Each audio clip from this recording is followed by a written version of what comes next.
Good afternoon.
Welcome in, welcome in. Who do we have?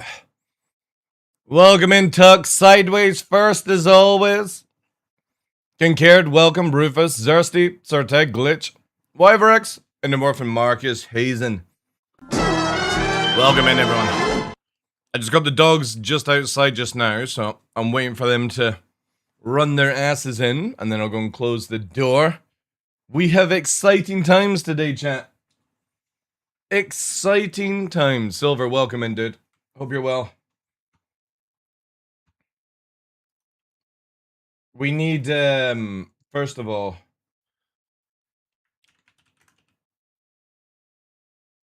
we need to have this song, I think. Yeah. This will sum up the next segment of the stream. Yeah, I'm doing well. Let me just go and let the dogs back in.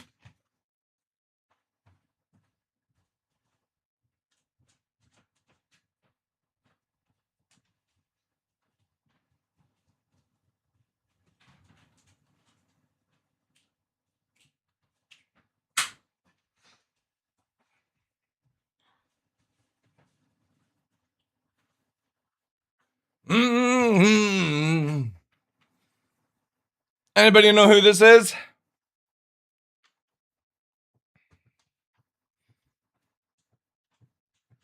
Alright,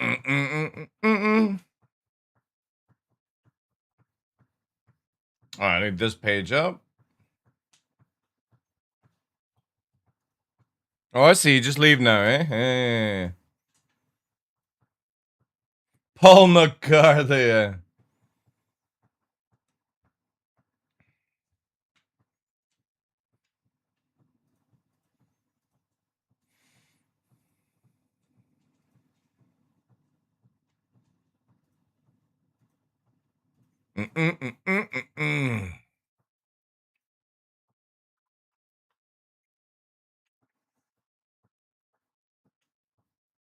Dun, dun. All right. Memes aside, really, really good news, which is actually mind-bloggingly ahead of time, but we'll believe. Literally, Alpha 4.11 announced last night, and completely blown away. Not really blown away, as always. Genesis. Something that we've been talking about a lot on this channel, especially with Starkitect and all that stuff for the past like 2 years.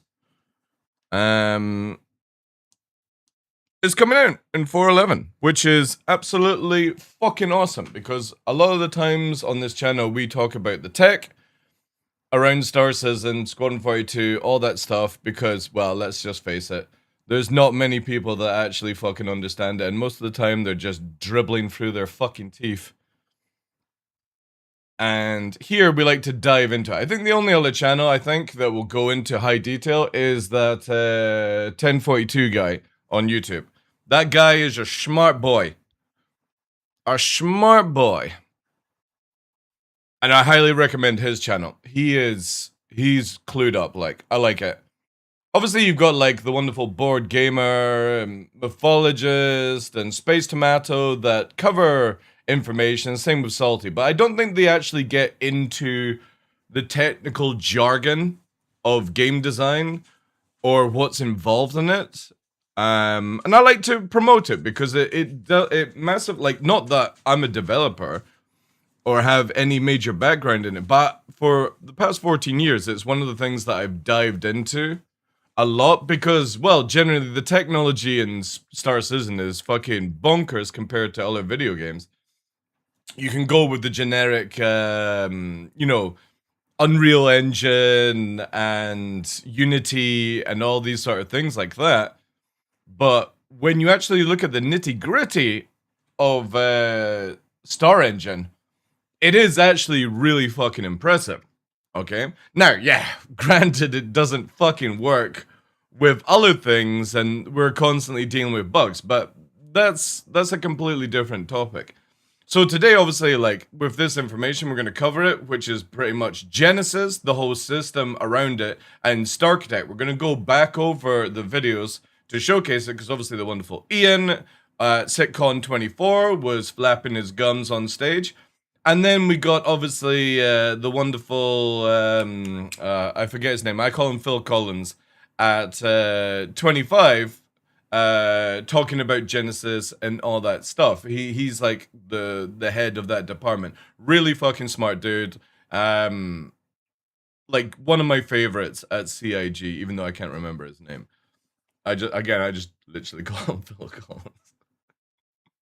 But anyway, memes aside, obviously we've got Nick's 1 coming, so it doesn't look like we're getting Nick's 2 and 3, which is fine because, to be honest, one of them is like another Aberdeen prison sort of world, very toxic, whatever. And the other one's a gas giant, which you can't really go to anyway. But it would obviously allow like orbitals or something like that in it, right?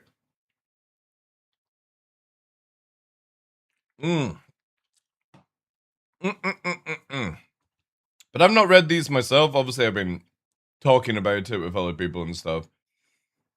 We're gonna not look at Nick's 1.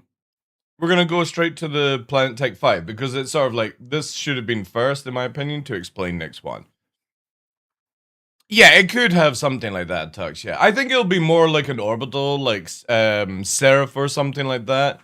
I don't think CIG will build an actual station in it. It isn't there in the data anyway, so I can't see them adding something like that. But maybe like a truck stop near or something can easily be added in. Anyway, implementing Planet Tech version 5, a complete rework of how planets are built, populated and rendered, inducing emergent biomes, driven by realistic physics, physical properties, and scattering plants, rocks according to their natural behavior, reworked terrain, shading across material like sand, dirt, rock, and snow, and moving generation and spawning to the GPU, which is fucking huge information, huge news, because we have been waiting for 14 years for CIG to get off the fucking CPU.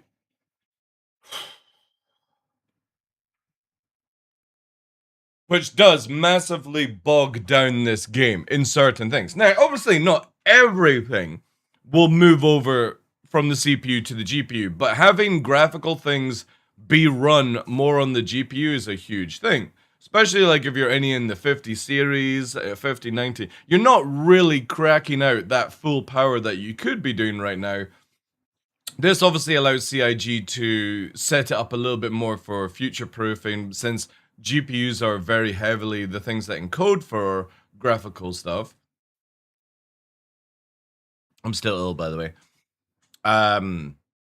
So awesome stuff to support denser environments with improved rendering performance, because whenever you're moving around any of the planets right now, your FPS goes up and down, up and down, up and down, and some places are quite steady. But this allows CIG to obviously put more load on the GPU. Like I said, if you're in the 50 series, you're going to be in a really good spot. If you're in a little bit of a less, if you're still playing the game on 1080, where are you? How old are you? You know what I mean? Maybe time to look into start upgrading the system.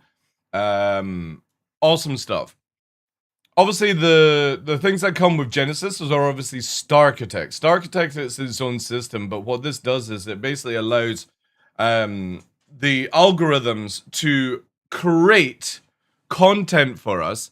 So whenever I'm like saying Salty Mike's channel, we always have a Barney, me and him. As much as like absolutely adore Salty Mike, helped him with his dog recently. He's just an absolute OG, fantastic dude. I personally would rather the game be fixed and what we have is what you get, and he wants more content because obviously as somebody we've both been around from the very beginning. I want a working game. He wants lots of content and it to be working, but I would rather suffice for just a working game right now because I know how difficult it is to pump out content that obviously is not working, as you can see with Star Citizen. But this allows to have the best of both worlds. So Mike wants content, I want working game. Once Genesis and Starkitect and Maelstrom are added, and obviously the new flight system, CIG really don't need to make any more content. They can fine-tune content, but they don't need to actually make anything more because of Starkitect. Starkitect is a system that basically generates content on the fly depending what people need. So let's say TheDarkLaw and everyone in this channel are in a group, and we're the very first people to go to Nyx. There will be generated places that CIG have placed down, but as you're flying around the location, the idea is that you'll come across an outpost. And instead of it just like a random outpost that we have in the game just now, it basically generates content around that. Missions, you know, fucking sales, stuff like that. Obviously, we don't know where like the what's it called? The economy system will play into this, but maybe we'll find out that down the line. But the idea is it generates content on the fly as you're moving around. That's up to you, Parvs. I completely agree on that as well. But at the same time, I get kind of geeky on new technologies, and I'll give them plenty time to dial it in and stuff like that. Because there's not many games. Well, actually, to be honest, there's no game that does this. There's no game where you can go to a location and it self-generates on this scale. Now, you might see it in Starfield, you might see it in No Man's Sky, but this is where you get a full-blown system into it. Obviously, it's not going to work right off the start, we all know that, but in time, we'll see how it goes. So as you're flying around, it creates an outpost. It creates the NPCs, the jobs, the roles, everything for that. And that location stays there. But in time, it can progress and become bigger, or it can get smaller and wither away and die, depending on if nobody gives a shit. You can find bigger clusters in the area, so instead of you traveling around the game, what it does is something that I've always wanted, is where you go to Microtech and you stay on Microtech for a week. You don't fly back to Crusader. You stay on Microtech for a week. You do PvP there. Obviously, we'll see if that happens, right? But the idea is that you don't have to fly around in this game doing more things. You just basically go and discover and all that jazz. And that's what Starkitect kind of allows, because it incorporates basically the Starkitect mission plan. New sandbox mission across sprawling planetary locations designed to keep players planetside for longer with focus on more localized objectives. So hopefully, you know, does what I've just said, but also in the same time gives you a reason to continue doing so. Obviously, this will be on Nyx. Hey, Nearly, how you doing?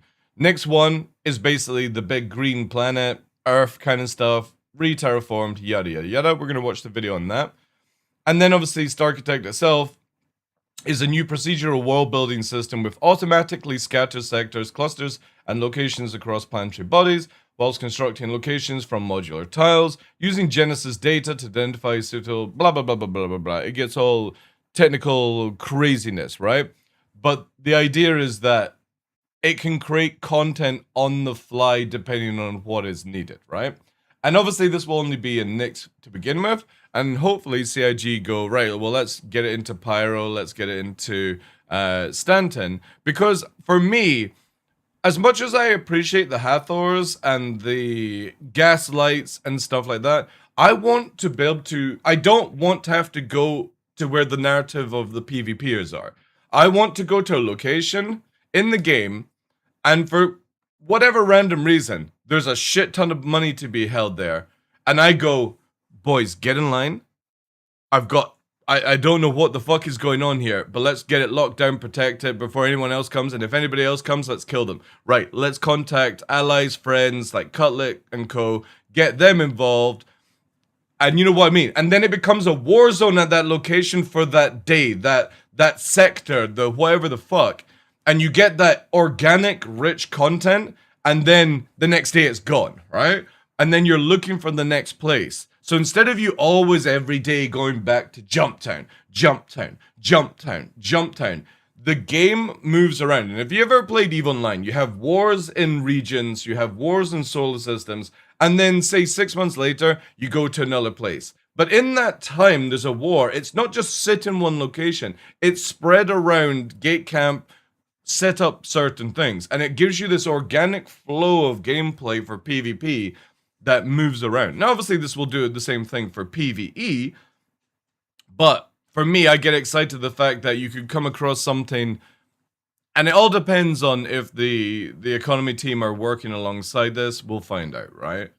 But very, very cool stuff. Again, we're gonna watch for the videos, and then I'm gonna go in for it briefly.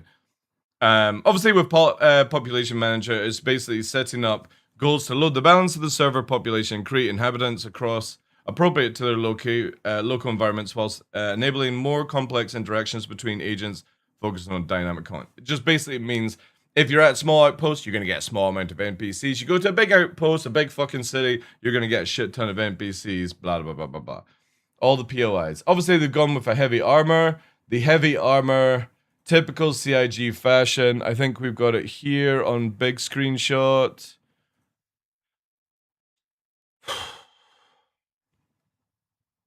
Like, why do we need more heavy armor in this game, guys? You know what I mean? Like, CIG, do you guys actually only know how to make heavy armor? An atrocious looking heavy armor as it is. It's like, this is probably the armor that's underneath the fucking heavy super armor or whatever the fuck. And it's like, you've just literally released super heavies. Why do we need more heavy? Why can't we get like pilot gear or sniper gear or stealth gear or, you know, engineering gear or medical gear or something like that? Like, holy fuck, man. So heavy I can't see the kiosks? It's just like, I'm so bored of this heavy fucking armor, man. Like, it's like dead ideas. There's so many things we could have. Like, imagine a medical armor, like the super heavy armor, but you've got like a medical backpack. And when people come up behind you, instead of the ammo slots, they can grab a medipen, or they get like an AoE heal or something like that that uses canisters whilst it's running. You know what I mean? Like, that would be so fucking sick. But no, heavy armor, which we need. Like, we already have like fucking 20 to 50 fucking heavy armor sets. You could have had an engineer set that gave you like a backpack and a special fucking gun that allows you to like repair things faster or more effectively and stuff. Hey, Feldar, Astro, welcome in, dude. It's just like, oh my god, always lacking in ideas when it comes to armors, you know? It's a cool idea. I hate to be cynical, but this entire game being developed with lofty promises. The thing is, though, is that's the biggest thing you've always got to take back from this, Parbs, is even though we're upset about the state of Star Citizen because we're, you know, enthusiastic towards it, at the same time, it's where you also got to let CIG build the technology to make the game better on the scope that people want it to be, right? But it's at the same time, it's like you're just always going to be depressed no matter. This is why, like I was saying yesterday, shut it down for 6 to 12 months, let people unwind and detox from being negative, and come back and see what CIG can actually do in closed development. Because they've always been open development, and open development's very difficult to do. I don't know. Not that I want to pat CIG on the back or, you know, add a boy kind of shit, but it's like, you know, that's just how development is. It's easier to be off, you know? Also, LMG, so the Karna is basically getting an LMG version. It kind of looks cool, actually. No, I mean, it's interesting. It's like a big fucking souped up Karna. I'm not a big fan of the Karna, but I kind of like the look of it. Also, there's a really fucking cool Karna pistol. They're going with the Karna stuff. I would love to see an assault rifle from the SMG that's like the laser beam and stuff like that. But again, it's a nice looking gun, you know. I'll be very interested to see how this goes, you know. But an LMG Karna could actually be pretty dope. I kind of wish they had gone maybe with more of a drum magazine, but again, it is a plasma, so maybe it's like powered by battery. I can't remember all the details of these weapons, but yeah, again, adding some more guns, yada yada yada. Adding Tiburon to Diclo, it looks like. Yeah, Tiburon adding to Diclo, which is interesting. But yeah, obviously you've got that. So the pistol, the LMG, customized. We're getting brow updates, which is fantastic. I hope we get super bushy eyebrows. I long for the day where Coda stops ejecting shells out of its revolver cylinder. I look for the day where there's a little bit more choice than the meta weapons, if you know what I mean. Like, I know it's very difficult to balance guns, but I am so sick and tired of, like, the idea of meta moving from meta to moving from meta. It would just be cool if, like, everything was useful and it was your own personal taste. Like, for example, I've just been recently testing out the Ripper, whatever it's called. And I actually really like it. This fucking laser beam. Now give me an LMG of that with like a bipod where you fucking slap it down on the top of something and you're like fucking laser beaming around. That would be kind of sick. But also I just like my shooters as well, simple shooters. So, you know, if CIG actually did a proper 6-shooter, again, if anybody's ever played Hunt Showdown, I have a love for those type of weapons where it's like methodical thinking into shooting and you don't get like lots of ammo, but your ammunition is really deadly. And the Coda never really lives up to its 50 cal name. If it hit a little bit harder, I would definitely use it. But because of the Arc, for example, the Arc Light is my favorite pistol because literally it's a hand fucking laser beam. It's so accurate and it's also very strong. So I can't ever use, and it's got 30 rounds. So why would I ever use anything else when that gun is just so useful for me? Where I can actually go in with just an arc and lots of ammo and win most fights. I'm not talking about PvP fights and sweaty kind of shit, but I'm saying in general, I can down somebody in heavy armor using an arc pistol. Guns where it feels more like you're firing an invention than a weapon. Ah. Again, CIG testing, it's the same as the Parallax. Like, out of all of them, I like the Parallax, but I actually prefer the way the SMG is, but the SMG is just sort of like meh, you know. But it's each to their own, right? More guns, just the problem is it's more things for CIG to balance and it's more things for CIG to fuck up on, you know. But such is life. Anyway, we are going to watch the segment from the wonderful Ian. Got to meet Ian in 24. Alongside his partner. I don't know if they're still together. The lovely Charlie. She's just recently left CIG. She was in... I think it was support. Or it was like... if people were having meltdowns. Probably the same thing. Anyway, let's get updated with it.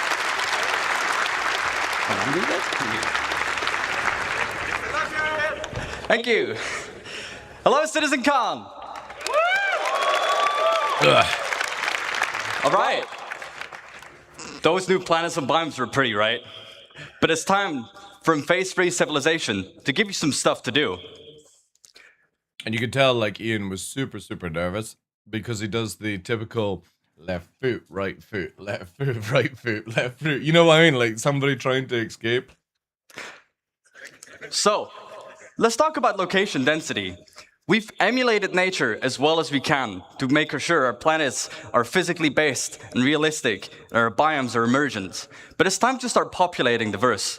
Because where there's people, there are their lives and the structures they build. So it makes sense that whenever you go and explore these planets, that you find their lives. And what's even more important is that when we make these structures, that they use and they follow the same rules as our biomes, such as the jungles and the swamps. But before we continue, let's first take stock as to where we are now. At the moment in the verse, we have these custom, beautifully made locations. On stage. Such as Ghost Hollow, anybody we've got our would be. distribution. That's why, like, the guys in the live stream, for example, I don't know why they would be nervous. They're just in the room in the office. It's difficult. It's different, like, for me talking here to you guys, but at the same time, it's a lot much more of a bolic to talk to like thousands of people in a big room, right? Because you can see everyone's face. When you're talking on the stream, it's whatever. Centers, or even just some outposts. And these have all been handcrafted by our designers and artists to hit that benchmark. And they've been working directly on the planet. So just to let the guys know, just a little bit of like back into the information. Obviously they're using like pyro sort of templates in this, but apparently there's it's all However, different stuff for going next. forward. This doesn't really scale with how we want to go forward with the game. Server meshing is about to arrive, and we're gonna have a way higher player count. So those 73 bunkers across Stanton just won't cut it. But in general, it's also pretty barren. There's not much for you to explore and find stuff out there. So there's no exploration gameplay. You haven't really put your character to use for the way that you should. So this means we need to go bigger. Oh, just quickly, whilst I was saying, yesterday with !Werewolves, I'm basically I've set up my Discord for anybody that's playing War Dogs next weekend or on the 10th.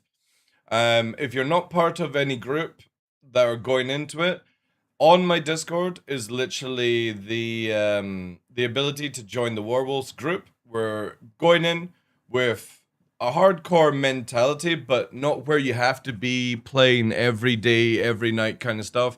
And if you're looking for people to play the game with, you're interested in stuff like that, all you have to do is go to my Discord, make sure you're verified, follow the rules as typical. There's a Werewolves invite button. You just press it. It gives you the rules. You can unequip it whenever you want by just pressing the same button. Obviously, if you just want to hang out and chill. I'm going to be there because obviously for me, I'm going to be working on flying helicopters and doing the logistics and all that stuff, really getting into it on the weekend just to sort of learn and do stuff. But if you're wanting to play with people, we've got people there like Mr. Kraken, all the QQOP guys, and I think it's like 10, 15 of people already like signed up, ready to play together and shit like that, which is pretty cool. Obviously, again, no idea if we're going to go super in-depth in the game. It's just for people to hang out, chill, and enjoy, you know, playing video games together.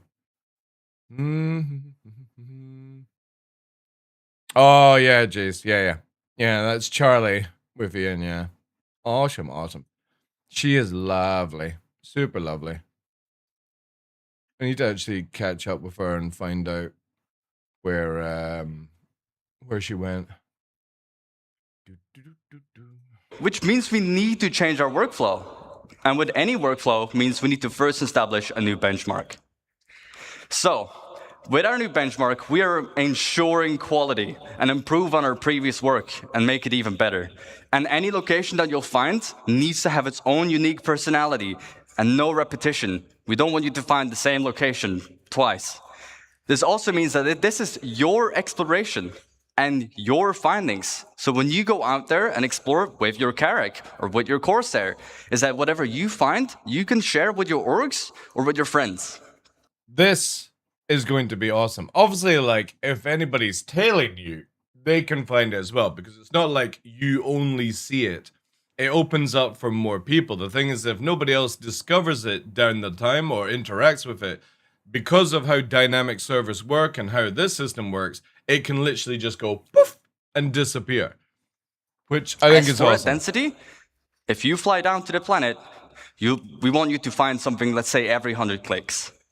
But also improve the mission experience. So when you stay more on the planet, you're more immersed and you go from location to location. Just keep going. So going forward, we are modularizing all our existing locations and assets, and we're basically making a library of buildings and layouts that we'll be using to no longer work directly on the planet. The neat thing, all these modules and assets can be iterated upon and tested right in the editor for all the designers and artists to ensure fun gameplay and interactive sandbox activity, and also make sure all the mission stuff is there. Basically, we're building a toolkit. It's so very ended. So let's look at some of the things that we need to keep in mind as we are making that toolkit. First and foremost, we've got our art style and branding. We've got things like Frontier for our settlements. We've got high-tech for the emergency shelters, but also utilitarian, like our bunkers and distribution centers. The richer the data, the richer these locations will be. Secondly, they all have a function. We've got mining for our mining outposts, farming for the farmsteads, or just places where people live. The function of the place will define the way the place looks as well, and its form. And last but not least, the people as well, the faction and their loadouts. We've got lawful people, like the new Citizens for Prosperity in Pyro, unlawful, such as Xenofred, and sometimes not even no one. And the place needs to look a bit, derelict. In different places, you'll find different people. So, now that we've made our toolkit, and we've defined all this new stuff, let's start building thousands of locations. Yes, I said thousands. Hey, Johnny. So, to avoid the same issue of working on directly in the planet, I'd like to introduce to you Starkitect.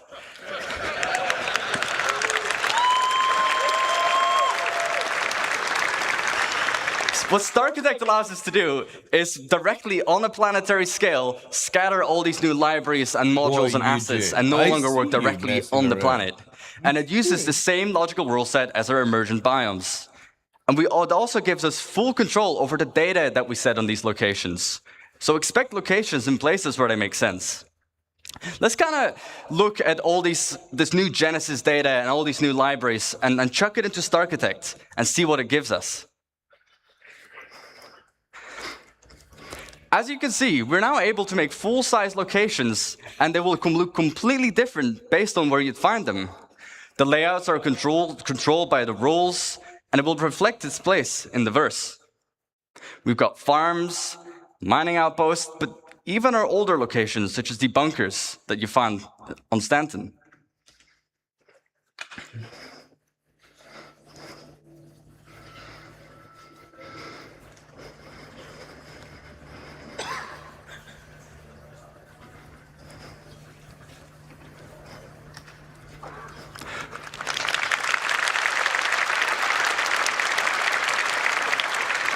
So, let's look at an example and kind of use the tool to really, make a location. We can define the rules, as I've mentioned a couple times by now. So for our mining outpost, it wants to be near a resource. We can specify what this resource needs to be. But we can also give it suggestions where sometimes you'd find it here and sometimes you wouldn't. If the location has refineries, it might want to be near water to refine the resources. Then secondly, we can define what buildings should be there. So obviously we need mining buildings, houses for people to live as well, and even power buildings that we can leverage with the resource network. Starkitect will intelligently figure out where to place these and what needs to be at the location. Next up, farms. Its rules, well, temperature. Not every plant can live in every temperature, but the same with soil type. Only certain plants can be in certain grounds. And then we can query the seed map to determine what plants you would find there. What are the harvestables?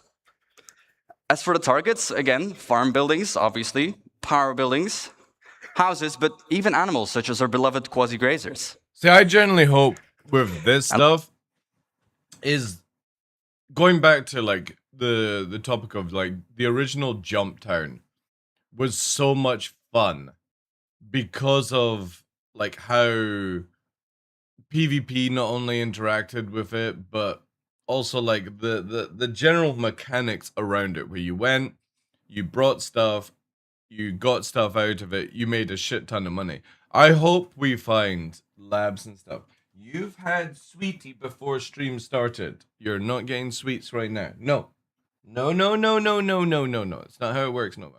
I really hope there's like the ability to find drugs pick them up and do some really cool things with them. Last but not least, derelict ships. We've got these all over the place currently.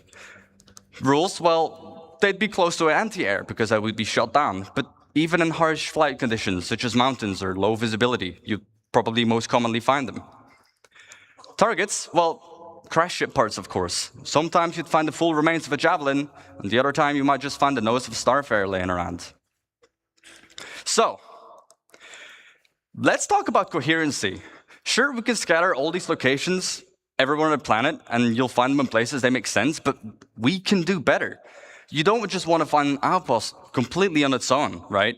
We want to make sure it really feels like people have built their lives here. So, let's talk about some missing bits. We want to tell tighter stories, such as the people's lives, but also logical exploration. If I find one thing, I expect to find something similar or something else nearby. We also need more data control. What defines one mining outpost being different from the other ones, aside from the harvestables? And also give the narrative developments. Make sure, people build near rivers, on mountains, they build near town halls, they build near distribution centers. So to hit that bit of our benchmark, we make sure that locations are near each other and group them together. The effect it gives is a fully developed landscape with vistas and points of interest all over. And we group them together in what we like to call a cluster, like this one, that has 13 locations. Let's talk about clusters. Clustering means generating locations near other locations. So, for example, if you find a distribution center, just like in the verse currently, I would find forward operating bases next to them. But if you go even further out, you'd find mining outposts to funnel those resources to the FOBs. Go out even further, you'd find caves around them, because that's where they might find some of the gems. And then we can even specify the data on a cluster level. All of the factions that live at this whole cluster, any mining outpost, that would be the same people, but also what commodities they sell, to find on what resource you'd find. So let's look at an example of the clusters. We have our mining cluster. Again, we can define what rules we should have. Can I wait to see rules built cities? Near resource. Well, this technology obviously doesn't bring that side of it into it. But yeah, I get what you mean. What is exciting for me is I play a lot of this game with my guys, but also I play a lot of the game with, like, say, Cullen and his guys. And what excites me like this is, like, I could log in, be like, yo, guys, let's get together. Yo, Cullen and guys, let's get together. We're going to go to this location and we're going to fucking scatter and see what we can find, and maybe find drugs, players, yada, yada, yada, and actually do this interaction without having to go, let's go to Gaslight, let's go to Jumptown, let's go to fucking Hathor, and just do Hathor, Jumptown, Gaslight. It's super boring. Now, obviously, it does bring in more combat and vibes and stuff like that. But for me, I like the idea, and Cutler would back me up on this one, is one of the best things in EVE Online is called a roaming fleet.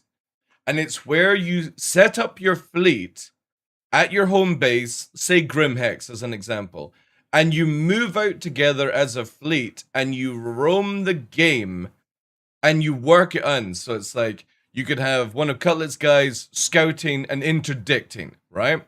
Then it's like Cutlet and his Perseus behind, my Javelin fucking even further behind, and fighters flying around doing certain things, launching from a crack and yada yada. But you're roaming around the planet. You're not warping here and there and everywhere to try and catch something. You're moving as a fleet, and basically like a roaming fleet, and you find something and you adapt on the fly instead of always this generic, this is what we're doing, blah, blah, blah, blah, blah. So Starkitect allows this because, again, you could go down to a location, and as you're flying around, the scout sees a big outpost that goes down and finds there's a player there. That player has a fucking ship full of fucking cargo that is randomized and organic, and you go and take that shit from them. Now, obviously, the meme would be that CIG will probably make it contraband and you can't do anything with it, but let's hope that CIG learn their lesson and make it where it's full on, can take it from players or lose it, vice versa, right? This would be very exciting to do so. And I think it would definitely spur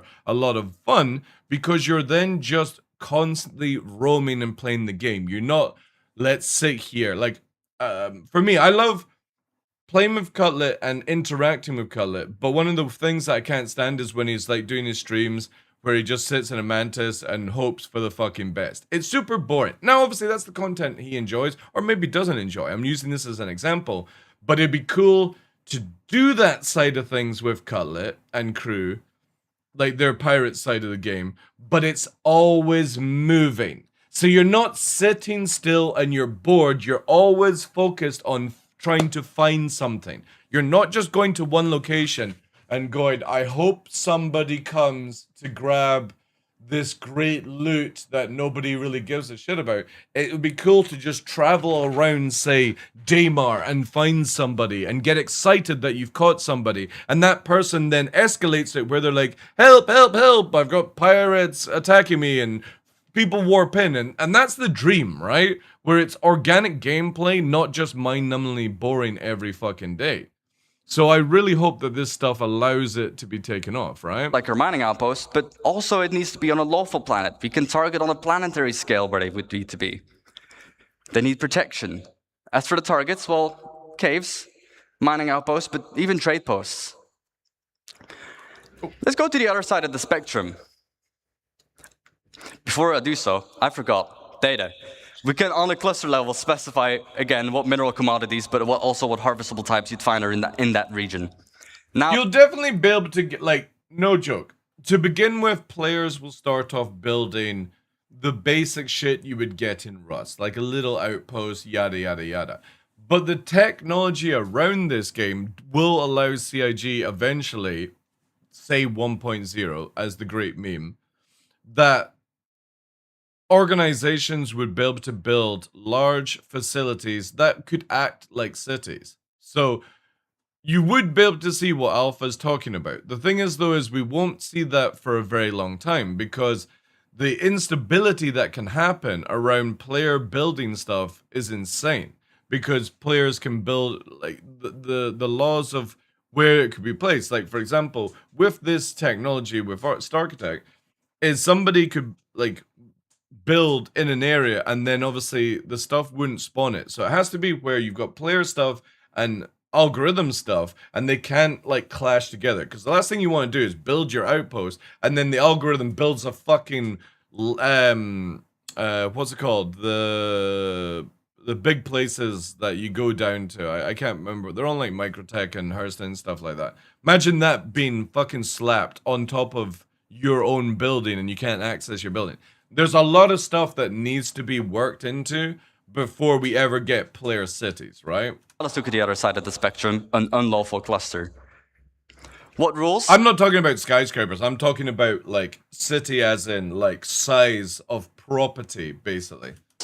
Well, they need to be far away from any other cluster, because they want to be isolated. Because that's how I see a city for me. I, like, literally live close to Inverness. Not close, but near Inverness.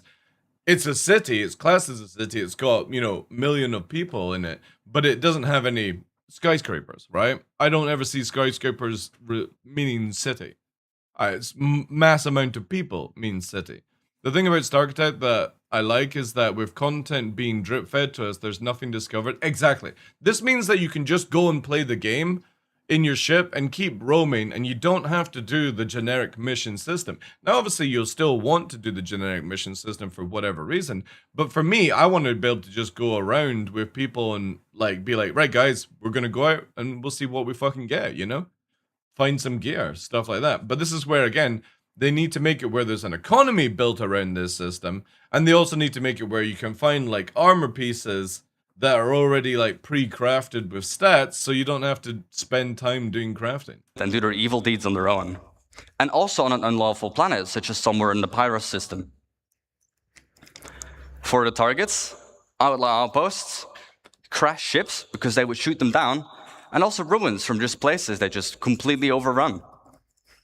The data on this one, You'd find specific loadouts, and they'll be using weapons that you wouldn't find in any other legal system. And these weapons will be sold at the shops in these regions.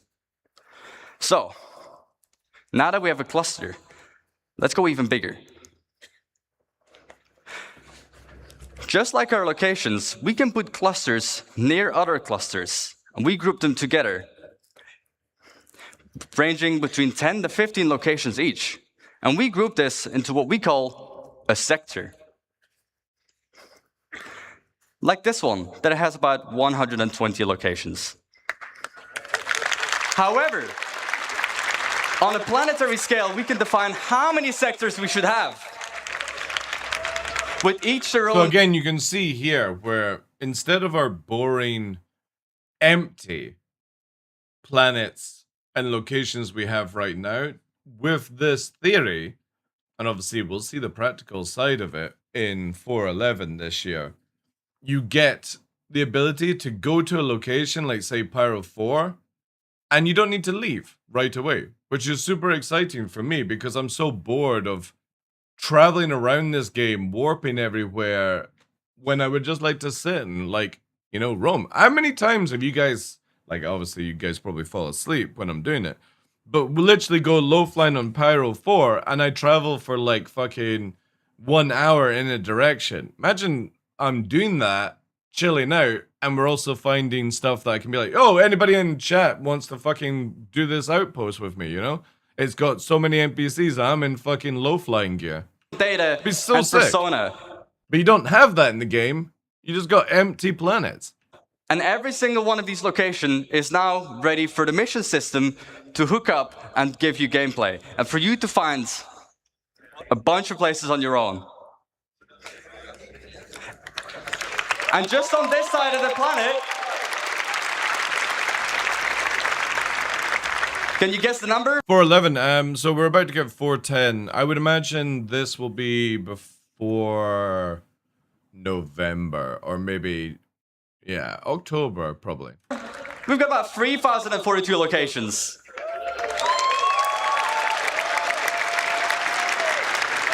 And again, no, you won't see this in Pyro or Stanton for multiple years. This will only be in Nyx to begin with until it's working, and then they'll move it into the rest of the game. This means that StarArchitect, we're just able to, on a planetary scale, just define how many locations we need, what you'd find there, and to just give that full identity.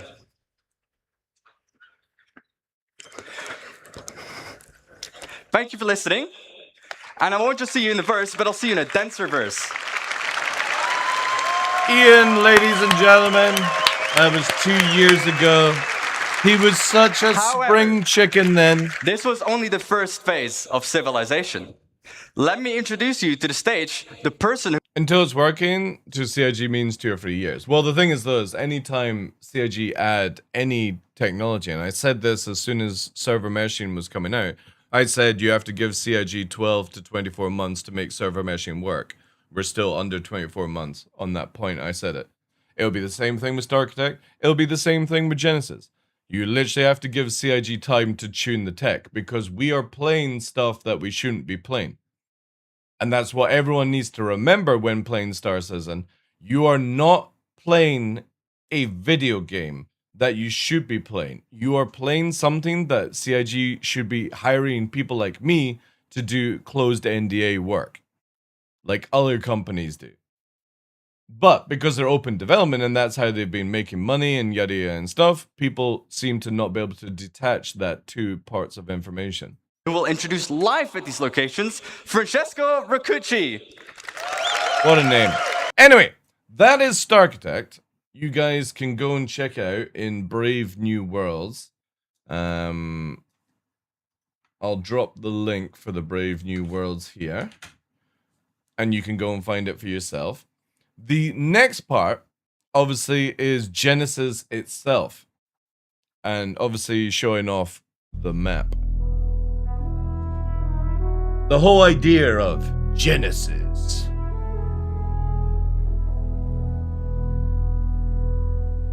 Yeah, Cloud yeah. Parent Games. Well, the funny thing is, like, when Hathor came out, I just roamed around the area and killed players.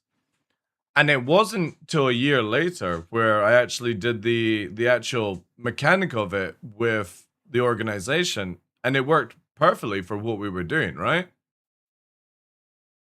So it's like, for me, I agree with you on Sofa on that. It's like the best time, like, test it out. But the best time is to actually just simply go and wait until a year later. We believe art inspires the best technology. So this is another Ian, who I keep calling Phil Collins because he's working on Genesis. He looks very much like Phil Collins to me. So yeah. And through the This guy was in the give me a sec.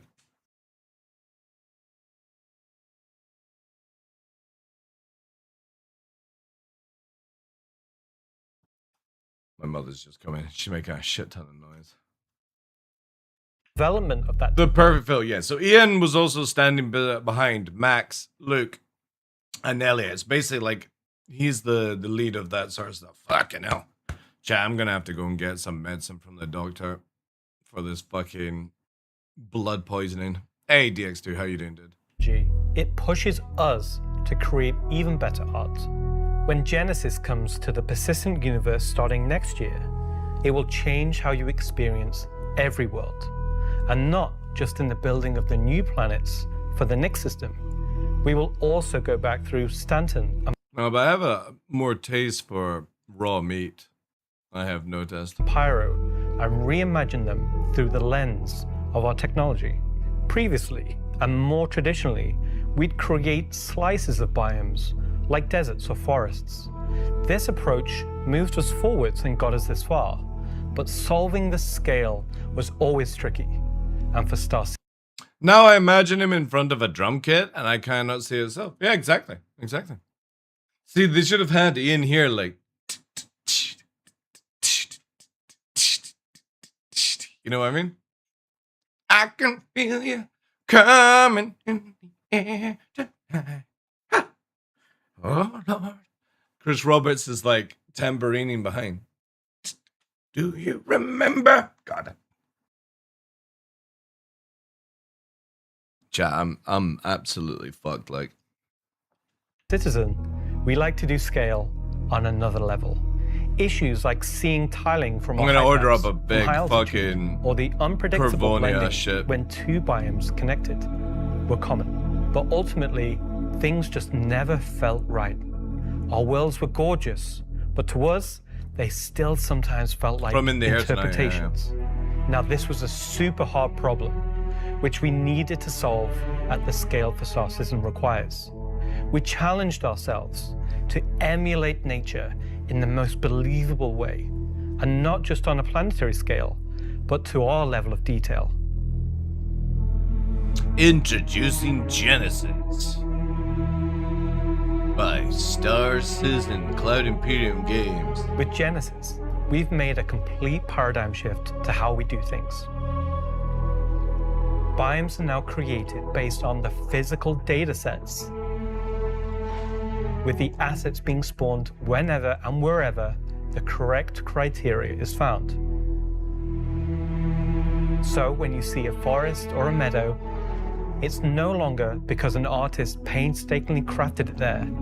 It's now because it simply wants to be there. It fits inside our rules. Genesis also ties into our other gameplay systems.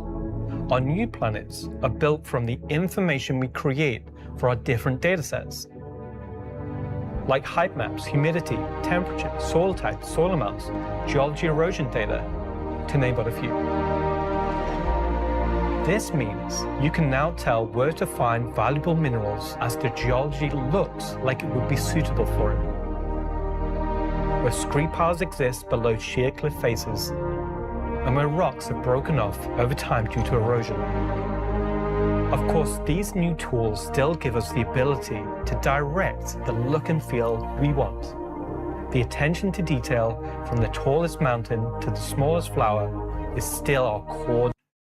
Imagine if during this demo a bunch of crouching NPCs slid across the environment. To be fair, all right, that would have been a fantastic meme. But also at the same time, the NPCs only have started doing this at Siege of Orison. We've had NPCs meme in the past, but this is a whole new fucking meme with Siege of Orison. DNA. With Genesis, we can... And I'm pretty sure CIG will figure out how to stop the power sliding NPCs before it goes live, or at least hope so. now right? keep that detail-orientated mindset. I can't wait to as we fall for your focus next on the one. quality. Yeah, exactly, Johnny. And it provides the quantity.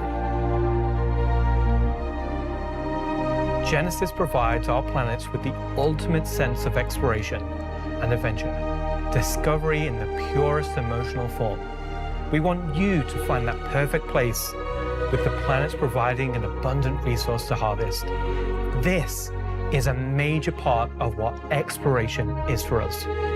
We want that feeling of finding a corner of the universe that you'll fall in love with, and where you want to settle down and build your It home. won't buy you then.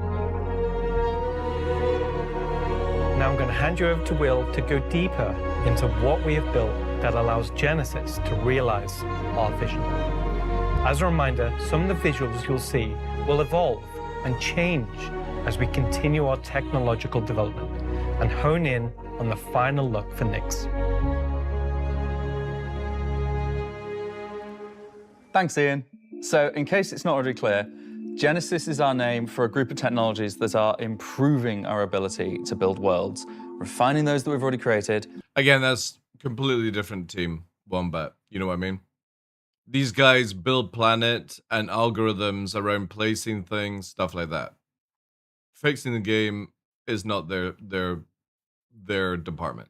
And ultimately expanding our persistent universe to the scale and quality that we all expect. I work on planet tech, so let's talk about how that's continued to evolve since our presentation last year. And instead of just highlighting some really cool biomes that we can create, let's go ahead and show how all this work applies to the upcoming planets of Nyx. So there are 3 planets in Nyx. Nyx 3 is a gas giant, and I think it's blue. It's not going to surface. I don't really know. Nyx 2 is a yellow, toxic. It's got like this high pressure atmosphere, and it's like a very volatile planet with Jared gave him a hickey on his chest before high risk reward gameplay. It's going to have some really I think it's a birthmark, but yeah, interesting biomes for you to give me. discover. But for now, Didn't go for the neck, just went straight for the just know chest. it's going to be dangerous, because today we're going to focus on what we consider to be the hero planet, We go with this story, yeah, fair enough. this system.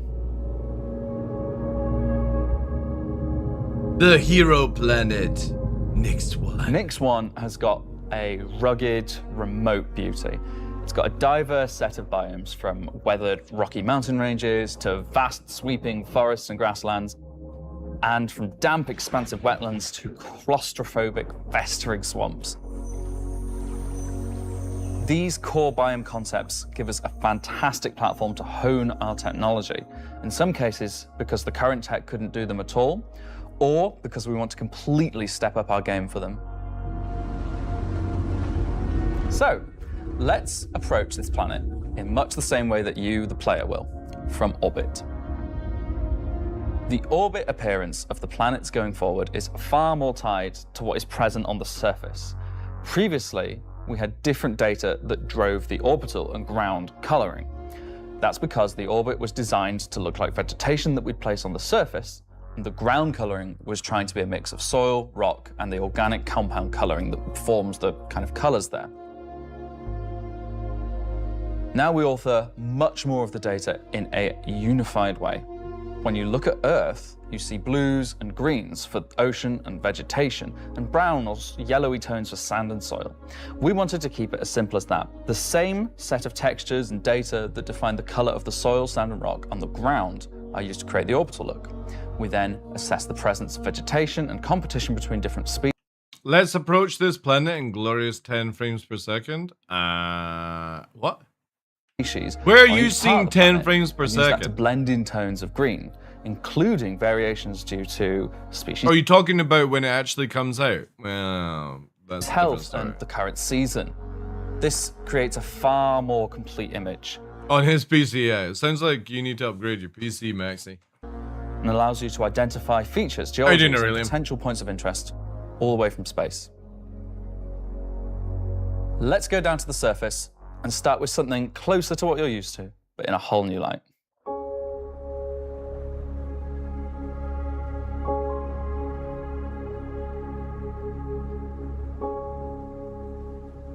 When we approached the surface of the planet, Sounds like you don't have a 5000 series card with 64 gigabytes.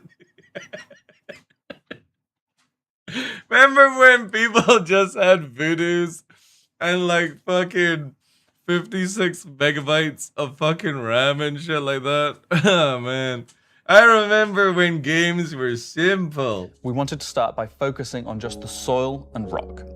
One of the things that was missing from our terrain previously was simply feature I think I still have one of my NVIDIA voodoos somewhere in the attic in a box. complexity. Looking at our contemporaries, I wonder how much we it would lacked actually be detail worth of the now. ground scale.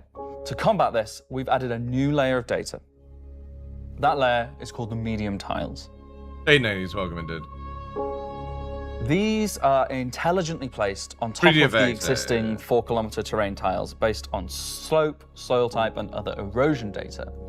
And these medium tiles don't just create Even right now, showing this landscape works no more than 20. Dude, it is a fucking demo of technology, Maximoon. It's not in the engine. It's a demo. It's a demo, dude. Let it go. height changes. They also bring in local erosion data both for soil and bedrock size values. And this gives us a whole new level of terrain detail, of scale, and allows us to create far more unique locations across the planet. So now that we've nailed the surface, let's have a look at adding some rocks. We've now got two major contributors to the rock content of our planets. Firstly, long desired Line feature, drawing, yeah. cliffs. There was a flying space game, and I can't remember what it was called, which was just a mesh.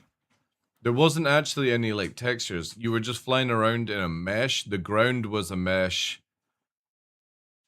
And it was kind of like super fucking sci-fi and stuff. And I think you were flying around in like a sort of like diamond, no, not diamond shape, like I can't remember what that game We was. are adding large scale, very detailed to all our cliffs based on remember the playing as a geology at a kid. given location. This adds an exciting new dimension to steep slopes that we simply couldn't get before. The second is a big one for you ground vehicle enthusiasts. Rocks are now found not scattered everywhere, like spilt popcorn at the cinema, but only in places you'd expect to find them, thanks to a brand new rock scattering algorithm that isn't annoying as hell. Using One of my physical data biggest complaints generated throughout for the each years, large and medium if tile, CIG can now rock distribution makes make sense me get and off has this a complaint, physical I'll be basis. super impressed. So if you're still crashing into them after X-Fire, this comes like- out, that's on. I am not a Star Wars fan, but Jedi Knight 2, Jedi Knight 2 Academy, and X-Wing versus TIE Fighter were the only Star Wars games I ever played. I missed out on Star Wars Galaxy because I was playing EVE Online at the time. They were fantastic fucking video games back then. Yeah. The rock assets themselves have had a glow up too. We now create rock sets related to a particular geology that look like they originated from the same source. And this ties into how we'll be distributing minables in much more interesting ways too. The thing is, I'll say this. If and this is going to be a big DarkLaw copium tall order. If CIG can release Genesis in a decent working state, if CIG can release Starchitect in a good working state, we get the new flight model and we get the basics of Maelstrom with the updated quasi-dynamic, or if CIG goes straight to dynamic server meshing, there is a very, very good chance by the end of next year, this game will be in a fantastic. Yeah, I know, overdosing on cocaine. I'm gonna say it. If they can, and it's a massive tall order. If they can, by the end of next year, this game will be absolutely insane. I'm just gonna say it just now. If they can pull this off in a year's time from now, 27, coming up for November 27th, you will not recognize this game at all. But it all depends if CIG can pull it off or not. Oh, Jane's Combat, so fucking good. Jane's Combat. Oh, here we go. Sofa just found his first graphics card ever. God damn. God damn. It's got fucking hairs in the fans and everything. What is that one again? He says he's ready for Genesis. I don't what card is that? Oh, obviously it's on the old fucking was it the VGMA port? Man, look at that beauty. That would go on fire in a second. It would go on fire in a second if we tried to use it with modern games, and the fucking poor like capacitors would fucking burn out, man. Holy shit. Look at the fucking coils and everything. God damn, look at these. This is great tech. Old graphics cards didn't need fans. Yeah, this is high tech. This is high tech stuff. Man, it just shows you where we've gone. The thing is, though, is if I remember correctly, the Voodoo was a lot thinner and longer as a GPU. Yeah, I'm pretty confident in saying I've got a Voodoo upstairs in like my old PC box and stuff. I'll need to look out for it. Crazy stuff, man. And now look what we're using for GPUs. Absolutely bonkers how technology has changed. Yeah, again, like it's a long time, right? Because we're talking about like the 90s. I'm pretty sure. Wait. Let's see what we can actually find out in this. How much did Nvidia Voodoo cost at release?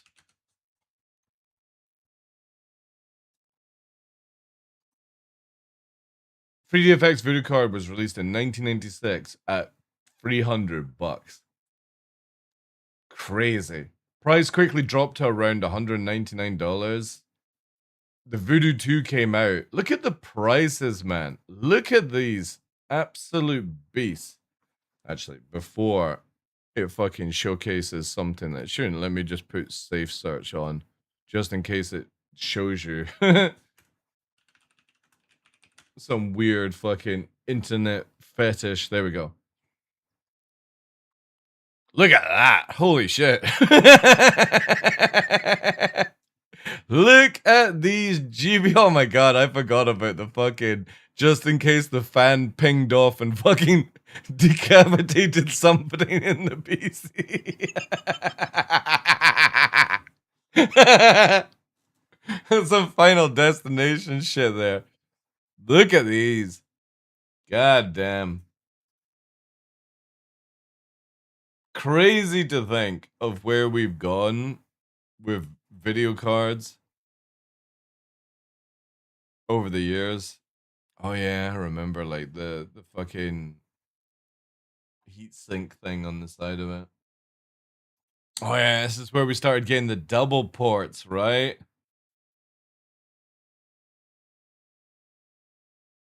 And then that's where it started to go all fucking weird. They started encasing everything and ah, man.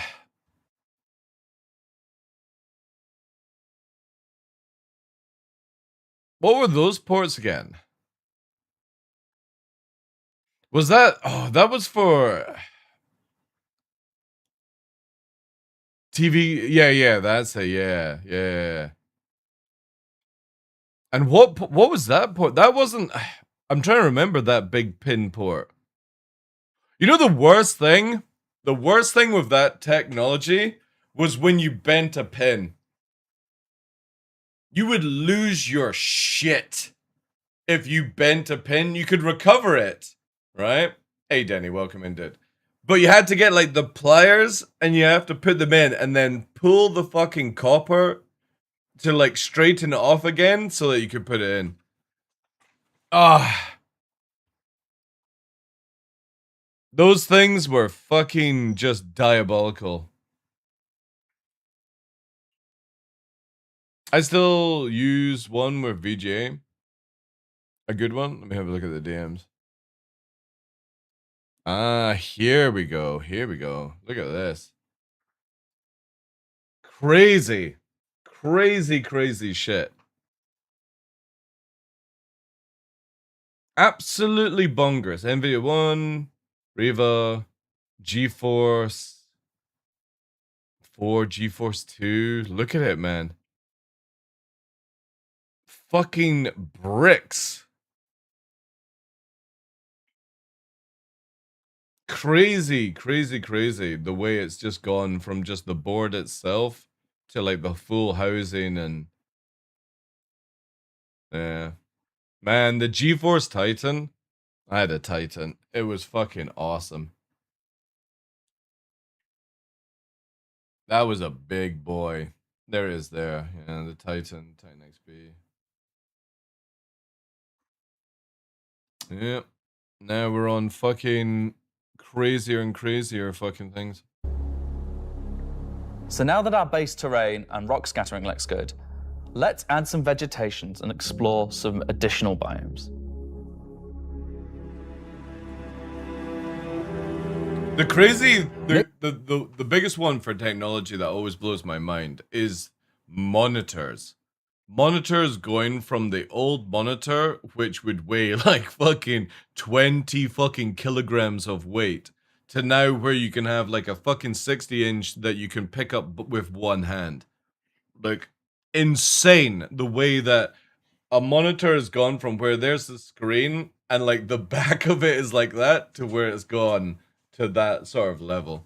And even thinner, right? Because you can get like the plates and stuff for making multiple kind of monitor systems. But yeah, This one's forests and grasslands are full of trees, various grass species, rock formations. And It's they're found Samsung in and all who's sorts the of other one? elevations, like mountain valleys, open plains, and dense meadows. And when we start to add a bit of fresh water, they begin transitioning into more wetland-type biomes. I And thought wild LG used Samsung screens though. Are super cool. Yeah, Let's focus on like the grasslands the and Genesis wetlands. system in Nix 1, when I saw this last year, I was like, yeah. CIG are really, really cooking. Obviously, over the years, with what they've set up and stuff like that, like their planets have been amazing, and it just gets more and more like fantastic. I think over the years, like you just can't deny that CIG do build. These guys build really fucking cool things when it comes to planets and all that jazz. It's just a shame that all the other stuff doesn't work, right? But when you're flying around Pyro 4, it's beautiful. When you're flying around Pyro 3, it's absolutely beautiful. When you're flying around Microtech, it's beautiful if you remember that it's still one of the first major planets to be added to the game. Obviously after Hurston. Today. So, how are we making these look so great? Obviously, we've Yeah, had grass I can before, understand but that. never Wombat. I can meadows. understand that most people would look at this and be like, what's going to be broken with it? And I will always say it this way. When CIG releases new tech, I give CIG 12 to 24 months to sort it out. Because when you are building tech for anything, it then needs to be tested, right? You know? Just lurking, I'll be joining the next stream with my friends. Discord me. tier-free subscription for 12 months, and then I'll think about it. Until then, enjoy your enjoy your fucking weird fetish of joining me on stream. Yeah, sounds like a tier free 12 months only. All right, then we'll talk. Because until now, we haven't been able to spawn grass in large enough quantities or effectively represented at distance. So we're stepping up our game in terms of spawning, shaping, and shading grass. With Yeah, it's whatever, guys. Like, it's just memes. Genesis, we now leverage GPU spawning to create vast quantities of assets across all What biomes. about free feet pics? Nah. There's no such thing as free in the world. Whether it be dense Hey, meadows Trinity, welcome in. Pilgrim as well. or more complex collections of ground cover like you can see in these wetlands. I have great news. I'm here to tell you I'm going to be your friend. All I need from you is a DM of your socials, and I'll be sure to bring a cake. I'm gonna be friends with you. I just need to know your address so I can come round. Hey John, welcome in. Pleb, good day. Can't wait to finally touch grass. I'm excited for this because again, I'm different from many content creators. I generally don't give a shit about the PvP aspect of this game. Obviously, the global of it is, but not the current system. I only care about the tech because for me, I don't see Star Citizen as a game that I'm going to play like I would do with like War Dogs or The Isle or Soulframe or something like that, right? I look at it as that we are playing something that should never be open development. That's always my take on it. It's something that you should be playing closed development, right? And like in-house kind of stuff like that. There's too many things that are broken to ever say it's a live service. Now I know CIG Class has a live service and they go with it pre-alpha, blah, blah, blah, blah, blah. But as far as I'm concerned, when you're adding any technology to a video game, you're not even at closed alpha, in my opinion. Because closed alpha is usually meaning that all the stuff is done and you need it tested. Then when you go to beta, it's pretty much just to get final data to, tweak the little things. But I see Star Citizen as before that point, which you don't even get to touch unless you're in a closed NDA group. And obviously I have a big background in doing that kind of work. So for me, it's like, I see it as that. I only get excited with the technology because I'm going to go in, I'm going to test it, and then I'm going to detach and do other things. Now, there's a lot of people that build their organizations up to be best of the best of the best and fucking we do this and blah, blah, blah, blah, blah. And that's fair enough.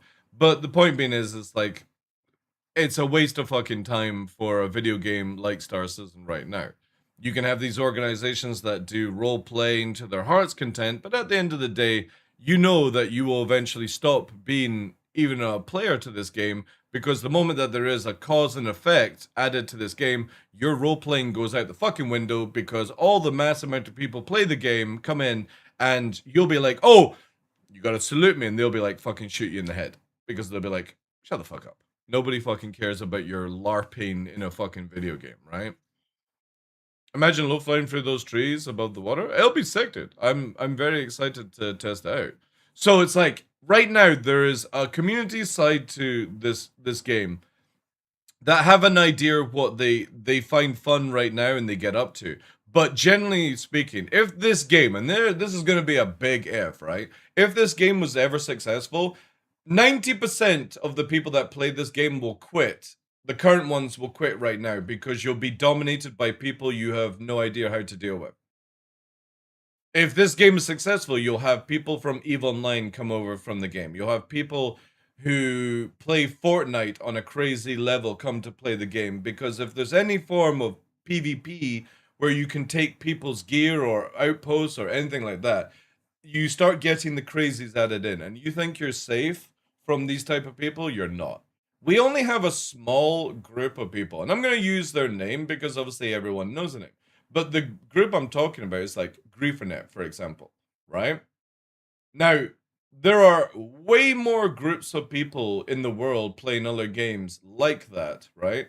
And if any game is ever successful, it's the same thing as people who do cheats and build cheat engines and stuff like that will want to get involved in it if this game is successful. So you're generally going to be pushed out of your comfort zone of role playing and thinking you're some badass in a fucking broken video game to the point where you're like, I don't want to play this game anymore because I'm just shit. I was always shit, and the only reason I got away with it is because the game was shit. And that's generally where this game will eventually go in the future. And people will have to realize that. Now, if you're able to adapt on what I've said and overcome what I've said, then I see you as a true gamer. But most people in today will buckle and fail. So, like I said, the people who play the game right now will not be here when this game finally comes out. And that's why I don't get involved in other organizations' drama and stuff. I'll watch the memes on my channel, but I'm in no PvP organization's Discord anymore. I've left all of them. You know? Because I can't be bothered to listen to the flappy gums of fucking children that have no idea what they're talking about. And they only think they know what they're talking about. But they won't be here when the time comes. Because they only know how to play the game when there's no loss. I'll see you in fucking 2 years after release and see where you're flapping your gums still, or have you quit and gone back to fucking My Little Pony Online. Because you can fucking flap your gums all you want, but the moment that the game actually has a cause and effect, that's it. And it's the same with like high tier PvP organizations. They all fucking cry at losing their gear. Through obviously it's an exploit, right? Or the medical thing. But still, all these people that are wanting you to lose and gain gear, but at the same time are too scared to lose their fucking weapons from bugs. It's like, holy shit, guys. You just literally show your true colors. Like for me, I don't give a fuck. If I lose something in this game, I'll just go and get it back. It doesn't take much time to do that. For the past year, I haven't been shot at once by a player. Not gonna lie. Yeah, that's because there's nobody playing though, Rev. There is nobody playing, dude. What I'm talking about is if this game is actually successful. Because every video game, even Star Citizen, goes for the point of where people come in, get hyped up, they play it, and eventually they go and play other things. It's the same thing with War Dogs. And War Dogs have already fucking said how it's going to be. We expect a lot of traffic, and then if we go down to 5,000 concurrent players at one time, we're going to be super happy with that. Because it'll go up. Long as they don't want it to go like any lower, they'll panic at that point. And that's the same thing that will happen with Star Citizen. It'll have a huge traffic, and again, this is hypothetically on fucking the game working. You'll have a huge amount of people play this game, and 6 months later, you'll have, a very small amount of people playing. PvP organizations that flap their gums right now won't be here. Yeah, I got it as well, Wombat. I think what I'm going to do is when I get paid, I'm going to buy 2 support packs and do giveaways on my channel next weekend for War Dogs, just to support the company. Where was I going with it? Yeah, so it's like there's a lot of PvP organizations that will come and go before this game is ever out. And most of the people that are here till 1.0 will be gone 6 months later afterwards because they'll be burnt out. People that are in one organization right now will be in a different organization 6 months later after the game is released, because that's how it happened in EVE Online. And EVE Online is a prime example of people get bored playing with certain people and want to do different things. You have people that think they're fucking awesome in an organization and have infighting clashing because they see themselves as higher level players to other people, and other people don't tolerate that very well. So you actually have organizations collapsing over time, and it's already happened throughout the 14 years of Star Citizen. I've seen so many PvP organizations come in, chest beat, and fucking disappear in that time. And it'll happen when release comes. And that's not just PvPers, it's PvEers, role players, they've all come and gone because eventually Star Citizen changes to the point where they don't want to play it anymore. Will you stop pushing for snacks? You've got 30 minutes to wait. My god, dog. So again, it's like, for me, I just sit back, I try to have fun, I interact with people that I enjoy playing the game with, I add them to my contacts list when I'm playing with them, and then I go back to removing everyone. Like, I've removed everyone again off my contact list that I don't interact and play with, because I only ever add them when I'm doing stuff in the game with them. I don't want them on my contacts list when I'm not doing stuff with them, because I don't want people able to join on me and do shit or see when I'm online. Just don't. Boop. Can I get a proper paw? Proper paw? No, don't give me the stroppy husky. Give me a proper paw. A proper paw. Hold. No, hold. Hold. I know you don't like holding. And the other paw. The other paw. You're gonna fall over. Give me the proper paw. You're such a silly husky. Yeah. All for snacks. All for bloody snacks.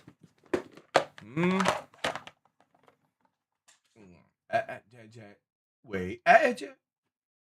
There you go. That's why I'm happy not playing SE. I'm more happy playing Eve. Once Eve players move to SE, players won't know what will hit them. No, I disagree with that. Because you've got to remember that Eve players only have the mentality to play a game like Star Citizen if it got to that level. But you still need to learn how to PvP.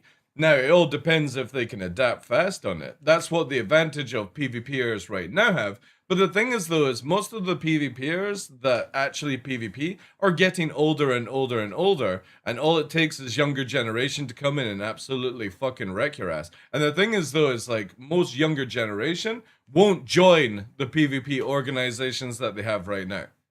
Because they'll be like, why should I promote your fucking organization and make you top organization when you're too old to fucking do anything? So it's like, you'll see that shift as it is in with every game. When the Korean kids show up, yeah, exactly, man. But it's like any country has like generation underneath. Again, I backed when I'm 29, I'm 44 this year. By the time Star Citizen comes out, I'll be at 50. Do you think I'm gonna have the reactions to keep up with somebody 20 years old? No, not a fucking bit. I'll have the knowledge of the game, yes, and the understanding of war, but it's like, these people will have a huge advantage, and they won't join the PvP orgs that you have right now. They won't join the Avenger Squadron. They won't join the Shadow Moses. They'll do their own thing because that's the mentality of kids these days. I'm your senior? Yeah. So watch how literally fucking massive the game will shift at that point. That's why I just don't get involved in anyone right now. I haven't been involved in any group for multiple years now because it's like, I just want to hang out with cool people. Like, I enjoy playing the game with Cutlet, Tumblr, you know what I mean? Like, people I can have a laugh with. Like, the people that I was playing Dune Awaken with, I just want to hang out with those cool people and that's it. I don't give a shit about all the political side and stuff like that. It's just, it's worthless in a game that's never going to be at that stage to justify that political kind of nonsense.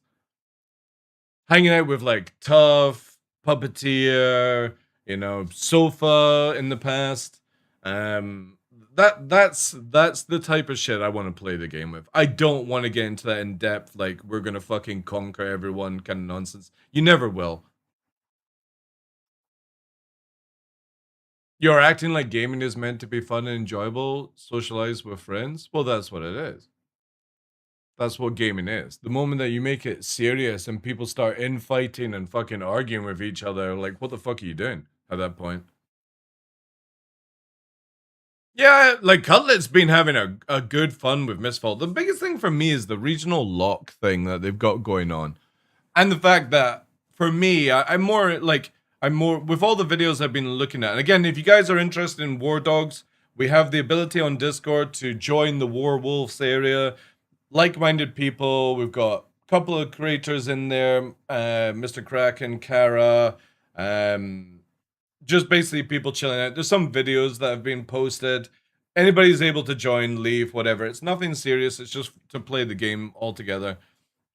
And yeah, the videos I've been seeing on War Dogs, I'm very excited.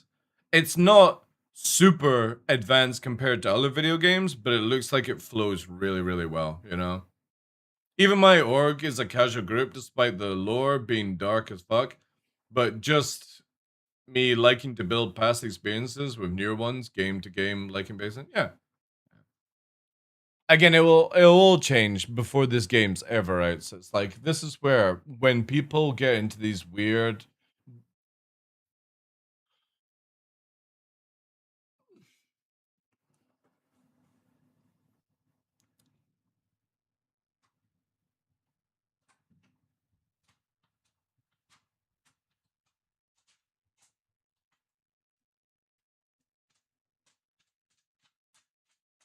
This segment is now sponsored by Kraz.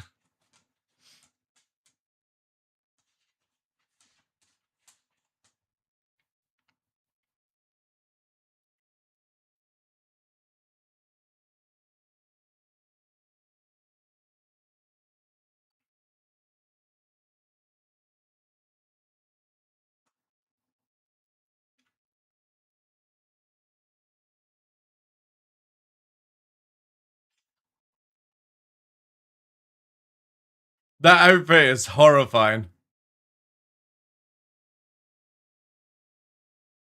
That outfit is absolutely horrifying.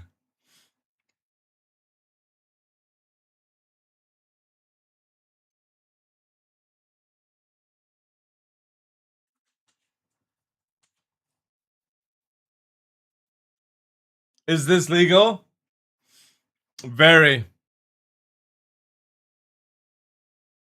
If you would have to question age... I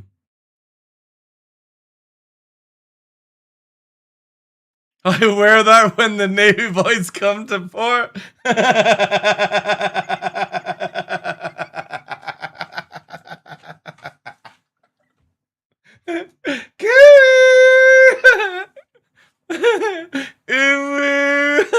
Oh my god.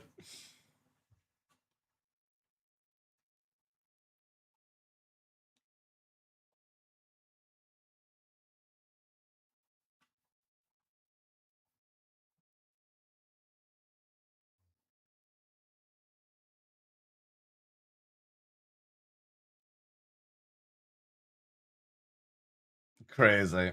Absolutely crazy.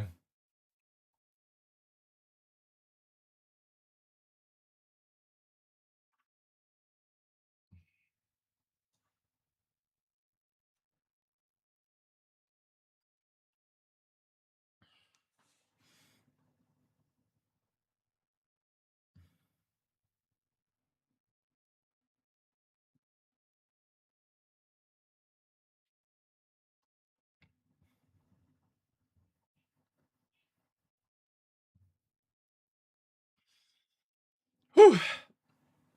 Thank you, Kraz, for the bits. I appreciate that. Good day, sir.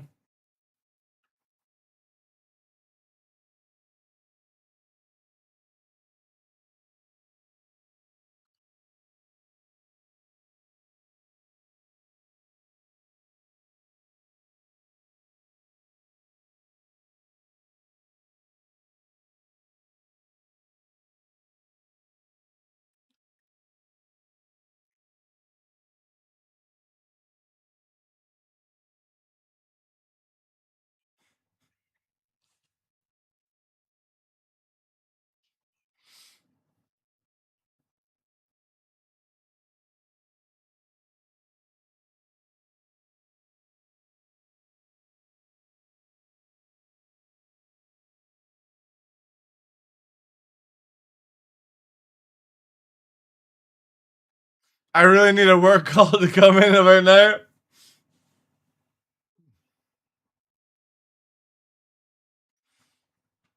Oh, Star-Lord actually reminds me, I need to get the bears from the drops. Give me a sec. From the DJ area.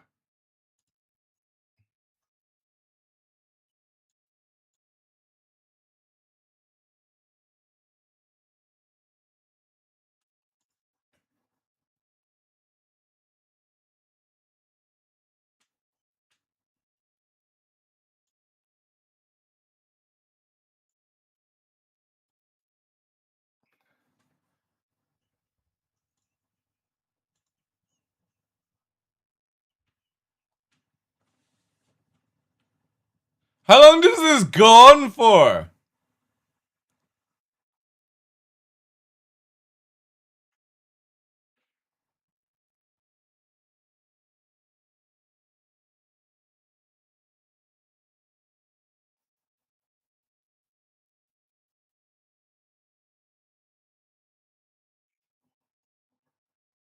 I think I might have to put this one up in price.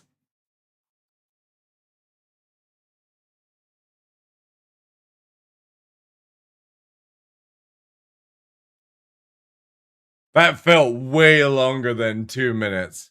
Holy shit, that might need to go up in price. That is a terrible one. That might actually get removed.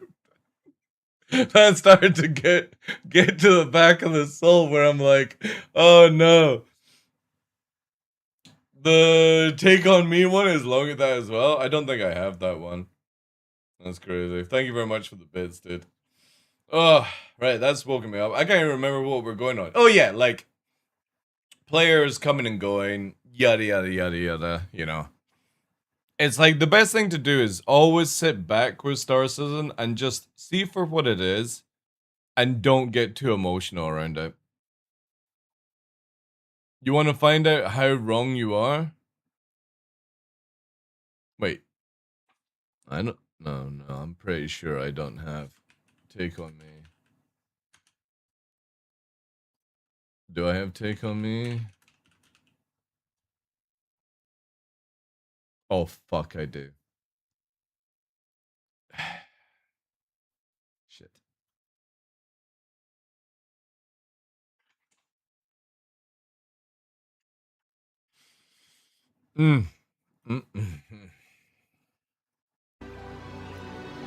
We are also able to fit our grass Thanks for all the Tangia. I'll see you guys next month. Okay, bye.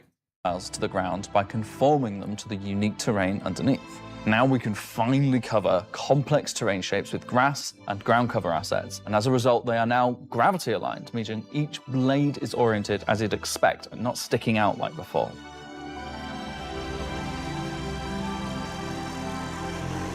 I'll need a lawnmower. Next, let's take a look at how we light our grass. Now, as in real life, the shading of a grass blade, or indeed a whole field of grass, is lit very differently to like a flat surface. I had my We now use a finger on solution that shades the meadows the of grass sand button far to more take like on me. fur or hair. And this, if you think about it, makes sense. At a distance, a field of grass is I far actually more like that carpet song or as cloth well. than a Like flat the original surface. Take On Me. Not This the improves Toad how our version. grass looks from a near perspective, as well as bringing us nicely into how we're solving the distant representation of grass. So let's talk about the distance problem. One of our biggest achievements with Genesis is allowing us to build beautiful biomes out of flora and geology assets like a building set. Can I say Lego? No. Too late. But in the past, this broke down very quickly when objects simply disappeared when viewing the same biome from It's always 10, interesting 20, to 100 see Earth kilometers away. plants on alien planets. Well, here's the thing, right? We recently discovered a planet that has the same size, give or take, as Earth. I can't remember the name, but thank you for the follow, dude. The same size as Earth. It is a 1.5 G from what they're going on, and it's roughly about minus 40 in temperature right now. But who's to say on that planet, for example, that it wouldn't have the same plants that we have, you know? Who's to say it wouldn't have Because that? we don't hide planetary transitions and allow you to view complex regions Like, from we would very never large know. distances, We there would are never almost know infinite perspectives unless we're from which actually you can able see to a go location to in Star Citizen. another planet, an alien world. Would it have different animals? Would it have different fauna? You know, stuff like that. It's like, you know what I mean? You can only guess unless you actually get to go there. Yeah, this is another video. The idea is that Genesis is coming out in 4.11. CIG have announced it. I'm just making sure people are up to date on the information instead of baloney shit where it's just somebody yakking and has no idea. Juniper's moon, Europa, is most likely to have life. I mean, there's many places in the galaxy, the universe, the fucking end, whatever you want to call it, that will have life. Like that, to put it as we're the only human type species or humanoid type species would be just completely fucking off. But the thing is though, is like, say for example, ferns that we have on Earth. Fern has been obviously around for like millions of years. It's a very Jurassic type plant, weed, whatever you want to call it. Who's to say that same species doesn't end up on another planet like Earth within our universe, blah, blah, blah, blah, blah, you know? Yeah, same with me, Hyperlight. I'm very excited for the tech, yeah. So, how can we afford to evaluate complex spawning logic at runtime for the entire swathes of the planet? Enter the We virtual are terrain. Legion, we are Bob? What's that? What's that? Just because it's an ice planet doesn't say you wouldn't have life on it. Bacteria, you know, is life, if you think of it. Bacteria lives in many, many places. Ice water life, yeah. Again, you have no idea where life can grow and do things, you know? It's a book about planetary exploration. Oh, I don't read books. Books read me. Virtual terrain, or VT for short, is how we now cache and represent our terrain at varying scales. This has been the enabler for all of the lovely advances in terrain complexity and asset spawning we've shown so far. And it's also how we now evaluate and represent vegetation from a distance. When creating the VT for each part of the terrain, we assess if vegetation has covered the ground, and if so, what shading should be applied. For all of our biomes, we're now able to use the same shading model for the distant representation as the close-up asset, whether that's our lovely rolling hills. It's Garcho. Some We also only have the tech to identify life as we would perceive it, but who really knows what type of life is out there? It's the same as, like, again, with this discovery of another planet that's like Earth. It's like we only have a general guess idea on it, right? You know, you can study continent shifting, plates moving, stuff like that from distance, right? But it's like, unless you actually go there and you take samples of everything, it could be literally a mimic planet. There could be, and again, there's these possibilities. You could go to that location and it looks exactly like Earth, different fucking landscape, right? And you have people, you got a bald ginger guy there from Scotland, all right? It's not really Scotland, but it's Scotland. And they sound very similar, and that guy's called TheDarkLaw, right? You have no idea of these possibilities, you know? There could be another dimension of Earth, exactly, and the TheDarkLaw there has a full head of hair and no beard. You know what I mean? And he's English. There's no way to ever know these things, and the problem with humans' lifespan is you'll never know, right? It's a scam, yeah. more dramatic rock There's a Kraz out there in Trollland on Planet X, I'm sure of it. Yeah. escapes, And looks like a husky, yeah, exactly. those muggy wetlands. Except they have a cool space game developed in pretty real engine that works. That's true. That's true. We need to get fucking Doctor Strange to create us a template or portal, whatever it's called, to go through, and yeah. It's called Earth Citizen. Yeah. Our festering swamps. Again, So, there's yeah, no way we to ever didn't know forget if about the that's swamps. true or false. So And they're it's like, coming to next one you as know. well.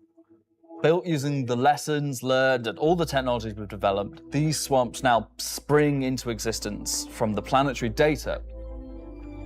This biome combines all of the elements from the other biomes we've shown you today, from water interaction, denser spawning, unique ground coverage, and I think it creates something really unique.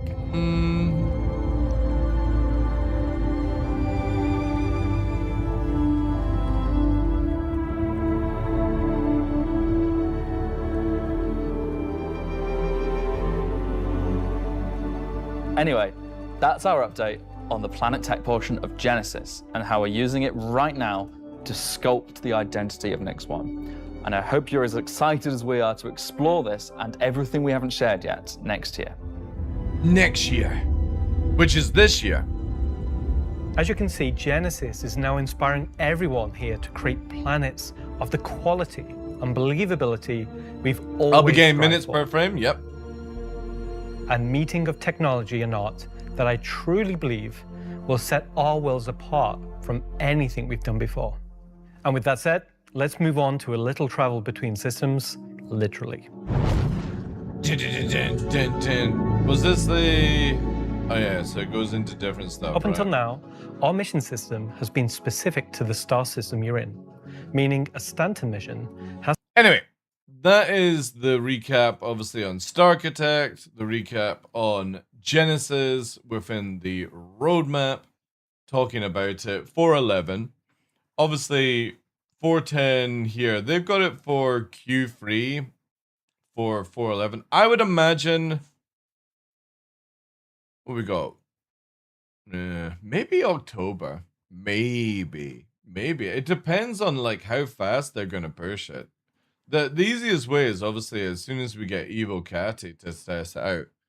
But we do have, for example, the leaks, which is not really leaks. It's more taking the picture sets that CIG has in the database and cracking it open.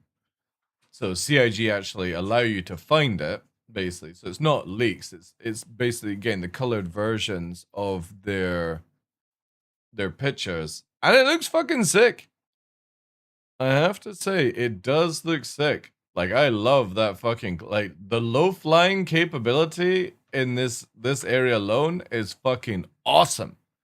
Really, really fucking cool. I don't think that's is this a bigger image? Yeah, there's an enhanced. Let's get enhanced view. Look at that.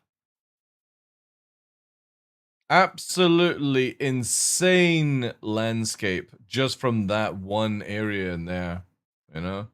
Put a little house up here, you know? Put some AAs wrapped around. Could make like a cool little outpost in that cove kind of thing. It's really cool. Like very cool landscape. Lovely open area as well, you know? And dying a fireball in the image alone. All right. All right. Welcome into. You actually thought it was an real? That's again. This is what like I'm super happy with CIG's technology for Planet Tech. You can moan about the game being broken and stuff like that, but you got it. Like you can't deny this is fucking cool shit for flying around in the game. I'm very excited to see how it will affect on the GPU. The whole just exploration is awesome. Just covering all the nits and bits, you know. This ties in with base building too. Now, the biggest thing I would love, and I don't think we'll see it, and I'm gonna say it like I've done with any time the Planet Tech has come out over 8 years. I really wish there was a ability for me to go to like here and bookmark this location, so if I find like a really cool place to low fly or want to do something in the future, be like I can return to it kind of thing. And I just know CIG will not have this in, and it's so disappointing when that shit happens, because I'm like, this already looks such a cool place to do like group low flying hills. You don't need to go anywhere, right? And it's like you won't be able to return to it unless you memorize exactly where it is. So.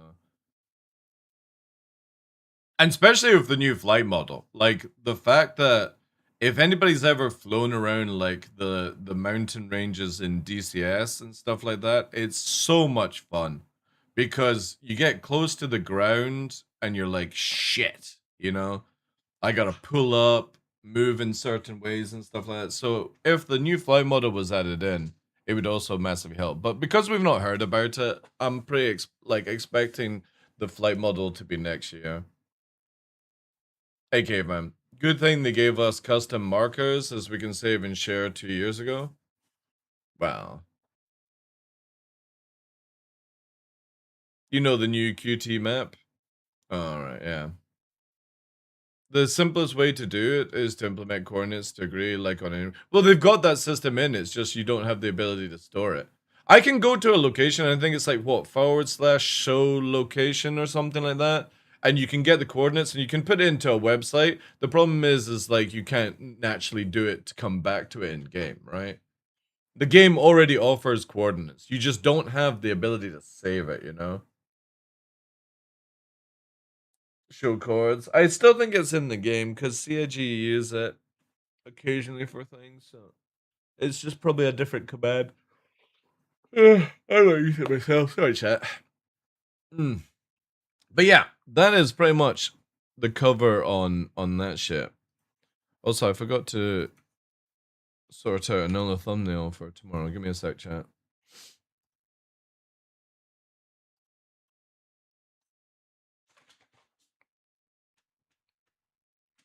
But yeah, exciting times. Again, go in with it with the understand that it is going to be all kinds of busted.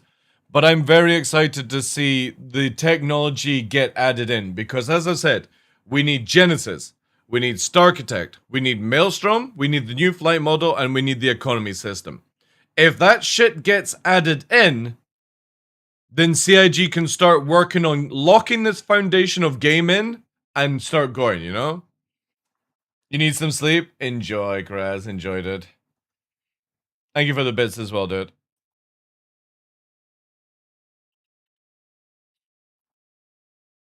And I've always just want CIG to get to that level. Like, I will always harp on the things that are bad, and I will point out from my point of view, but I just generally want CIG to lock in and get that foundation of the game done.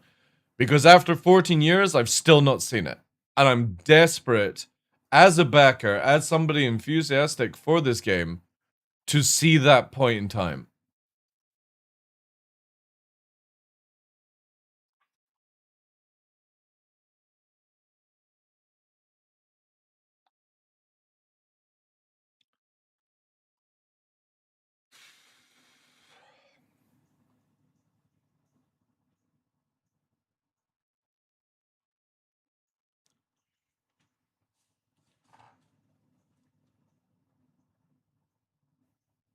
He had to, didn't he, chat? He had to. As he goes to bed.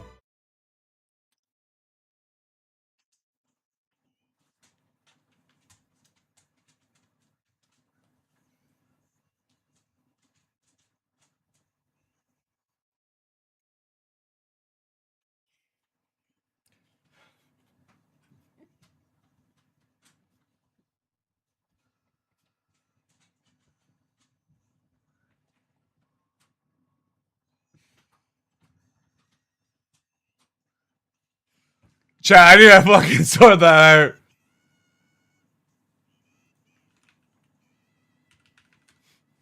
For fuck's sake, dude. Chat, I need to.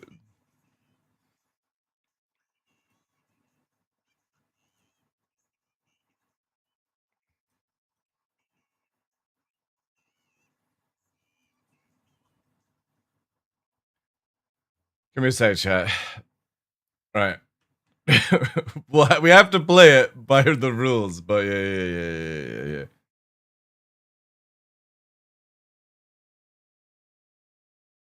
I don't think that's helped it at all, to be honest. Maybe it has. I think this is a little bit better.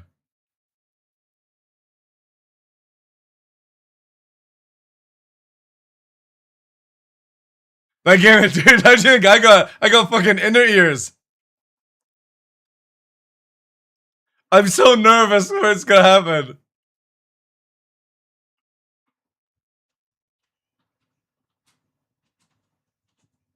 Chat, that's 50%.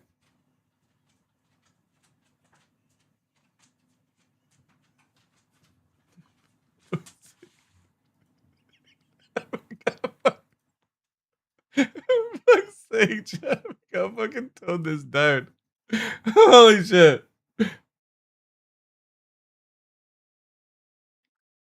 That should be good. I think that's good.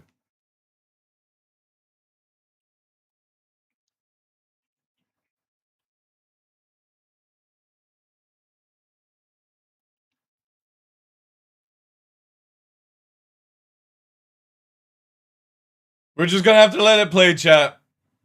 Just deal with it. Hold hands. Hold hands. I guess that. I guess how else is it?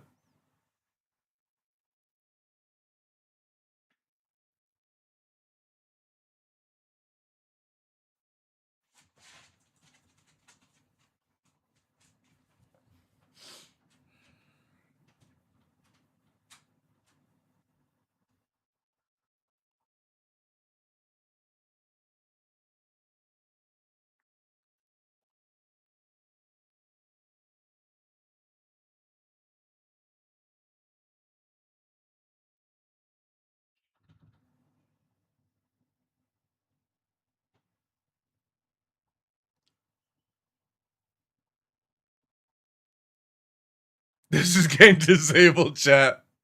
This is getting disabled. This one is too much. Too much.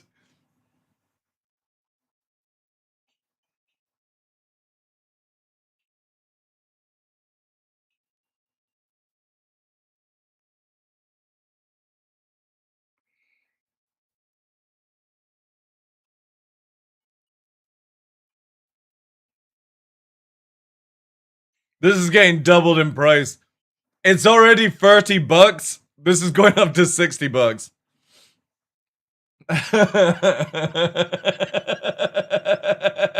I will team kill Kraz in War Dogs. This is started. It's funny how many viewers we're losing as well. Heaven forbid they just mute, right? Fucking dumb arses.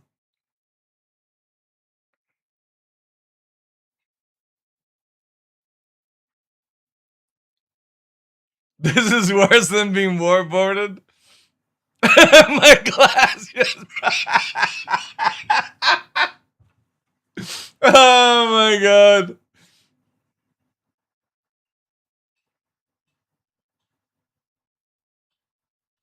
Yeah, but people are dumb as fuck though, Kraz.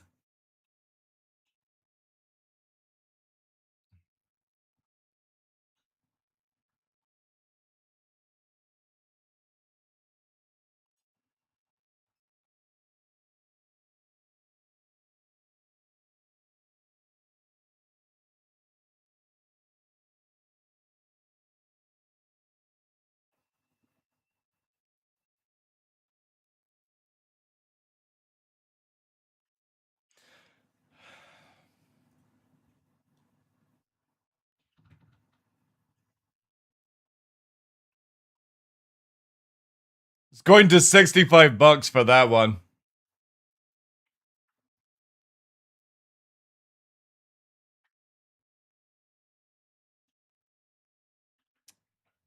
Thank you, Kraz, for the bits. Enjoy your sleep. Holy shit. Holy shit, that one is dreadful. I hope Mr. Photok has that on his channel.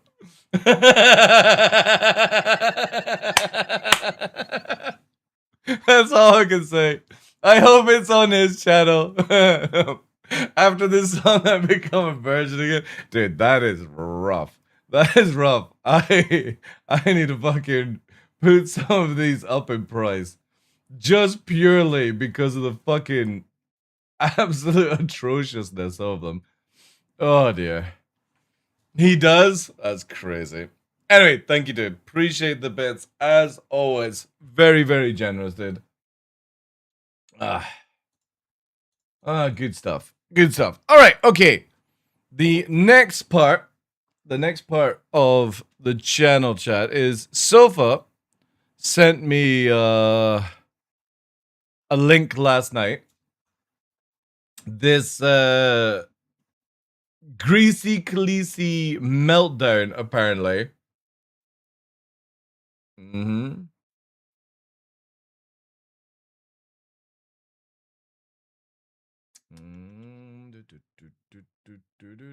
Right. And told me I had to react to this one. I'll move myself here because obviously I think we need all the cameras and stuff. Yeah, this is. I'm guessing from it, Subliminal has a bit of a meltdown.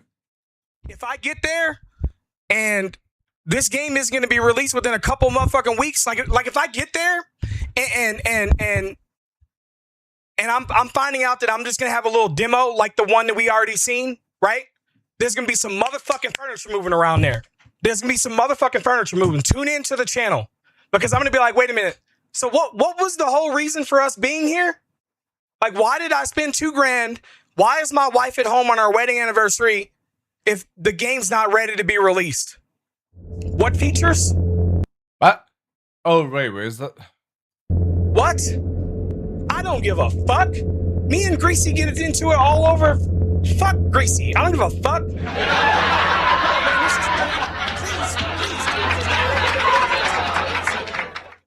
Thoughts on SEO? Hey, Kraken, how you doing? The community is full of a bunch of crybabies who don't understand what they're being shown. They have unrealistic expectations of what is even happening. And it's just the same shit over and over again. I'm kind of tired of talking about it. It's frustrating. We've had people come in this chat that literally told us that they have $1 billion sitting in the bank and that this isn't.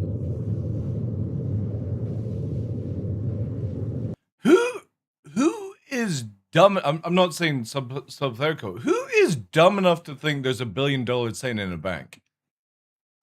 This isn't acceptable because they have $1 billion in the bank. Do people not realize it's 14 years? And they've just crossed the mark of billion. There ain't, the money that has been raised ain't sitting in a fucking vault somewhere. I blind? No, I don't. I see everything. Like, I don't even know what the spending is for CIG. Like, if you take into account, like, staff wages, and obviously they're low in the UK, low at CIG in general, right? Server upkeep, website upkeep, cleaning services, stuff like that. Like, holy fuck. And yeah, that money is vaporized, man. And it's absolutely ridiculous that paying those actors.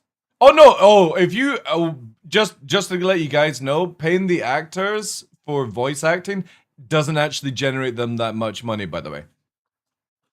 So, like, Henry Cavill coming in to do voice lines isn't actually that big of a thing. The motion capture stuff is actually more. But it's not as much money as you think it is. Like, he doesn't make $500,000 from doing voice acting for Star Citizen. That's more, like, whenever actors do voice acting for video games, just to let you know, it's more of like a... what's the word? Like, they're enthusiastic to that game or something like that, right? They don't make like what they make for doing a live action movie, okay? It's very, very low. So like Mark Hamill probably only made about 30 grand for his voice acting stuff like that. I don't know if they get royalties and stuff, but yeah, you don't make a lot of money from doing voice acting for video games. It's more you're doing it because you enjoy that thing, right? It's like a side hustle, a day's work, basically. So it's not like you're on set for 6 months kind of stuff. A passion, yeah. So, what's his name? Mark, the bald gentleman in, who plays as Merlin. Fantastic fucking actor. Love him to bits. I'm trying to remember his... Mark Strong, that's it, yeah. I would imagine he probably made just under, like, 30, 40 grand for his work. Because it's only like 1 or 2 days work. It's not 6 months of work for doing this kind of stuff. People have no idea what this project even is. That's true. Jared and Elliot's behavior. Yeah, the way Jared was kind of take a step back, and he didn't open it up well. He could have explained better what people were looking at, because. And then, like, they're tone deaf because Tone deaf. I love when people use the phrase tone deaf, because for me, tone deaf is you generally can't understand how bad your voice is. That's what I've always assumed tone deaf is. It's like people who are tone deaf at singing. They think they're really good at singing, but they just sound absolutely horrible. And the thing is that I don't know if you could actually use the term tone deaf for this situation, because it's, you know what I mean? Like, I'm just being technical picky at this one. They're showing you like, hey, look at how the game is running. Like, isn't this dope? And then the viewers who are ignorant. Yeah, I know, Trinity. I know, dude. I know. I'm sorry. Like, I'm not pulling any punches. I don't care if you're my grandmother. Well, like. Wait, is he saying he? Wait, I need to go back. Is he saying he fucking hits his grandmother, or that? Like, isn't this dope? And then the viewers who are ignorant. I'm sorry. Like, I'm not pulling any punches. I don't care if you're my grandmother. All right, okay. So what he's saying is he talks to you like he does. Yeah, it's the same thing. I always tell you guys. And then Smacker confirmed. No. He's not saying that. He's doing the same thing as like I say, is like how I talk to you guys is how I talk to my mother. All right, I don't hold back on anybody. If you can't deal with that, I don't give a fuck. He's just saying the same thing. Welcome to the stream. The viewers who are. Well, what was that thing from? Welcome to the house. No, was it Welcome to the House? There was something where they did that. Ignorant don't like understand that. You're just looking at the bugs that the game has. They made it through. I had a fucking blast playing it, and it was a far worse experience than what they've experienced. Like, yeah, that's a little white knighty. I wish I could play like that. So yeah, I get why they're sitting there saying like, "Hey, like check this out. Like this is how we." But his logic is correct. Like, people need to stop treating this like it's a released video game. But then on the same point, is CIG advertise it in that way? So who's right, who's wrong? Expected to run, and everybody's just like, okay, well, you had this bug and you had that bug. Oh, that has nothing to do with this. We're here to sit here and watch the people who design the missions play their mission live. Yeah, but you're also allowed to give feedback on it's shit, right? And that's completely acceptable. On whatever current build they have. Don't blame us. No, fuck that. The viewers didn't throw Ollie under the bus.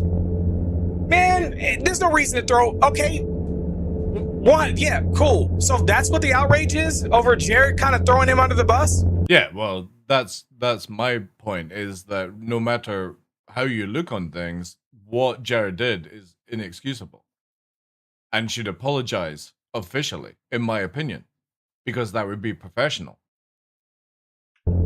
I don't really care. I just don't care. Well, you should, because people being mistreated in a work environment is a big thing. Between him and Jared. Yeah, like, I don't think, here's my opinion. Jared just doesn't know, he didn't expect people to be angry. People are angry over let me show you what the fuck people are angry at. The thing is though, yeah, I can agree on that, but also at the same time is you in a professional work environment plus being fucking live, you shouldn't do anything that could be taken back as like an issue at HR or anything like that. There was no need for Jared to behave like that, even if he thought he was just being funny or whatever, typical Jared behavior, shouldn't be doing that to people regardless. You don't lean over somebody in real life and invade their fucking workspace. And their workspace or their themselves, right? You look at it when you're having a conversation with somebody, right? You think of it like you put yourself at arm's length, and that's where you want somebody to sort of stay with, because it keeps people in a more comfortable thing. When you reach over somebody's neck and go, just like to realize that this is showcasing how shit this is. There's no excuse for that. Yeah, and that's just me being memeing on it, but you don't do that. You don't fucking do that. You wouldn't do that to somebody in the street. You wouldn't do that to somebody, you know, in their house and shit like that unless you really fucking know them. And in a workplace, you just don't do that. You shouldn't do that to anybody, you know? If that had been a female, for example, Jared's fucking job would be up right now. His contract, fucking done. If that had been a female co-worker. And I just don't think there should be any difference between a female co-worker and a male co-worker. Or a donkey. Angry with. They're angry with these ignorant ass subreddit posts that's supposed to clarify and tell me why everybody's angry. Right? And all you do is list off a bunch of fucking bugs. You know the funny it's not Saberko's fault because he said it multiple times. All I can hear now is Mr. Jefferson from South Park being like, "That's ignorant, children. That's ignorant." You know what I mean? He's used the word quite a bit now. And in my brain, all I can hear is, "Upon my wishing tree, come on." That don't have shit to do with the mission design. No accountability. No, dude, there is no mess. You don't know what an alpha is. You don't know what that is. You don't understand or comprehend what it is. Well, also I can flip that around to Safaricon, and I don't think you know what an alpha is, because an alpha should not be adding technology. Right?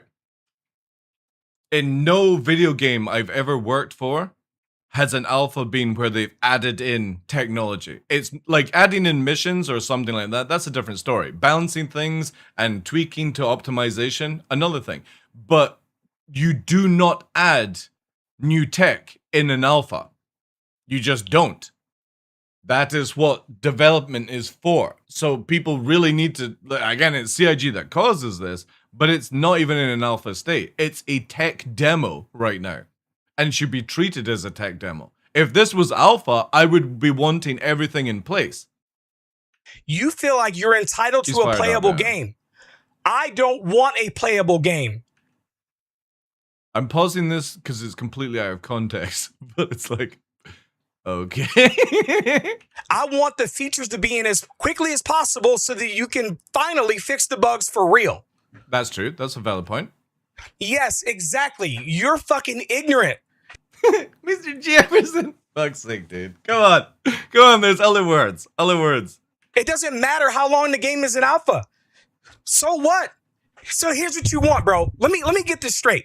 You don't want the game to have bugs, but at the same time, you want it to be done sooner than 15 years. No, the reason why it's taking this long to make it is because of people like you who don't understand what you're playing. They have to fucking cater the game to you so that you could, no, you're in.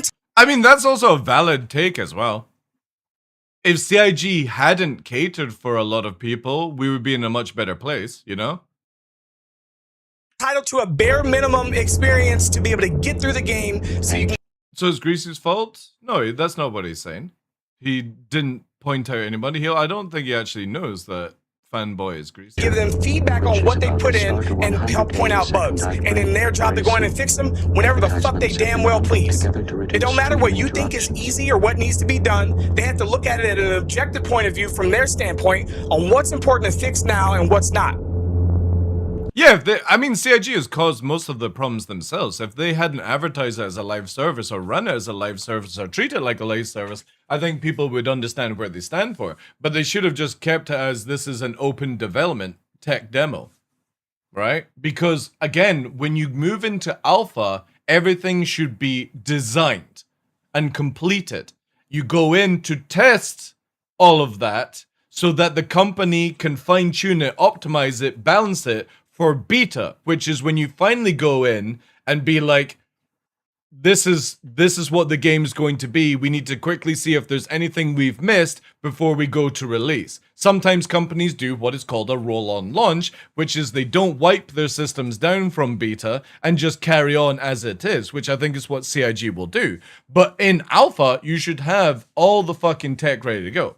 He is saying Fanboy mentally... the SE player. Yeah, again, I would agree on something there, that CIG has massively catered for people who should not be playing video games, in my point. Like, or like a video game like Star Citizen. You know? It's crazy to me that they've done that. Let me just go and get my drop. I've been lurking in DJ's channel to get my Bob Bear emotes. Yeah, there we go.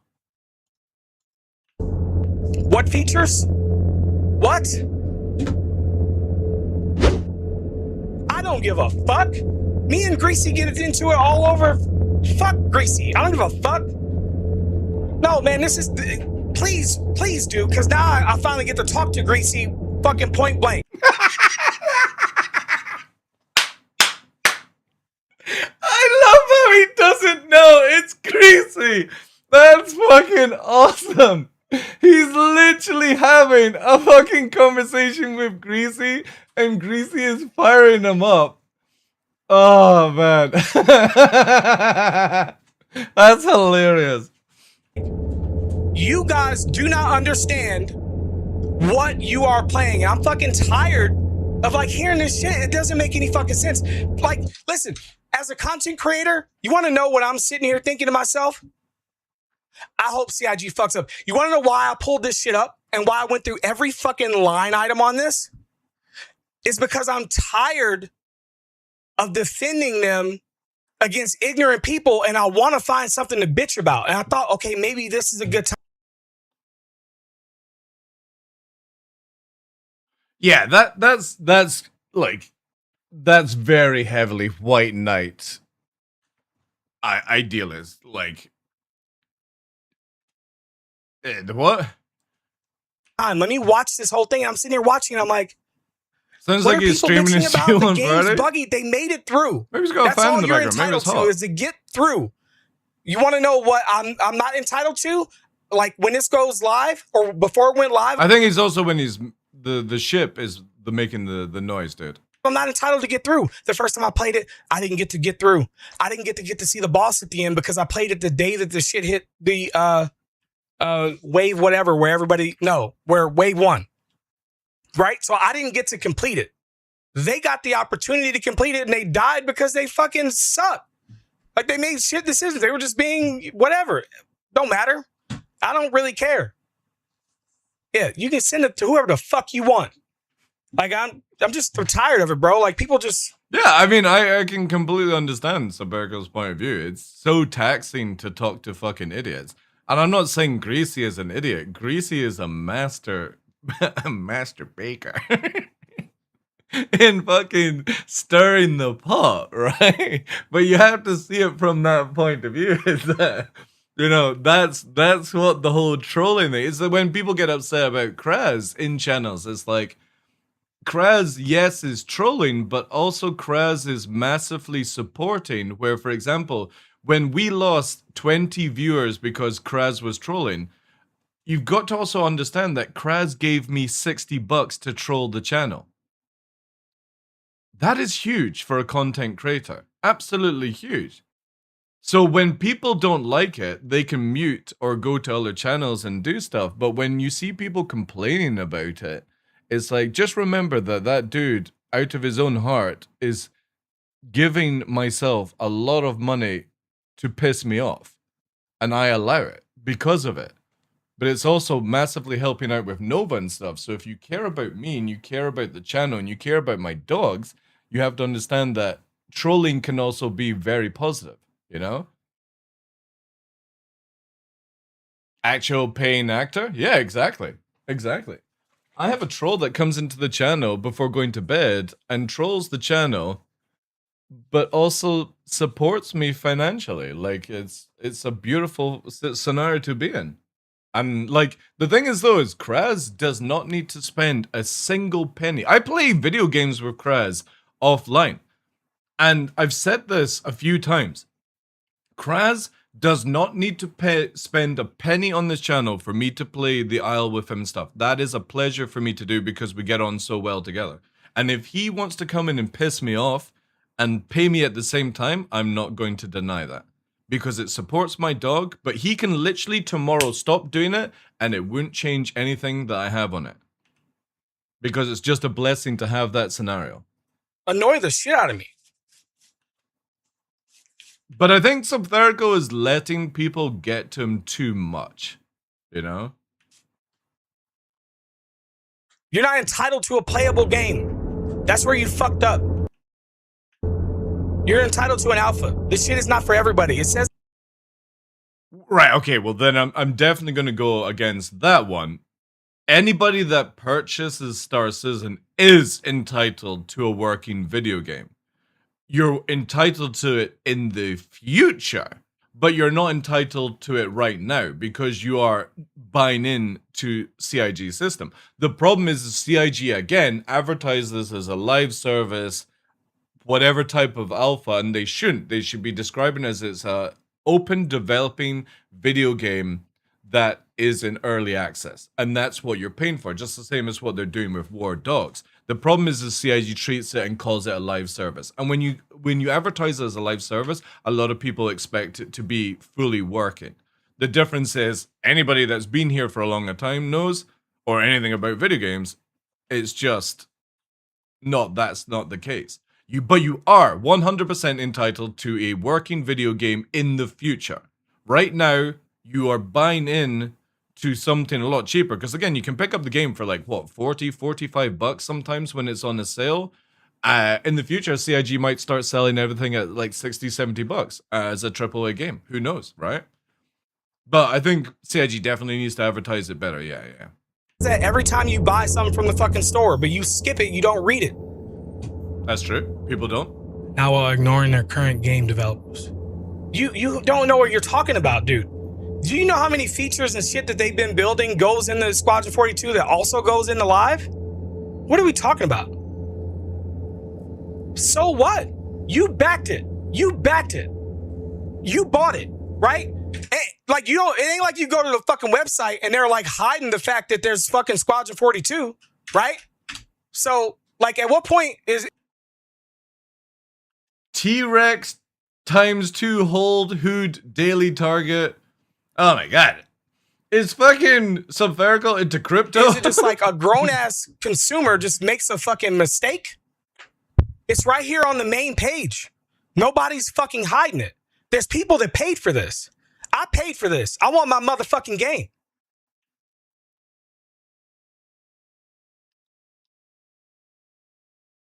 I love the contradiction where you go from you're not entitled to a working video game, you're buying an alpha, to I want my motherfucking video game. It's like, you're not like fucking Star Citizen, you fucks, but I want Squadron 42. It's been a scam since day one, and you're a dumbass for fucking putting money into it and wasting your time coming in to tell other people who are enjoying playing the game that there's something wrong with them. Yeah, that's also very true. 1% want Squadron 42. That's the stupidest shit I've ever heard in my life. By far, no. Maybe 50%. I think that would be a little rich. Because again, you have to remember this. We're on what, 6 million backers? 1% is 60,000 players. Most of the people who have backed the game are alts of alts of alts of alts. So 50%, I maybe on a very generous average, 20% of 6 million would be actually wanting Squadron 42. Because again, you got to take into account there are people out there that have like 5, 6 alt accounts and more. There are people who build alt accounts so that they get referral codes, yada, yada, yada, and do it that way. So it's like 1%, definitely too low. But also at the same time, 50% of 6 million accounts? No way. Why don't you have your boy Greasy do a fucking poll on Twitter?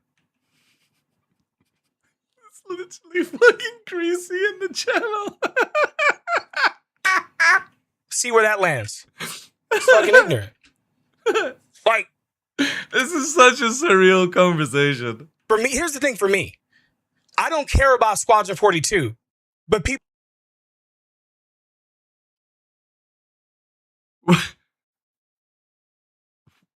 I'm so confused. Where does he stand? Yeah, Mr. Greg, you're not entitled to a working video game, He rolls his mouse over Squadron 42. I want my motherfucking video game. I don't care about Squadron 42. Where is it? Where are we going? People paid for it. They need to fucking get it. If they at any time during the time where I've been maining this game since 2018, if they at any time decided, you know what, we're actually not going to make that, I'd be pissed. And the longer that they took to make that decision, the more pissed I'd be. So. But the question is, I would have to say spherical, right? Because I get the point. Would you be upset about them closing Squadron 42 to put more time and effort into Star Citizen, which is the game that you make content from and make money from as a content creator? Or would you be upset about, you know what I mean? Or continue on with the path of I would be upset the longer it goes? Personally, for me as a content creator, if Squadron 42 died, all the stuff moves over to Star Citizen, and I might actually see Star Citizen before I die in real life, you know? If it happened back in 2018, I'd be like, damn, that's kind of fucked up. Like, people paid for that, and you're not going to make it? So, like, this is the thing. This is the thing where it's like, your criticism is... Because, literally, Greasy is right. CIG have misused the money. I did not become Legatus for Squadron 42. I became Legatus to support Star Citizen. I put this money in for Star Citizen. I didn't put it in for Squadron 42. Squadron 42 is a Brucey bonus special. If it doesn't come out, I don't give a fuck. If it fails, I don't give a fuck. If it's successful, I don't give a fuck. Well, actually, no, I would care if it was successful, because that just means more money to Star Citizen. The point being I'm trying to make is, it's like, a lot of people have not spent the money they have for Squadron 42, you know?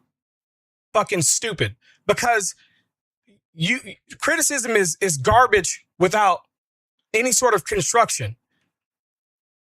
No. Negative criticism, positive criticism is constructive in any format. You can be 100% negative towards Star Citizen and still massively help in ways to change certain things and stuff. It doesn't need to be constructive at all. So you're mad at them because they just... Everyone's opinion, you would be then saying that everyone's opinion needs to be constructive, and sometimes, you know, yeah, it's like, you can just fucking have a bit of a rant, like what's going on here. Oops, sorry. Decided to make this game fucking 13 years ago. Shut the fuck up. They started making the game 13 years ago. It was on the fucking page when you bought it. That's on you, bro. That ain't on them. They've always been making it. As a matter of fact, it just came with the fucking game for a... That's actually incorrect. It was actually Star Citizen was the first game, and then they added Squadron 42 after that. Long time, and only within the last like 4 years did they separate it. So that's what you bought. I'm just here hanging out with my community. I ain't beholden to CIG. Yeah, the thing is though, is I generally feel the rant rage is where he's like contradicting himself massively and giving out incorrect stats, you know? Sad, but hey, at least we have fun in Manchester. Yeah, bro. I've already said it publicly on Twitter. I'd rather experience the game here in my own fucking home. Potentially, I could probably play it with VR and everything. I'd rather be here. You want to know where I don't want to be?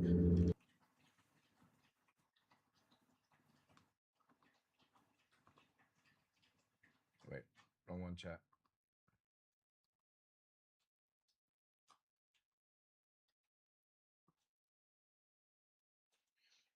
Look at that pretty boy lying on his bed.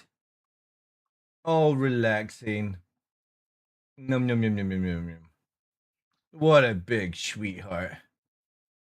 Eh? Oh, no, he's moving. He's probably thinking he's gonna get some fucking treats, the monkey.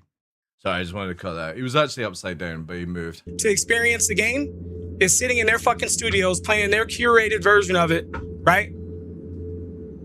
I'm just going to go there for the insight. I'm not going to enjoy playing the game. I'm going to enjoy playing when I get home, playing on my own computer. That's fair. Prepare for Greasy to get roasted. I roast that motherfucker on Twitter all the time.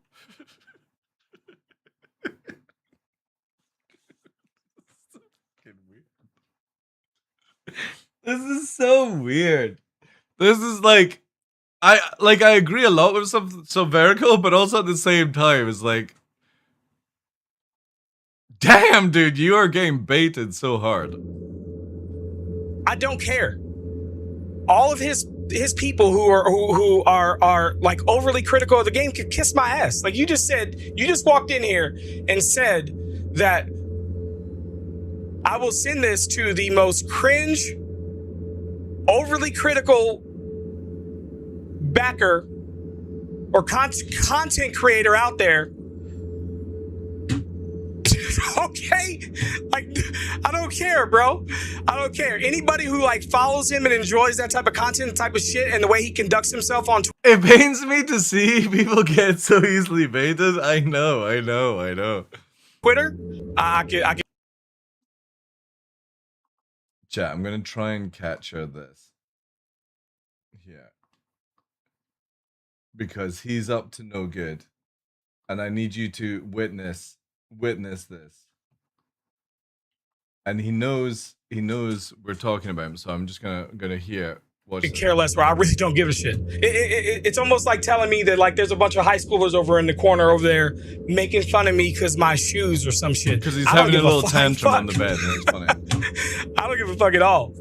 The entire community is on fire. No, it is not. Nope, not at all. Criticize Siege at all because you were invited to the VIP party. That's the stupidest shit I ever heard in my motherfucking life. And look, I don't have. Why are you here? Why did you choose to come here? That's the question I have. Like, what made you choose here? You were.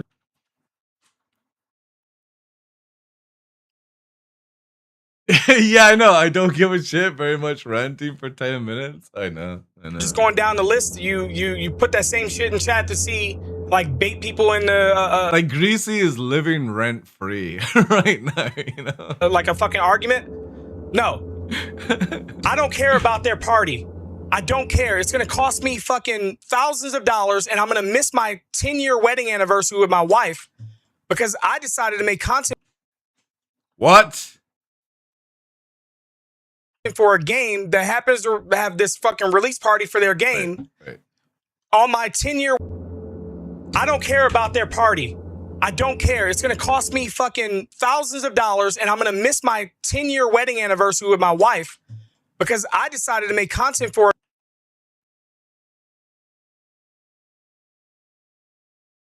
Oh, and that's why you sent it to me? What?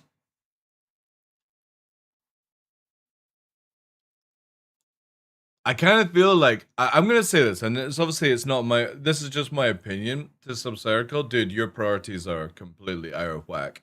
You're going to spend thousands of dollars to go to a shitty Squadron 42 thing instead of being with your wife on your 10th anniversary. How many? What does that come down? We've got a weird system in the UK. It's like what, silver wedding? It's probably not even like that, right? Dude, you should be spending that money on your wife. That's my opinion, all right? Again, do whatever you want with your life. But yeah, from an outsider, that's completely fucking... That's so off. You should not be going to Manchester. You should be enjoying your time with your wife after 10 years, dude. Like, that's crazy. A game that happens to have this fucking release party for their game on my 10-year wedding anniversary. Right? So you want to know what? Yeah, that's probably why he's told it, yeah. And this game is going to be released within a couple motherfucking weeks. Like if I get there and wait, does he think Squadron 42 is going to be released after them showing it to the VIP? Does he not understand why CIG are so scared of GTA 6? And I'm finding out that I'm just going to have a little demo like the one that we already seen. It is literally going to be that. Right? There's going to be some motherfucking furniture moving around there. There's going to be some motherfucking furniture moving. Tune into the channel. Because I'm going to be like, wait a minute. So what was the whole reason? Wait. See, this is where people need to be really, really careful with their words online. That is a threat.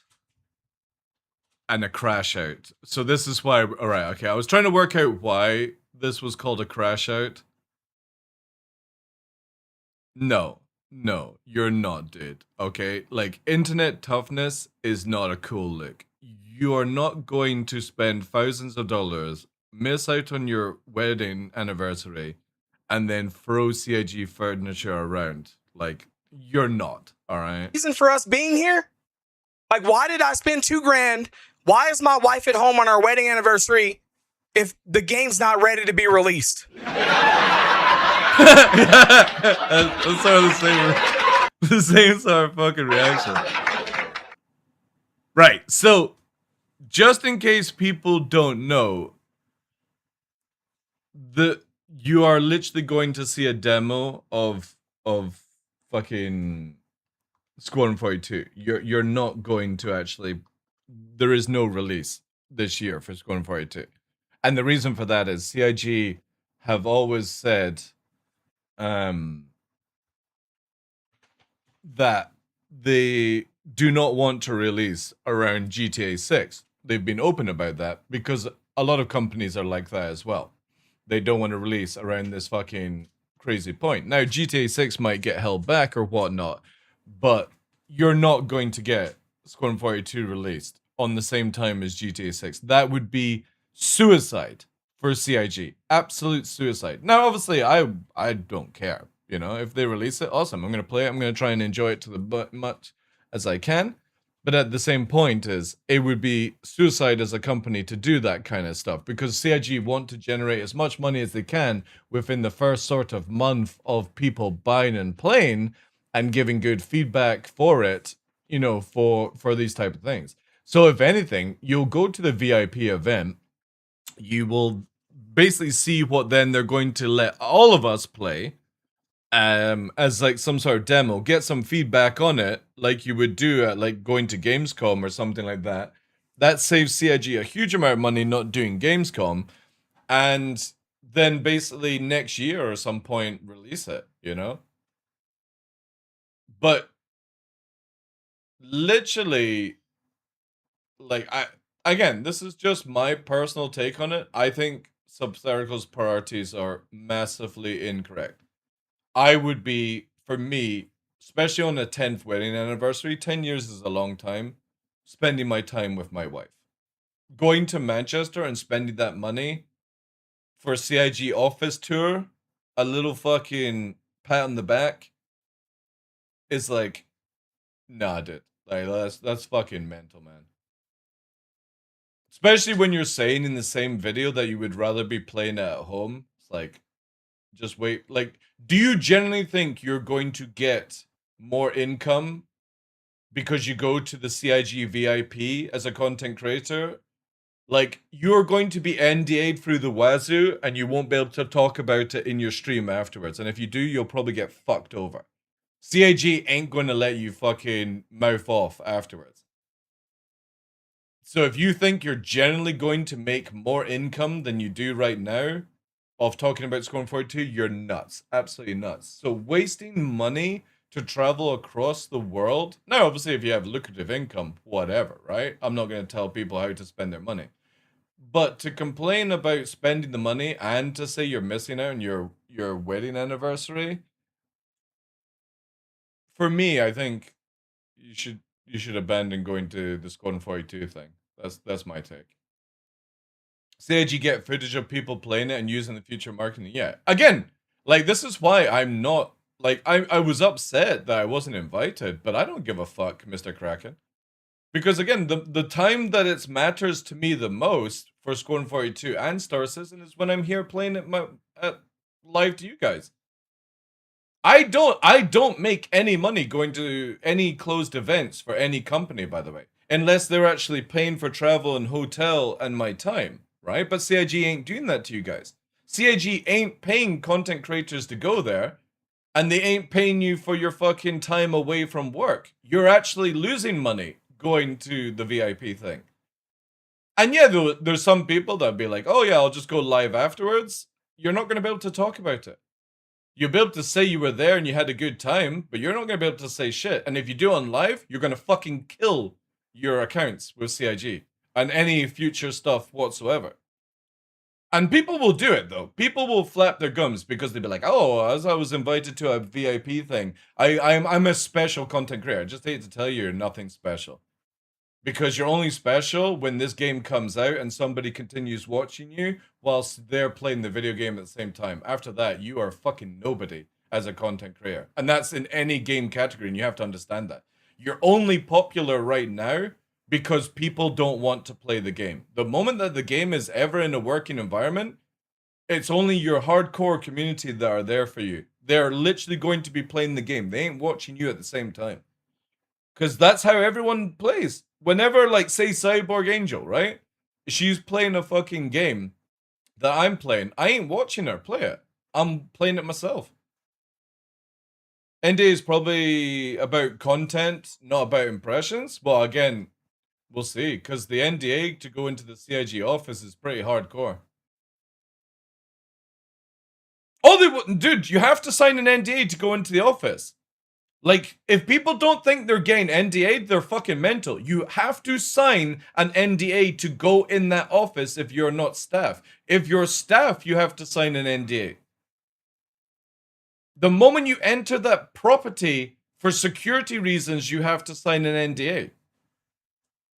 The question is, afterwards, are you allowed to talk about it will be revealed to the content creators that go there. But if you're going to see something that the public are not meant to be seen right now, you ain't going to be able to flap your fucking gums afterwards. You ain't going to be able to make some YouTube videos about it. And if you go live on Twitch and have it in your VODs talking about it, and then you delete your VODs, you will also get fucked over. Because Twitch and CIG have access to your VODs even if you delete them, by the way. It doesn't get deleted as people think it does. It's archived. And any game company is allowed to fully pull the archive out of Twitch. So when you have a content creator that deletes their VODs, this is why for me, I have all my VODs available on YouTube, right? Where anybody can go, clip, do whatever the fuck they want. You don't have to pay a penny to access these things. Because again, when you delete it on Twitch, you delete it on Kick, it is archived in their system. It's the same as YouTube is archived, and any video game company is allowed to pull that archive. Because here's the kicker, right? When you are live on your channel on Twitch, like I am right now, I don't own this content, by the way. People think they do, but you don't. You don't own any of this content. See what we have here. And when I'm playing the game, I don't own any of that. I can literally be shut down by companies if they so wish. Obviously, not many people are petty like that. But that's generally how it is. The people who own your content when you're on Twitch is Twitch. You don't own anything. So a company, if they find out that you're breaking NDAs, they can go into your archive as a company, request it from Twitch, and get that data and then fuck you over. So whenever you sign these sort of things, you need to take it with a massive responsibility. You ain't going to do what Subcircle said and fucking come on stream and kick off a storm. You're done then at that point. Before I go first time to my company office, I got an NDA via email. Yeah, exactly, dude. Because again, for security reasons, you have to sign an NDA. Yeah, exactly, Mr. O'Kraken, yeah. So again, it's like, to even put that out on video, first of all, again, it got massively rage baited. But this is to any content creator listening to what I'm saying. Do not make idle threats, no matter what it is. Even if you're in rage, don't make it. And also don't make a threat that you're going to break an NDA. Or even stream. Here's the most sensible thing I will give anybody advice to any content creator. Go to this event, don't stream that weekend. Don't stream that weekend. Because you will most likely say something that's going to fuck you over. The best thing to do is come in with Monday whilst everyone sort of flap their gums and let it die over. That would be my advice to people. Go and enjoy this. If you're a content creator, go and enjoy this event and don't say shit. Don't type shit on any social media. Don't stream. Even if you're going to lose a little bit of income on it. Because that's a sensible thing to do. Don't stream drunk. Exactly. Well, I mean, people will do whatever, right? But that would be my advice to people. Go and enjoy this event because you're invited to it.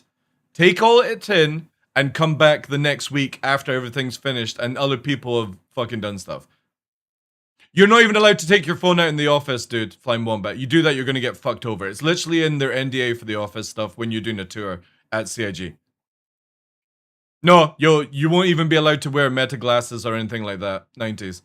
Like, CIG's security is fucking top notch at that office. I know it well off by heart. Been there multiple times. You cannot fuck around in that place. Because you will find out. Some people take this game too seriously. Well, again, we're not talking about the game. We're talking about being in an actual studio that is security managed. You have to take it seriously. What the fuck are you talking about, dude? Any one of these content creators could walk in with a bomb or a fucking gun. You got to take that shit seriously. You also could potentially ruin a company's business by leaking stuff. So again, my advice is do not fucking stream or make content around this event. You're going to fuck yourselves royally if you do. Oh, about the players. Oh, yeah. Oh, yeah. I agree with you on that one, yeah. Industrial espionage right there, yeah. Because you will think you're saying something that is allowed when you won't be allowed.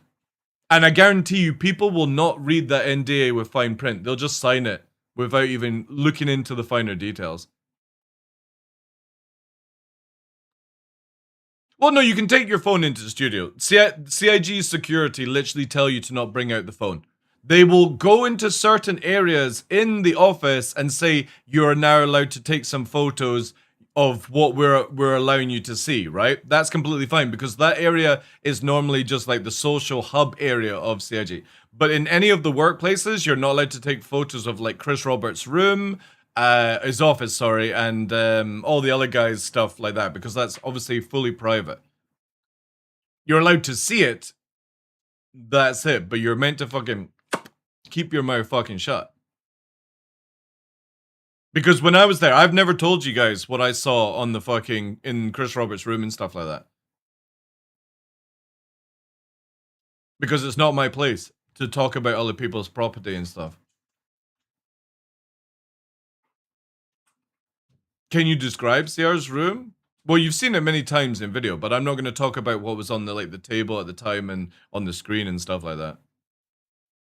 He has a statue of Shrek in the corner. Maybe he has, maybe he hasn't. But anyway, my point being is to any content creator, do not go live that weekend. Do not hype up your channel and say something that could fuck your channel because you, for whatever reason, are super excited, yada, yada, yada. It's not worth it. I've seen so many people lose their shit and their channels because they flap their gums, they get a little extra fucking sub hype, and then they're gone. Their channels are deleted and they're not playing the game anymore.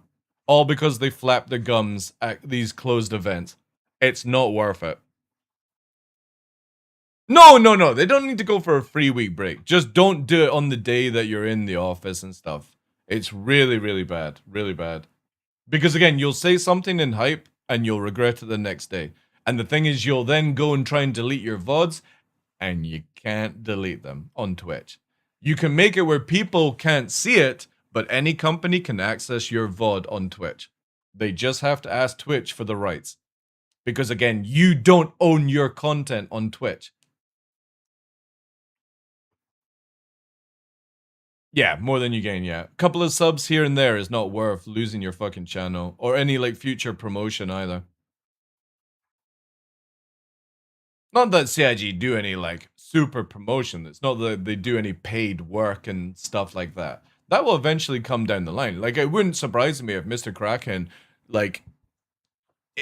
in the future gets, and we're talking with 1.0 out, Squadron 42 out, if he's still making his guides and stuff like that, is sponsored by CIG to make a video where he gets money from CIG to do on a certain topic and stuff like that. Because a lot of game companies do that after a game is out. It generates extra hype around things. So you would see something like that happen. Because I know a lot of people in the business that get that stuff from video games. They highlight a video game and then say a DLC or something that comes out, they get hired again to make another video. If Subliminal was streaming the event, I would only imagine Greasy's comment about keeping his wife. Well, again, what Subliminal does with his real life is up to him and his business. My POV on it, my opinion would be is I think spending his time with his wife on a 10-year anniversary is more important than Squad 42. That's my opinion on it. But each to their own. If he feels that it's worth flying and spending all that money for that, but it also feels like he thinks that it's releasing and it ain't releasing. You are kidding yourself if you think Squad 42 is ready to come out.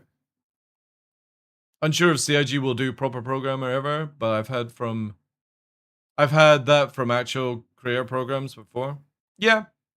I mean, the thing is, though, is unfortunately, and this is no offense to you, Mr. Kraken, you make CIG money for free. You know what I mean? Like, you make money, but also at the same time, CIG will never, like, poop money out because people just do it for free. When it comes out, exactly, yeah. Kraken's on the payroll. Again, in the future, I would definitely see CIG reaching out to Kraken for like paid work. I definitely do. That's again, they may not, but I would definitely see that because that would be a logical point to make money from. But obviously, it's before anyone's like, oh, they probably earn about 50 grand. Really, a grand at most.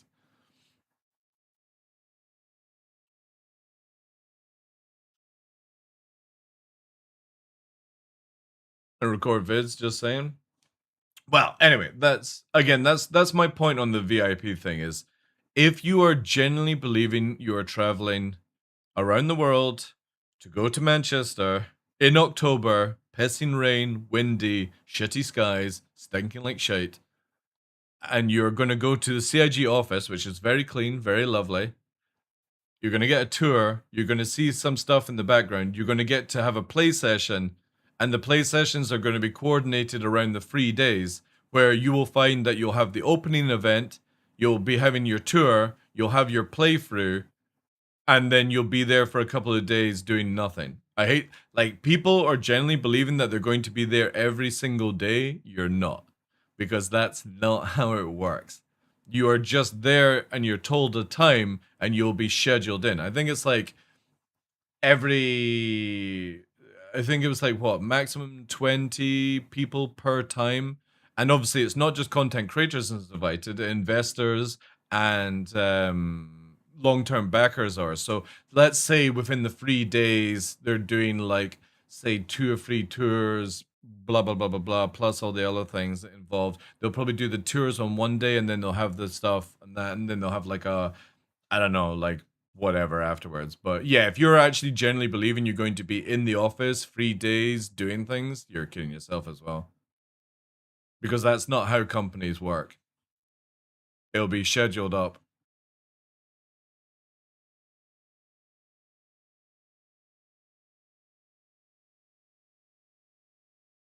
Sure, Spinner. Sure did.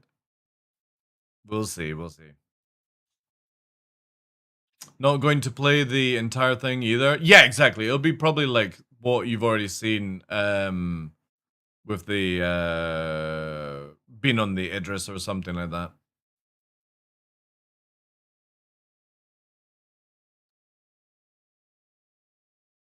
I don't think anyone expects to be to the entire thing. If they do, yikes. You'd be so fucking delusional if you didn't think you were going to play like a 30-minute demo and that's it. And you'll probably only get maybe once to try it out and that's it. It won't be like where you go Gamescom and you try out the demo and then you go to the back of the line and fucking come back in again. Again, it'll be very professional because CIG are like that. It'll be a tour, then it'll be like another thing where you're going around to go and do what they want to showcase for Squadron 42. So they'll probably get the tours out the way because they take the longest part, and then it'll be like where the next day you'll come in, there'll be like a waiting area. They will do like 10, 20 people at a time to go through whatever they're demoing, talk about it in a presentation, and then you're fucking kicked out the building, basically. Or they'll do the tour, then the demo for those people, and it'll be probably like two tours a day, and that's why it's spread over the 3 days. Again, these are just rough guesses because of how CIG actually operate. CIG can show you what we spent money on. Well, I'm excited for it because obviously Genesis is in Squadron 42. The new flight model is ready for Squadron 42. The new FPS system is ready for Squadron 42. So it's going to be a very exciting time for the people there because they'll be able to see, hopefully, non-legacy shit.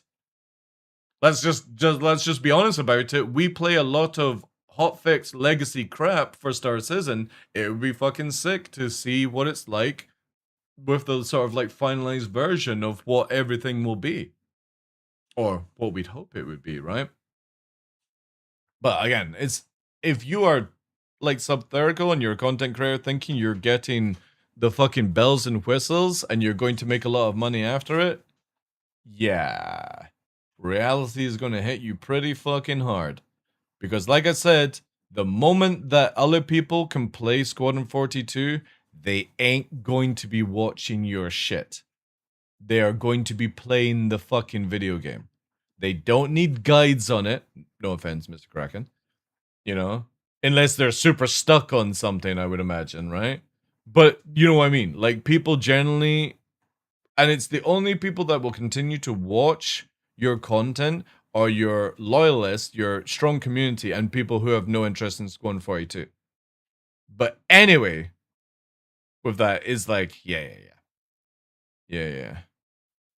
Fucking GG. Because that's how it works in every video game. And you have to understand that.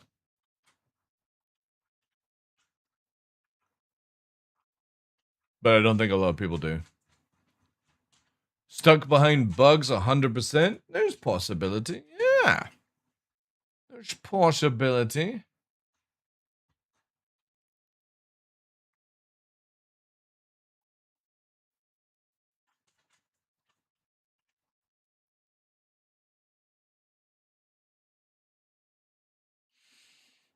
People don't need guides for any game. Still get solid numbers. People don't need guides for any game. Still get solid numbers. People don't need guides for any game. Still get solid numbers. What do you mean? Whilst you're live? Or do you mean just from generally your content from the other stuff, right?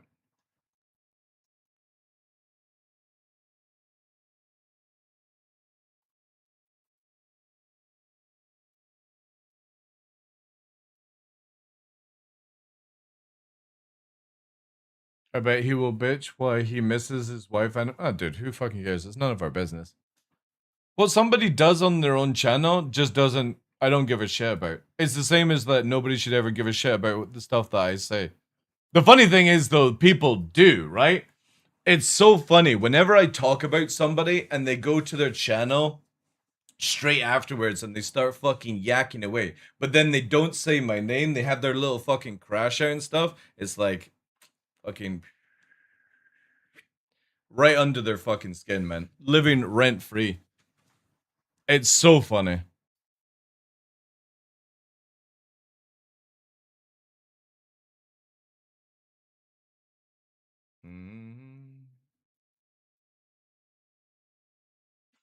Like, I see all the information for Hathor and stuff is right there to see. No guide needed. People still watch them.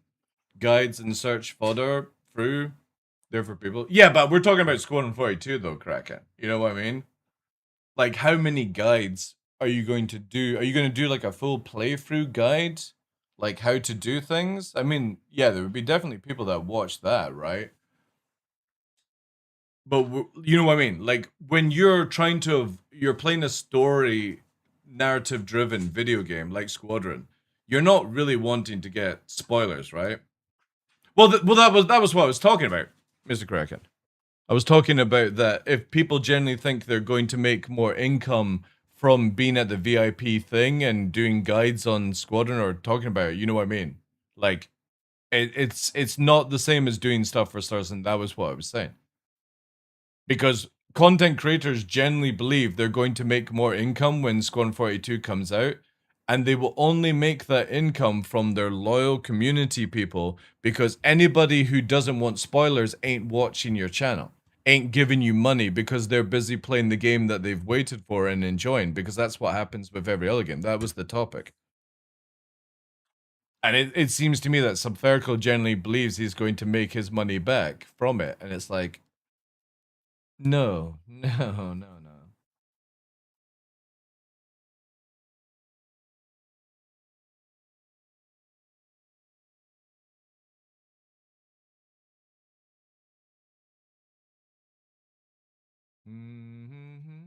Hey, Sego, good afternoon, dude. In other good news, chat, we only have a week tomorrow to go before we play real games. But exciting times, man. It's the same as like Dawn Walker and some other stuff is looking like it's coming along really nicely.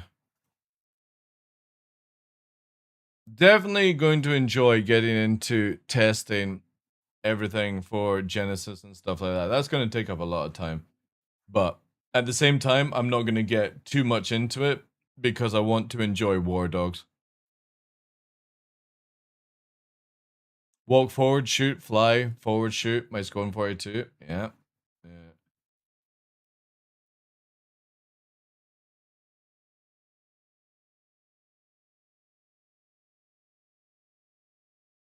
Yeah, Godspeed, yeah. I think Mr. Photog is going to be playing it tonight. I've never played any of the Hell Let Loose games. I'm interested to see how it goes. But yeah, I'm definitely excited to play War Dogs. But the thing is, though, is again, it's like a lot of people are like, oh, but what about Star Citizen? It's like, I'm still going to be covering Star Citizen. I'm still going to be testing Star Citizen. I'm still going to be going live like I always do with Star Citizen. The difference is instead of going away and cutting the stream and playing the Isle, I'll be playing and streaming War Dogs. So you get the best of both worlds. We still have our rants, we still have our diagnostic of everything, and our debates and all that shit, but also we get some playtime with everyone in the evening, which is awesome. Well, we'll wait to see. Also, if you guys are interested, !Warwolves in channel. Information on the group. We have some fantastic people already lined up for the team for what's it called? War Dogs. We have nearly 15 plus people actually ready to go. We've got the wonderful Mr. Kraken content creator. We've got Kara joining us. I think Hankins joining us. I think Mr. Photog is interested. A lot of cool players as well. We've got some good players. We've got Sofa and Seiko, Pilgrim. We have Kraz, who's playing as a medical troll with Kara. That's going to be interesting. Yeah, looking forward to it, man.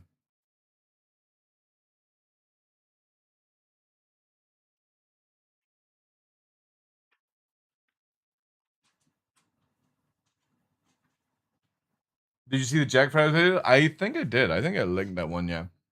Yeah, he's a medical troll, yeah. Get spoons too? No. The dude already left my Discord. You can just stay that way. Last time I had any interaction with Spooner, he had a little crash out in his fucking stream, which everyone started fucking DMing me, including, so no. No offense. Not interested. You can just stay that way. No, it's all good, dude. All good. Yeah, you had your little crash out, dude. You ranted on your channel after our discussion about I called you a shitter and you had a fucking meltdown. So no. Like, you literally left my Discord straight after that like a fucking child, dude. What do you mean you didn't have a crash out?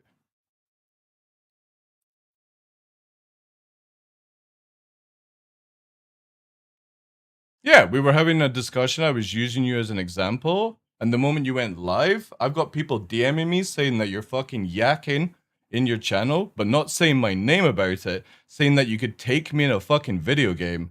And then you like literally left my Discord about it. It's like, nah, we're good, dude. We're good. Like, you're welcome to the channel, but no, that's where the interaction is fucking dropped, dude. I'm a moron. Okay. All right, dude. See what I mean, chat? See what I mean?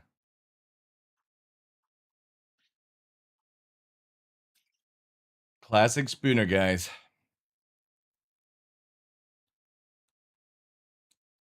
Ah, I see. Yash.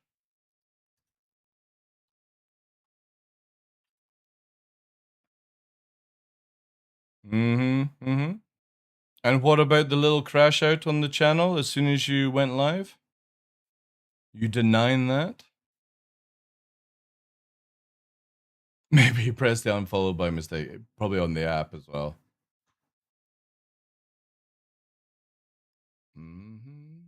I don't care about Mr. Photog, dude.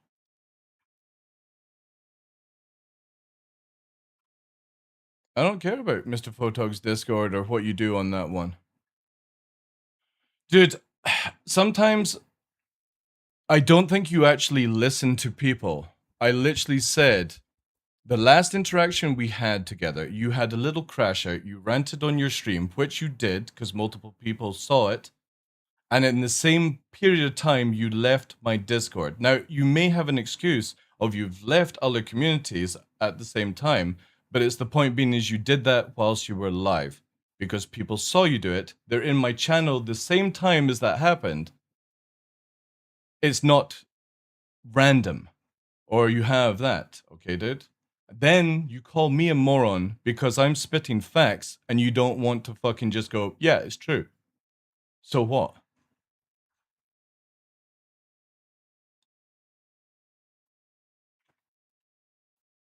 Well, my bots log and people DM me match up in the times, dude. You're saying things that are not true. Okay. Okay. Well, we won't know because you delete your VODs, right? Mm-hmm.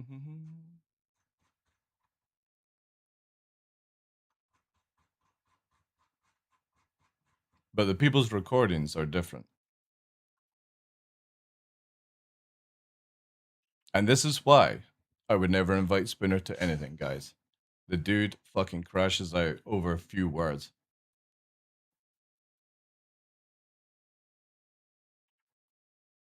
Let's see the recordings. They're people's recordings, dude. They're in private. I'm not showing them on my stream unless they say it's openly to do so. You should really understand the business a little bit better, dude.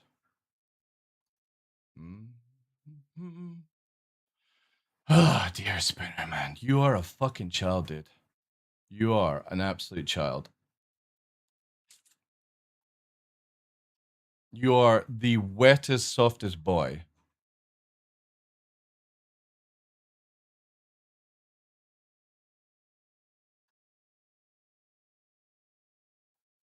I'm a liar, am I? So you're telling me all the people who came into my channel when we had our discussion and you left and went live and you're talking about me without saying my name, but it's clearly because you literally went live and they're DMing me, which I have the VODs for on YouTube about them coming in and I'm saying I'm not interested to those people. You're telling me that I'm a liar because of that. TDL is getting one guy down. But I'm a liar. So you're denying that you had a little crash out on your stream. Is that what we're hearing?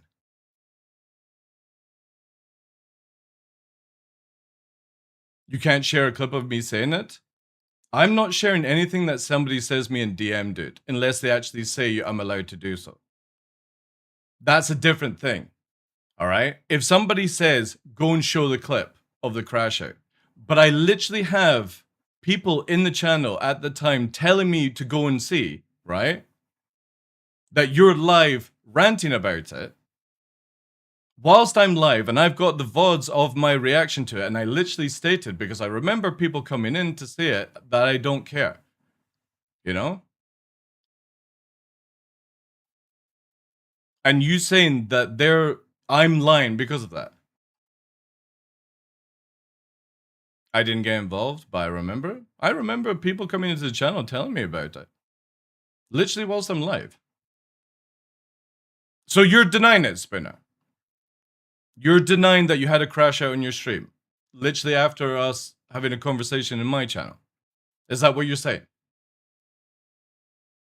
So all the people that came in to tell me about it, they're lying as well, right?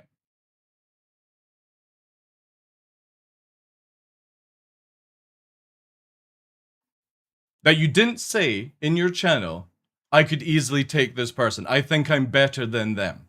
You didn't say that.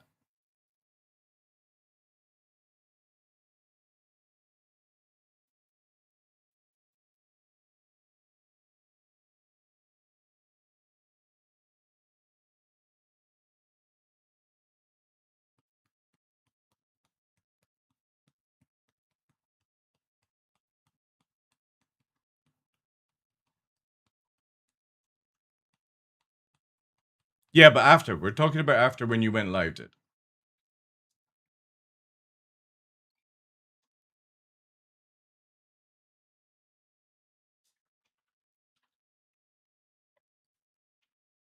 Thank you, Flame Hell. Thank you.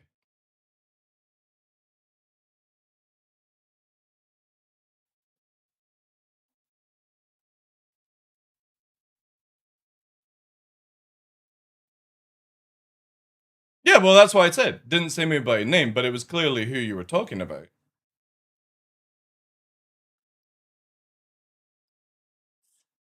I guess a lot of people are liars then, Spinner. Or you could just admit you were saying something about it. Like, nobody cares.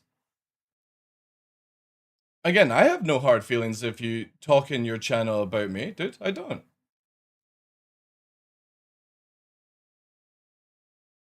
You didn't say it here, Spinner. You said it whilst you're going live. You need to listen to what I'm saying, dude.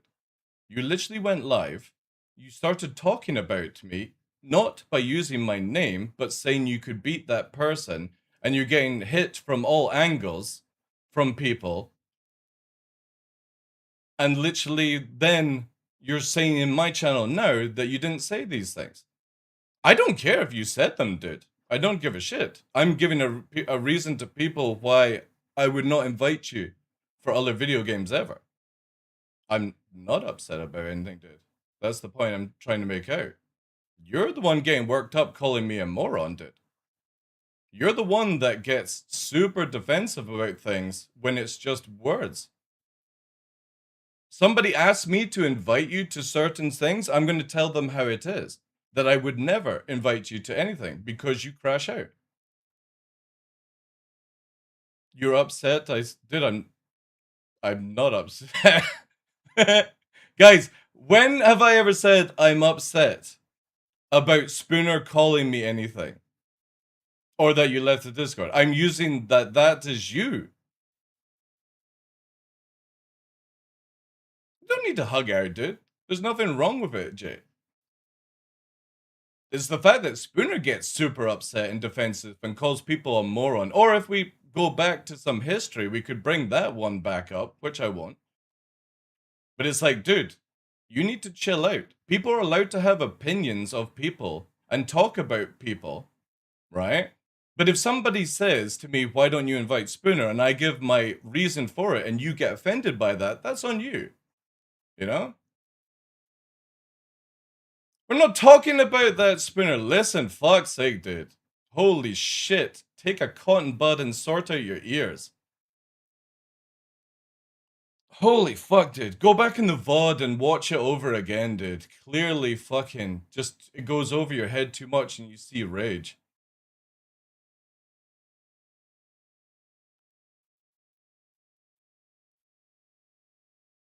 An awkward moment? Yeah, he makes it awkward, dude. The guy just doesn't listen. Gets really upset about anybody fucking saying shit about him. It's like, who fucking cares, dude? Somebody asks me a question, I give a reason. Too much for Spooner, guys. Then he gets personal, calling me a moron. Oh, dude. Such a wet fucking boy. Ugh. Such a wet boy, chat.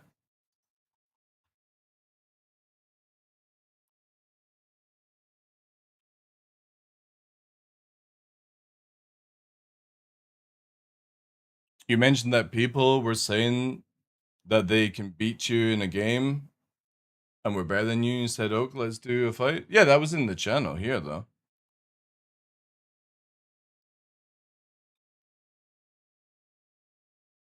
Spinner did. Spinner. Right, I'm gonna give you a piece of advice.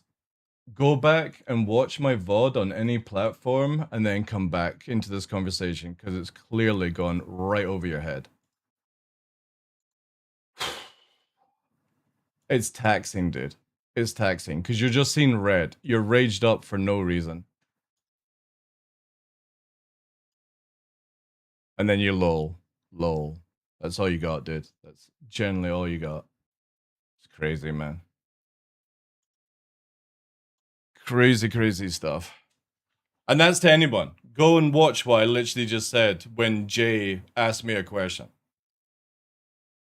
You can literally look back in the VOD. Because guess what, guys? You can see my VODs. I don't delete my VODs. I don't hide my VODs. What I say to somebody who's present in the channel can be seen and recorded and do all that stuff.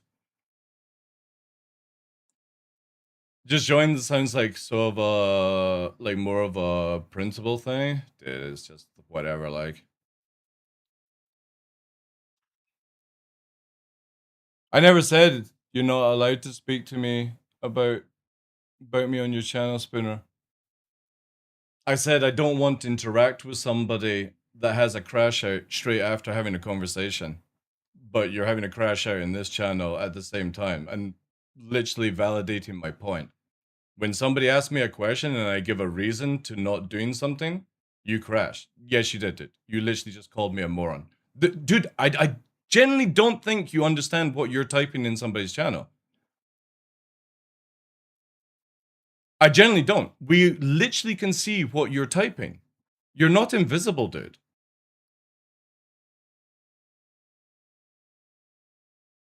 Yeah, exactly, Wombat. Exactly.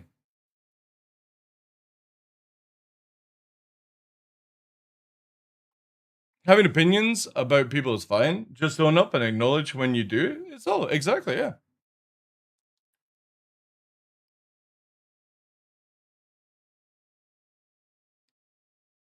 You got banned in my Discord, Zayman, because you clicked one of those weird scam links and then your account was DMing everyone in the Discord, so I had to ban you because of that. That's why you got banned on Discord, dude.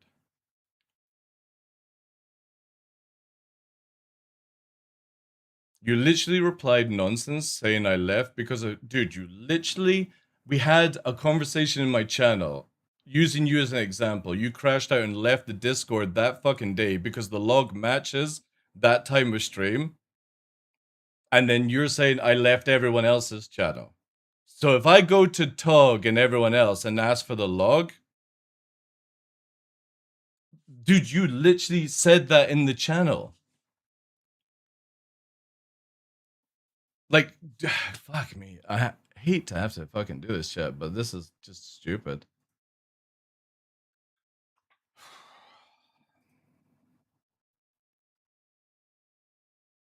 You do realize, dude, right? When you click on somebody's name on Twitch and you see the log, all the things that you've typed and we're talking about is written here, right? You do realize that. You know? All here.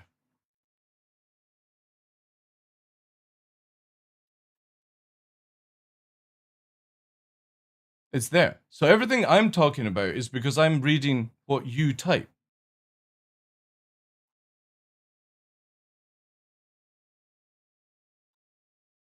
Oh, Spooner, dude. I literally said the reasons for it. Do we have to go back through my VOD to explain this over to you? Because you're getting worked up on on something that I've said when I said you literally had a crash out on your stream after having a conversation in my stream And in the same day, you left my server, the Discord. And you're saying I left everyone else's Discord. All right? We've literally covered this. The thing is, though, is in the same day as you crashing out on channel. That's not true. It is fucking true, dude. Literally, logs show it's true. I literally said on the day, if I have to go and fucking find the VOD of people DMing me whilst I'm live saying you're crashing out, and I then turn and say, oh, he's left my Discord.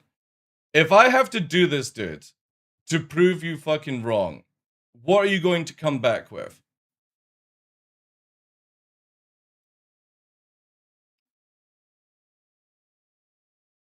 If I do this, if I have to go to this level, how are you going to come back on this when I prove it?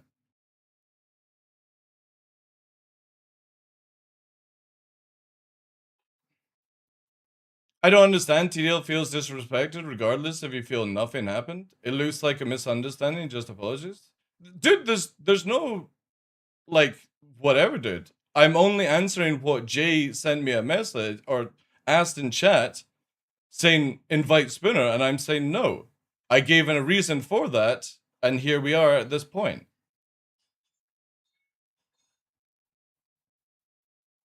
Proof what? Nothing happened. So you're saying nothing happened.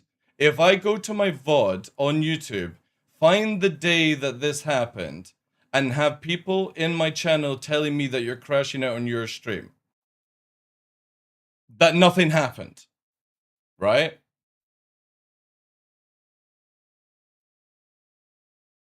That's not the point I'm making, though, Spinner. I don't care if you left my Discord, dude. I don't feel offended that you left my Discord.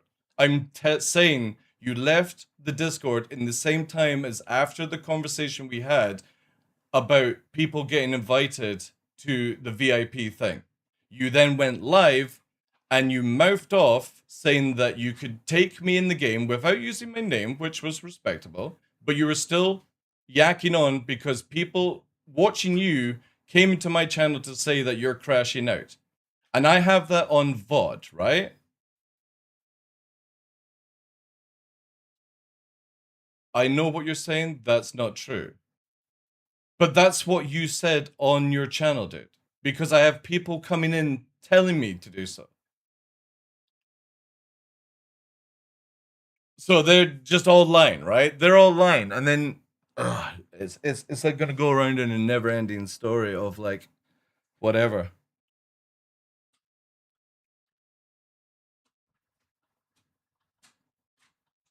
Spooner got upset on why TDL doesn't invite Spooner. No, that's not the thing at all, Wombat. Keep up as well, dude.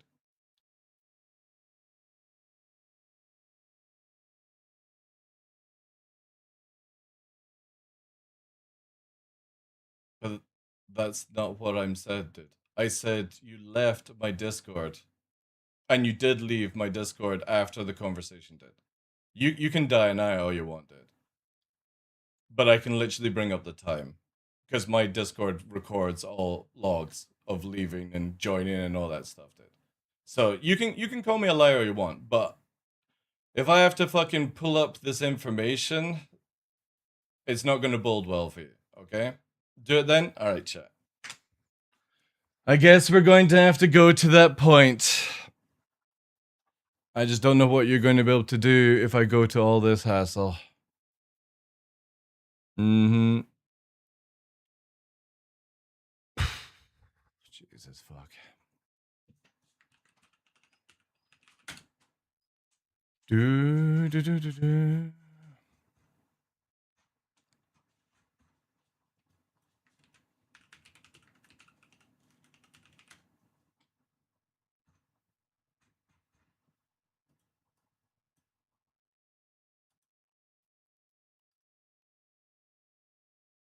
Mm-hmm.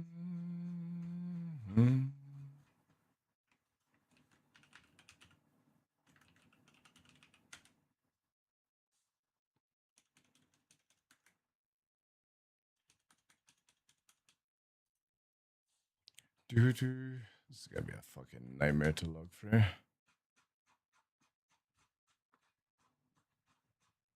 And the time of me crashing out, it was when you go live, dude. When you went live. Right after our conversation in this channel, which you'll probably do in your channel today. I would assume. Which is cool. Don't mind. Don't care. So tired and AC? AC's broken, dude.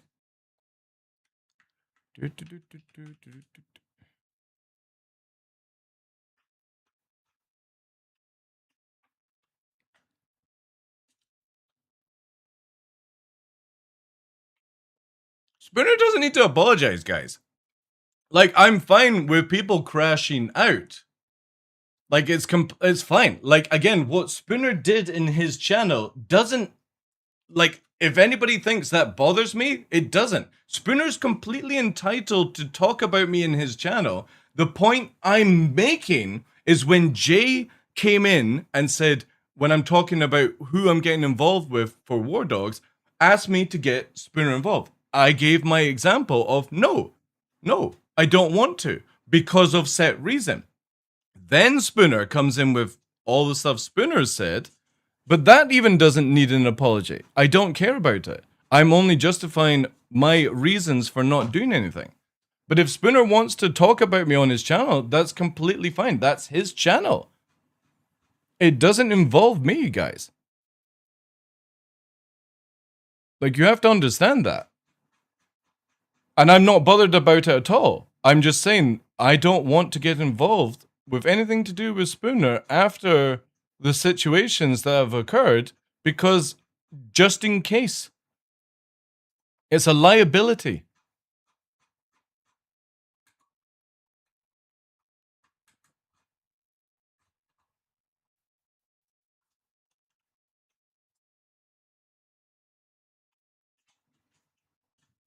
There's people in channels saying you were disrespectful.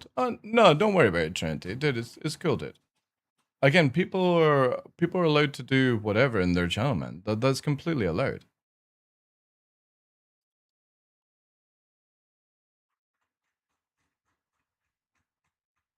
Were you disrespected? No. Dude, I disrespect myself. Again, I'm only, like, even with this Barney that we're having with Spinner is, like, literally doesn't change anything. It just validates what I said, which has got Spinner worked up. That's all.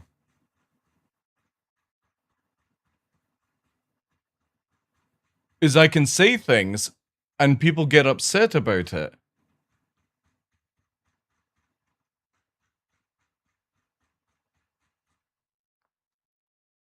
I'm looking for the log just now, dude. It's going to take a fucking long time for me to find the thing, because unfortunately, when somebody leaves Discord, it becomes a code, and I don't personally record people's codes, so I need to go back to the point it says leave. It's one of these me-bot things. So I need to go back all the way manually to find it, because searching for your name doesn't show. It only shows people's codes.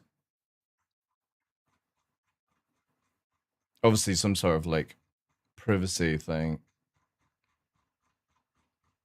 I'm not upset, just pointing out that I didn't leave you. Dude, that's completely fine.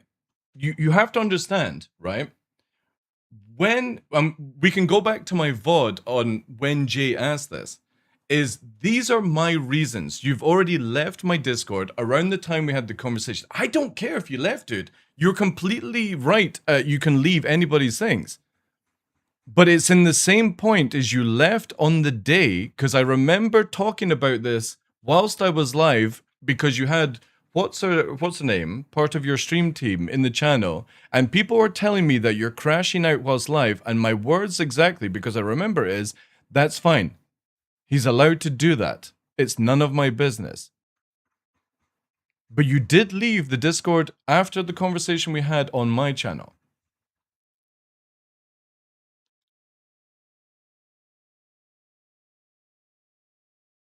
But you did have a crash out, though, Spinner. There's no way that all the people at that day, whilst I'm live, coming in, telling me that you're doing something on your channel isn't true, dude. There's no way. You're telling me that just a big group of people come in to fucking start it up. And the funny thing is, I actually went at that time to go and look at your stream. Obviously, I didn't do it whilst people could see and hear, and you were talking about it. I remember exactly, dude. You were saying you were taking punches or hits from multiple angles, all that jazz, dude. And that's completely fine. No, the crash out doesn't upset me at all, dude. I've stated that many times. The reason I would not invite you to anything more is because of what you did in your channel. You're completely allowed to do that, but I would not want to interact with anyone like that. If I can't have a conversation with you without it going into sticks and stones kind of shit, and going back on it, you called me a moron in my channel, dude. All right? This is where I can't interact with people like that.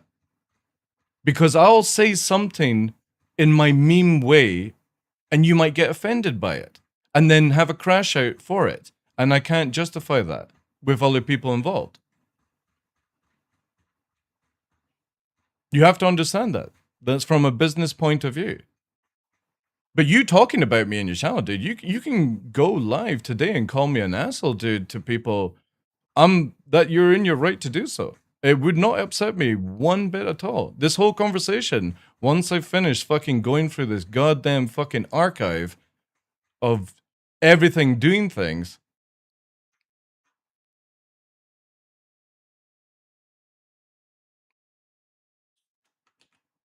Again, it's just going to be another thing.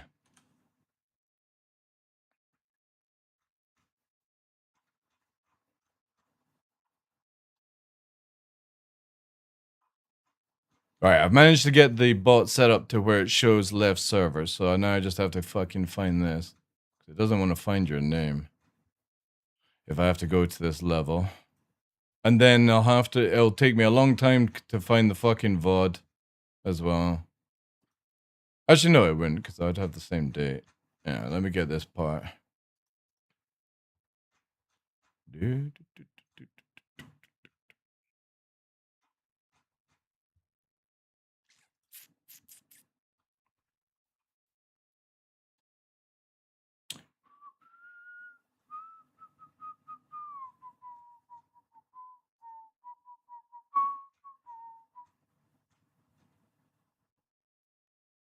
I wonder if I can actually streamline this down for future.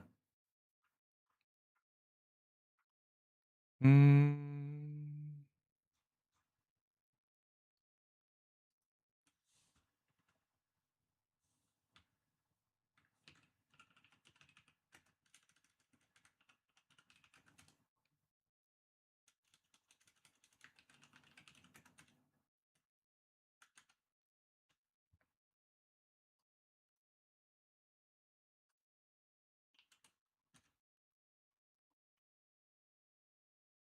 right.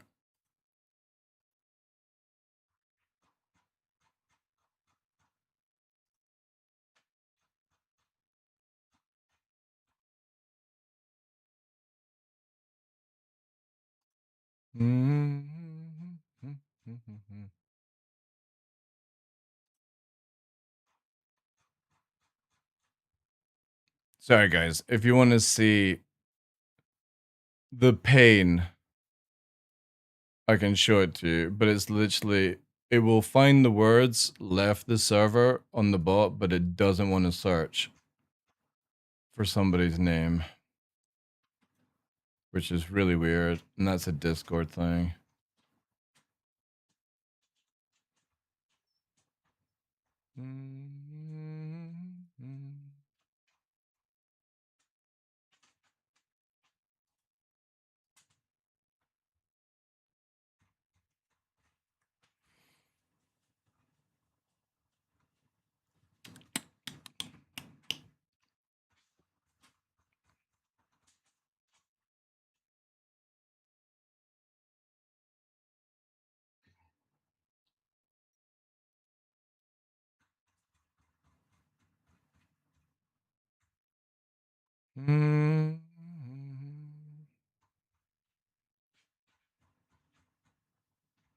Because once I've got the time, then I can go to YouTube and find the VOD. And you can see my reaction.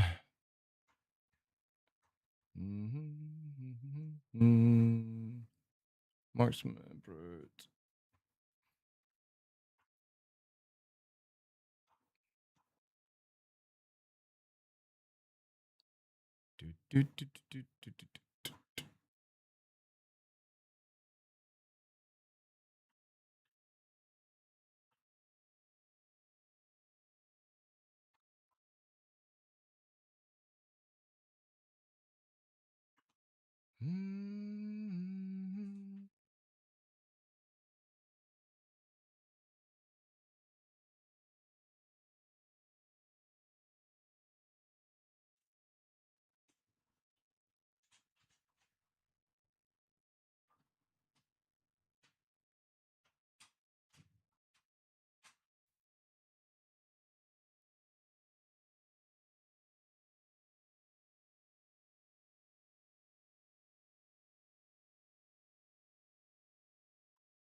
I think this has all been a misunderstanding.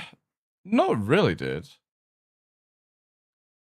Again, I don't need people's reasons. Like, again, I'm not saying that you're lying that you didn't leave, but again, clearly, because I remember my stream at the time, because I had people fucking trying to rage me up against you, and I'm like, I don't care.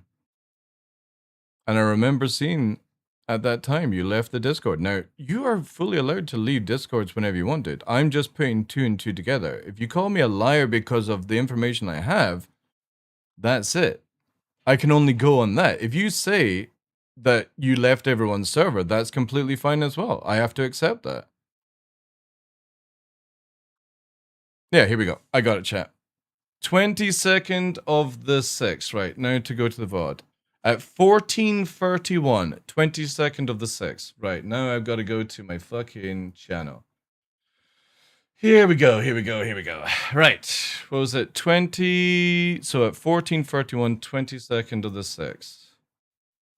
22nd of the 6th. Here we go. What's the right one? Yeah. All right. Let's go. Right,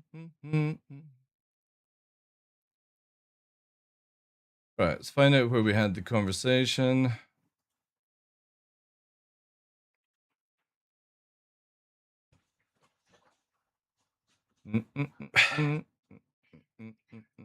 That CIG won't. Those that probably won't end up. Like, they wanted me to. I don't even know if there's any drops, to be honest. 47, so that would be a.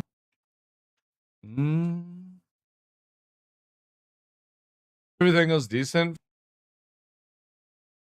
Now you go back here. Don't even fucking play the game. So find some of the other, like, always be known as that person.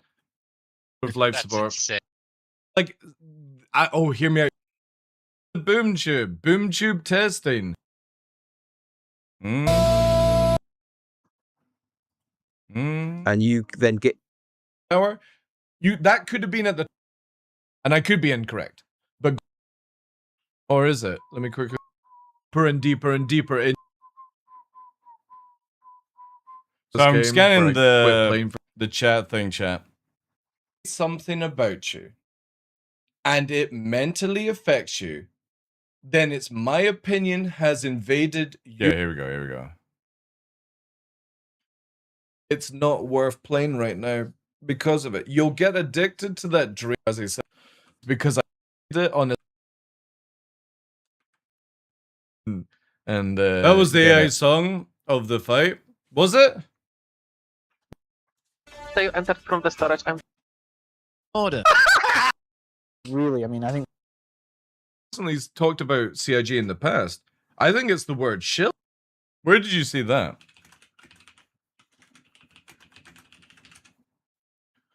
The instance We did. Me Tram and Stephen. system. We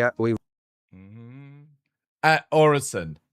The leaving the Discord is unrelated to anything we spoke about. Again, dude, like just drop it. Like I don't care if you left the Discord, and if you've got a valid reason for it that you're saying, I accept that, dude. I'm not saying that what you're saying is not. I'm literally stating from my point of view. If we have a conversation in the channel, and I remember it correctly, right? You didn't like what I said, and that's fine. Most people don't. You go live, and for the first like 45 minutes, you're talking about the conversation we had, and you're saying these things. I have people coming in saying that you're saying this stuff, right? I'm telling people I don't care. People are allowed to do this stuff, and that's what I'm trying to find the VOD from, to show my point of view. That is completely fine.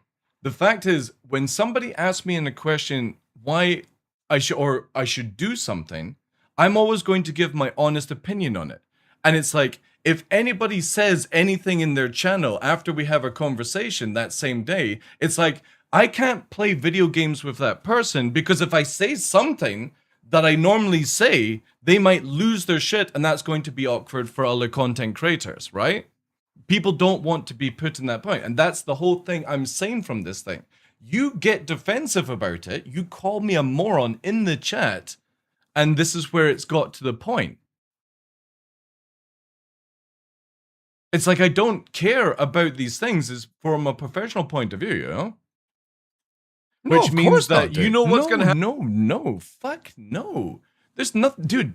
I'm Scottish. There's nothing you English can say to me that's ever going to offend me. The point I was making out, and we can go back to today's VOD on when Jay asked me, is that I don't want to interact with people in these sort of scenarios. Any content creator, I could list thousands of content creators, dude, right?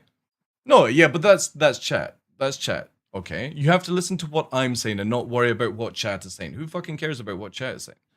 The point being I'm making out was, and we can look back on the VOD, is I can't interact with another content creator if I say something that might trigger what you've unfolded here. Proving my point is that if I say something, it upsets you. Now, that's completely fine if it upsets you. I can apologize on that if it gets to that level. But this is where I boil back to, is like, we can't be live and we're playing a game like War Dogs, and I say something funny that you might take to heart and then have a fucking go, right? That's not good. And it could happen. That's why I came back to the point of, is there are certain people I don't invite into events, the same as you probably wouldn't invite me, right? So I wasn't upset and you weren't upset. What do you mean? No, I'm not upset about anything. Happened, chat. 601 different souls. If I don't even care that you called me a moron, but that was just proving my point. 600 plus. I don't really know how. That's good. You probably missed out. And again, when people were bombing my channel, yeah, here we go. We're talking about. There's Razzie.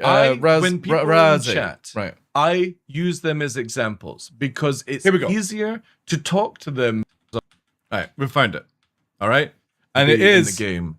This is the same day you left my Discord is the VOD, and we're having this topic conversation. Because literally, I remember Razzie was in the channel, and this is it. Yeah. No Scotland, no partner. Let me go to the point where people are fucking telling me you're crashing. I would personally prefer it like that, but I have a feeling it's going to be like ASD, where it's personally like these. Obviously, that would set the start all over it. One thing they have wake up at studio off. It's been too early, and I'm doing dog training in that time. I hope I am. I really months of roughness. Oh no, you were respectable where you didn't. I would prefer if you did, because then people would understand you a lot better. And I don't care if people address me in anything in their channel, they're completely right to do so. It's the point I'm making out, dude, is, and this is where it all came back to. We had a conversation. You didn't like what I said. That's completely fine. Okay, I will apologize if that offended you at that time. You went live. You talked about it. People saw it. People DM'd me. People in my channel told me you're crashing out about it. And I just want to point out what I said to people. Yes. Well, no.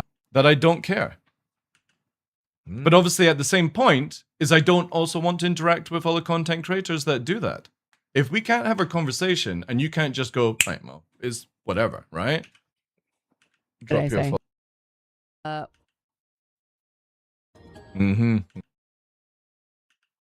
Now I've just got this horrible skipping process to find this shit. Like bad times with this game where I quit playing for 6 be a backer at all. To Spooner as well when he was in here. Like for a content creator, he's got that honeymoon period. And the honeymoon period is like where you've started off doing content creation. You've not gone through any of the rough parts yet that you get over time, and it just everything feels really, really good. And then you get every content creator gets it, the reality check point where it's like, okay, I need to do this. I need to do this. This is getting a bit tiring for me. My mentality is starting to get a bit low. The game is causing issues. Should I move to another game? My friends are doing this. People are doing that. And it is a constant play on your mind as a content creator. And I miss that honeymoon period. Like my first 2 years were so good. We're gonna have So to painfully go through and now this I'm just like, to prove I my point, absolutely because love this job, this is but at where, the like I same said, time, I'm people like, are coming in I telling would me love you're to be able to crashing move out. and do other video games, but because I spent so long building a community around Star Citizen, I really wished I had done multi-gaming at the beginning. And it would have taken me longer to get... Oh, thank you, dude, for the follow. It would have taken me longer to get to where I am, but I think it would have allowed me to have a better, like, instead of dreading playing other video games. Like, we're about to play The Sand, and of like, well, I've been starting... Yeah, the community definitely follows. It used to be 50 to these... America. A bit of the Isle. Can I afford those tickets? Like, again, I constantly work to be...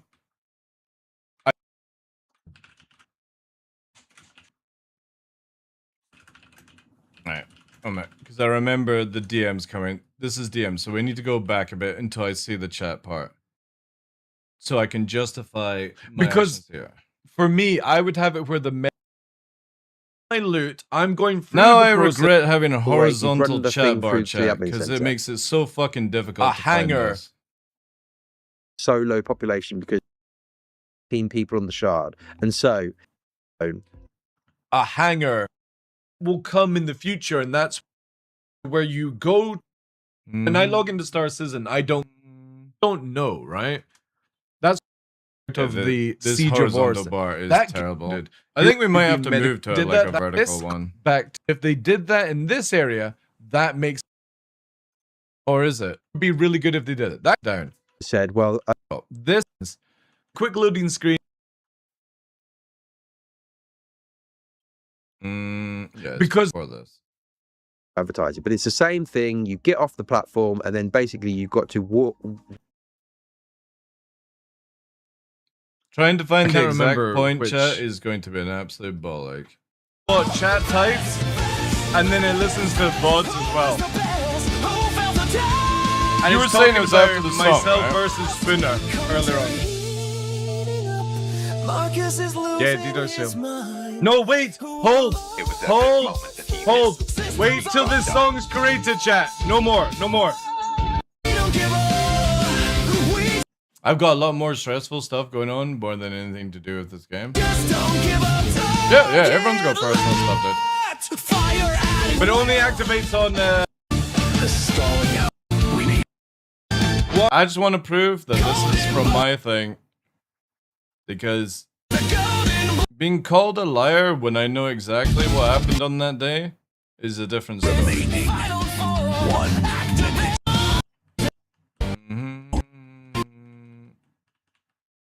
Sprinter strikes back with the golden blow. Oh yeah, because the bot started talking about you like you were fighting me. I remember that now. Yeah. Before on this only server in PTU, the game was flawless. FPS worked. To get to the so with D. War Thunder for free on PC, PlayStation. Yeah. I could definitely see myself being a Stark if I was Merrily, with my little camera. I got a lot of IL2 Party mode has been unlocked. Yeah, because it was TDL versus Spooner versus 1v1. Chills for stars. The song is being created. Wasn't a big chill. Sorry, this is having to happen this way, chat. I'm just making sure that everything is covered so people know where they stand. The problem is trying to find the text channel at the bottom for the people telling me about it. Talk to your stream. I don't know if it's for streaming in general, but where you can like. You used to, and you would. That's why I You've keep still my got the voice. Crusader showroom rooftop, Draw? and then Is that you how take say it? tram. You've Yeah, now it's- formed Hub Center, and you take the link. They are nations, but I'm sure The tram you could Yeah. creeper Creeper. into You know here. Really look at the technology side of it, not in front of that I'm sure but also remain. leg, and they shot goes live, and area. This is like the same as, and this The same technology that takes you down Yeah, I to your started- instance Tom hangar. started trolling. and this. I only ever if see. you have- I don't. This person is. He's hit the button to wherever. I mean, for instance, it's just a 4-9 instant. Thank you so much. Games. This will not take long. Hopefully, chat. I don't. is out here. Yeah, but you're not very jazz. Hope I just can go back in the VODs. I should just link the can VOD. get That out would have been to the- easier. Thought the I'm gonna like that. The immersion is when you set it up to be. It will reposition. Then you have a long journey, limited. To Say that get into the. you go in, No, yeah. Okay. go. People It's that in. form. Which what Hey, Cara, how you doing? map? It doesn't now look. The NPCs will not see your Zero stress here. Hobby. To get into it, I just don't like getting called a liar. And You I've should got be the way getting to on the prove. track instance. I had to go on my own first. Mm, We had your question actually was no. I see it. We when he'd left, That's definitely going to evolve. not in a pund, I then passed repositioned. And it True. happened reposition. As soon as you join in, I'm doing well. Doing well. I have to go eat. Doing And, well, the Cara. Crusade. You get the Cater 2 there, and then of that things. Mm. Instance is just basically to get the crate. You're like, oh, going through. Then you go. Because we have to make Orson feel I wanna alive skip. or whatever. But the thing is, again, about that. But you're immersed up of the area, the they wanted to test it in small extra loop. To see. closed elevator. 15 people on the shard. Then we don't get any. These locations are not designed for what I just on the ground. The more Would be my guess. it kind of scales. It's very technology of To your experience. live and just have PTU run. That's the main thing for me. You cut Out of the damaged actors down. Yeah, in your own instance, because but consider and there's not many people at Hathor. And continues the pipe down. 200 on £10.42. This dude is a few, like I would imagine. Oh, so painful, chat. For this year, price as well low. The game. Like again, I will gladly like if Star says should I play? I'm like.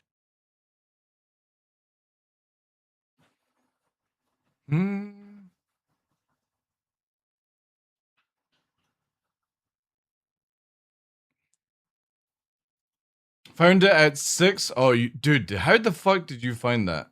Oh, I'm at that area. Christ, that's freaky. Yeah. Oh yeah. Shit, I just went. I went past it.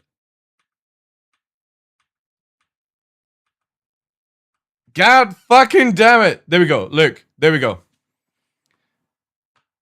There we go, chat. Right, one minute. I need to turn off my core here, all right? There we go. So this is the VOD, okay? Damn ads at the perfect time. Luckily, you can watch it on YouTube without any ads, right? Xerxes found it. There we go. Darklaw. Spooner was talking about you in his stream. The day Spooner left my Discord server. This is, again, just proving it from my point of view because I'm being called a liar.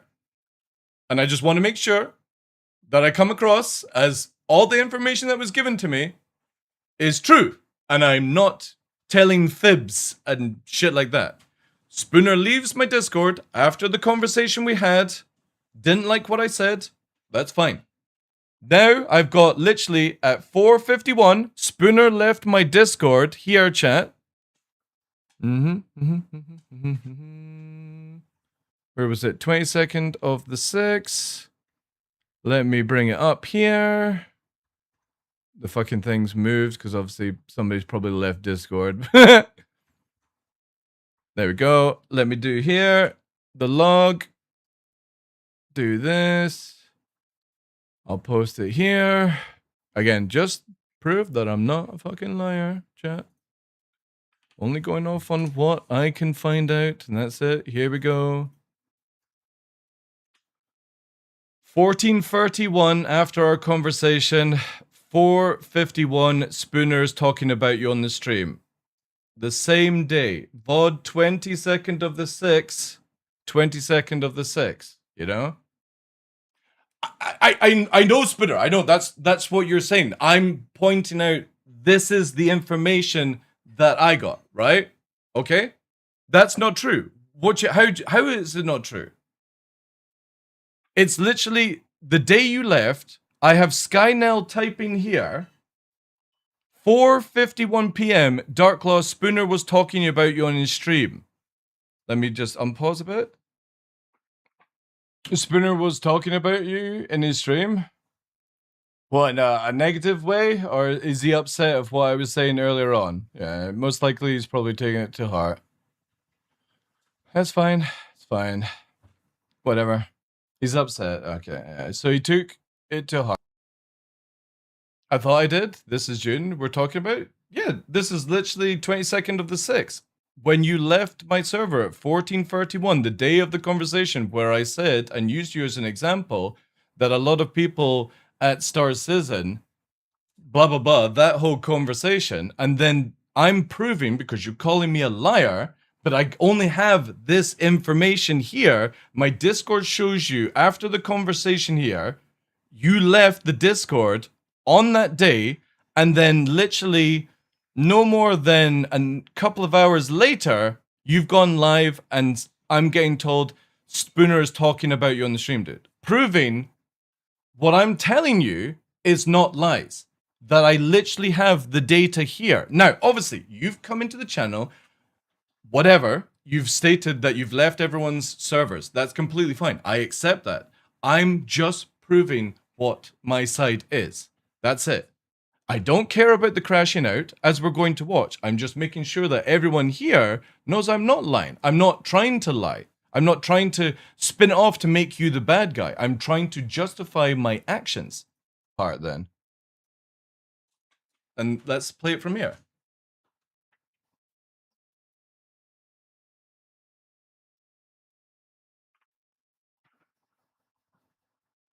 Because it says there, Spooner was talking about in the stream, now upset. And that's me looking at your stream because I was like, oh shit, have I done too far? Kind of thing, right? So you can't hear it on the stream, but I'm watching your channel at the time. Yeah, it's weird that they keep bumping. Then you can't. Then why are people telling me? And when I looked at your stream, dude, you're saying that you said, and quote, I could take this person. I think I'm better than them. In the same text that you're talking about me, obviously not talking about me. I literally opened up your stream, dude. I didn't have it on my stream, right?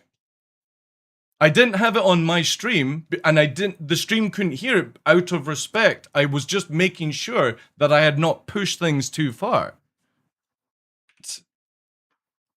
Yeah, you can't. Spinner is just being a fun troll for content. Respect that. Get the Praetorian starter pack and wait for 1.0. I don't even think you can do. I'm pretty sure that's the way. Because I don't think you see anything over. So again, there. Spooner was talking about in your stream, now upset.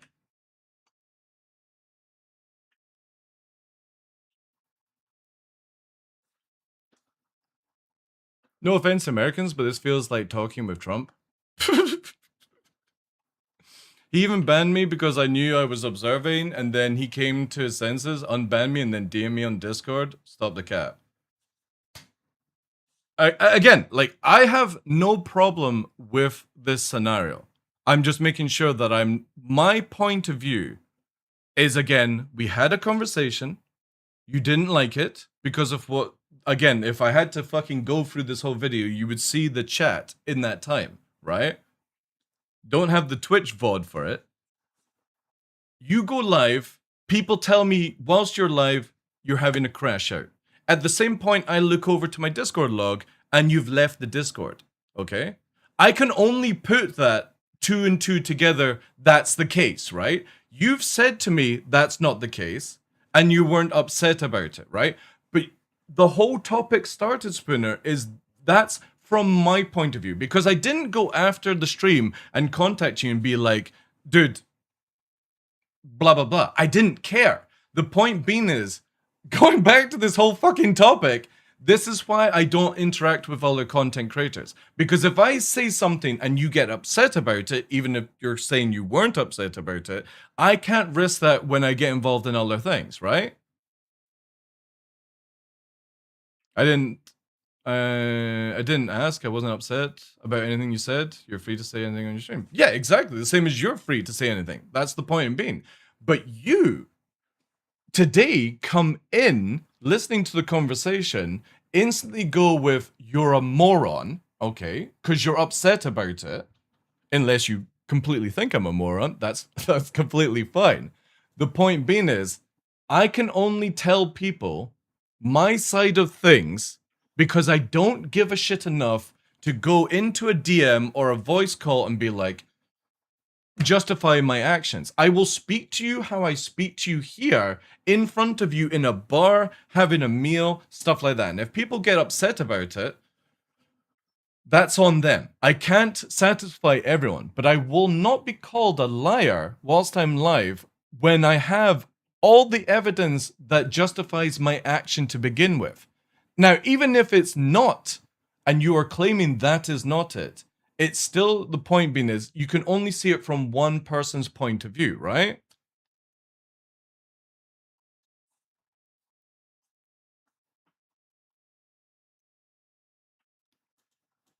I know you're saying that now, dude, right? Because it's clarifying it. But if we have a conversation, you leave Discord, and whilst I'm live, somebody tells me you're having a crash out on stream, I open up your stream and listen to the conversation and go, okay, he's upset. And I have that because I did that, and I've got a VOD proving it, right? And we've got other people verifying it in the channel right now. That's the information I go on, right? That's the information, dude. And you have to see that even if you say I'm lying and that's incorrect, that is you justifying it. But I go on the information that I've proven today that I'm not lying because I have the log of when you left, the conversation beforehand, and the people telling me that you're crashing out. I open up on the stream, and I've just shown you guys that I opened up, didn't have the stream playing, you know?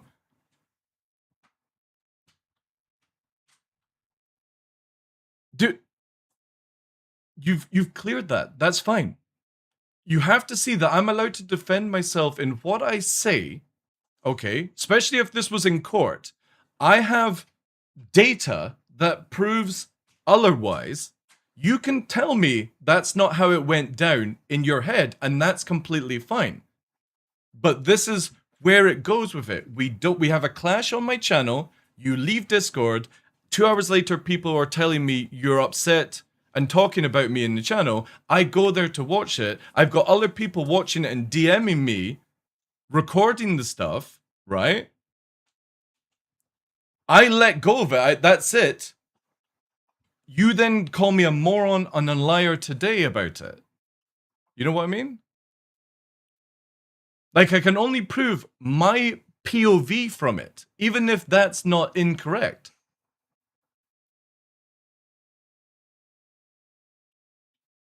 And I don't care if you left my Discord. I don't care if you left other people's Discord, dude. You're completely... I do that all the time. The point is, I can only go off the information that I saw that day, you know?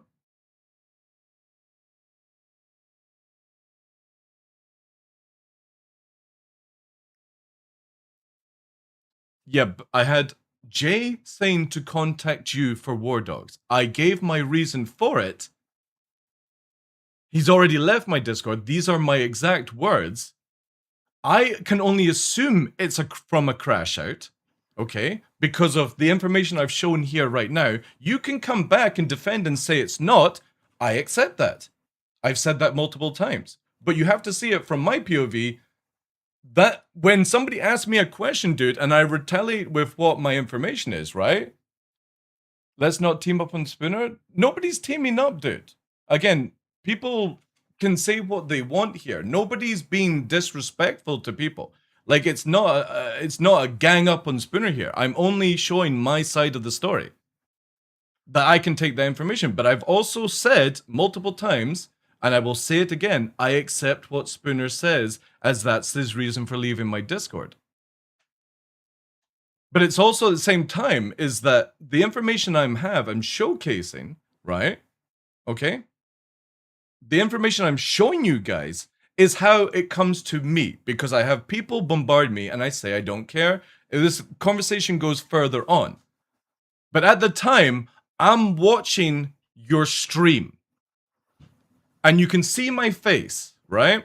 And then when people talk about it more, because I'm like, did I overextend the banter a little bit? You know, should I go and apologize? Stuff like that. So I'm watching your show whilst I'm live. I'm not showcasing it to anyone out of respect, but I'm watching you talk about me whilst I'm live. And then I have the conversation here further on about it. So that's my point of view of the information. Now, you can tell me that's not the case. I accept it. But when you tell me I'm a liar, this is the information I get from, dude.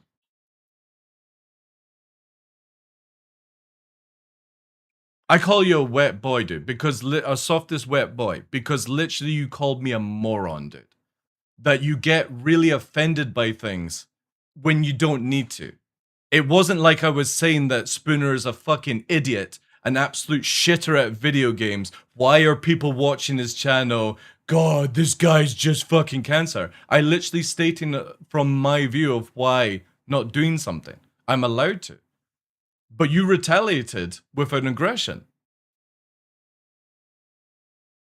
And then calling you soft is the same thing as what happened the last time we had an incursion like this. Incursion? Don't know if that's the right word. And obviously I don't want to draw that up, but it's the same thing as I said to you there and then, to when your community came into the channel, I called you guys soft. Because you let people's words affect you on the internet, and it is just one's opinion. If somebody was walking past you in real life and they said, what a clown, would you turn around and get aggressive with them, you know? No, dude, that's completely fine. I am a moron at times. I will always accept that. But you have to see that you got yourself riled up for misunderstanding. And instead of just having the conversation that we are just now, it should just be like, who fucking cares, you know? If people don't want to play video games with each other, that's completely fine. But I appreciate you coming in and saying, it wasn't for these reasons. I accept that. That's cool. We can move on from it. But I'm just making sure that I'm not coming across as a liar because I have video log. I'm watching it. You can see my expression on my face right now here that I'm trying to work out if I'm in the wrong or if I'm in, like, you know what I mean, that I'm starting to get really pissed off about it. I didn't do anything afterwards because I'm like, you know what? Maybe I was a cunt. I'm always a cunt, right? And then you'll see me DM into the right corner because that's where Discord is. Oh yeah, exactly. Yeah, I'm fine with that.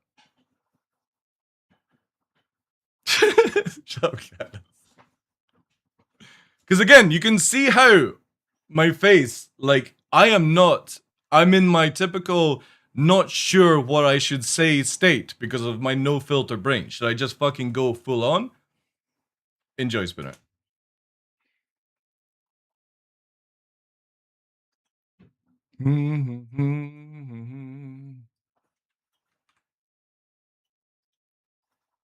Buying credit card? Yeah. Here we go. He is saying that you told him that only the bad players are getting invited. Rip him. He is saying that you told him that only the bad players are getting invited. Oh my god. I knew with his reaction, he didn't even listen to what I said. Just tell him to fucking watch the VOD back in his own time. Which I've literally just said today as well. Chat, literally said today. Like, just go back and listen to my words. He's taken it too personal. That's not what I said. I said it's, in my opinion, all the shitters got involved. If he thinks that he is shit, he would get affected by my opinion. So if he doesn't think he's shit at the game, then my opinion has no merit. There we go. All right? He's not naming you? All right, well then how do you know he's talking about me then, Skynow? I came across that he was upset. And I didn't, like, I'm not saying these things to, like, belittle him or anything like that. It's just my opinion on these people. Glitch then says he's not naming you, he's repeating what you said earlier. It's no different than, which again would be implying you're talking about me. And anybody else having, like, a conversation about things, like, one streamer that I was talking to today, that's fine. Again, guys, like, if Spinner on his own channel wants to have... Then moderators come in, say, Skyno, hope you're not trying to start drama. Go at me and stuff like that. That's completely cool, dude. I don't care. You know? Yeah. Hey, Anka, you didn't do it. If he's upset about things, he can send me a DM. It wasn't to upset him. It's just my opinion. But as I say, look at it this way. If I say something about you and it mentally affects you, then it's my opinion has invaded your own opinion. So if I say that you're shit at the video game and you start to believe what I say, it's because you're shit at the video game. But if you go, TheDarkLaw doesn't know anything, and obviously, however it's worded, and you think that you're a great player, that's all that matters. My opinion means nothing in this world. And if he's really upset about it, then just don't come back to my channel, you know? Don't come back to my channel. And next day he did. So clearly wasn't upset. Or like to the point where I had to have a conversation about it. But again, you have to see it from my point of view, Spinner, is when people are telling me this, I'm watching your stream, you are talking about me even though you don't say it with my name, okay? That's with my own eyes and ears. I can only go off that information. And until anything else is said, like here, you can change it. I won't go to his channel. I don't care. But every time I log in and I look at his channel, he's dying to NPCs and he's dying to crash into rocks. So, what else am I meant to say? Like, that's just from what I see. Because obviously the conversation is I was talking about shitters. Again, just my personal opinion. But if I watch somebody TDL never crashed into a rock? I think I have. I'm pretty sure his community be like, oh, Spinner is fucking awesome and all these things, right? So it's whatever, dude. Like, if he's taking it to heart, that's on him. It wasn't to make it out that, like, like I'm telling people he's an absolute diabolical piece of shit, fucking can't play the game. It's funny how my brain says the same things today that it did that day.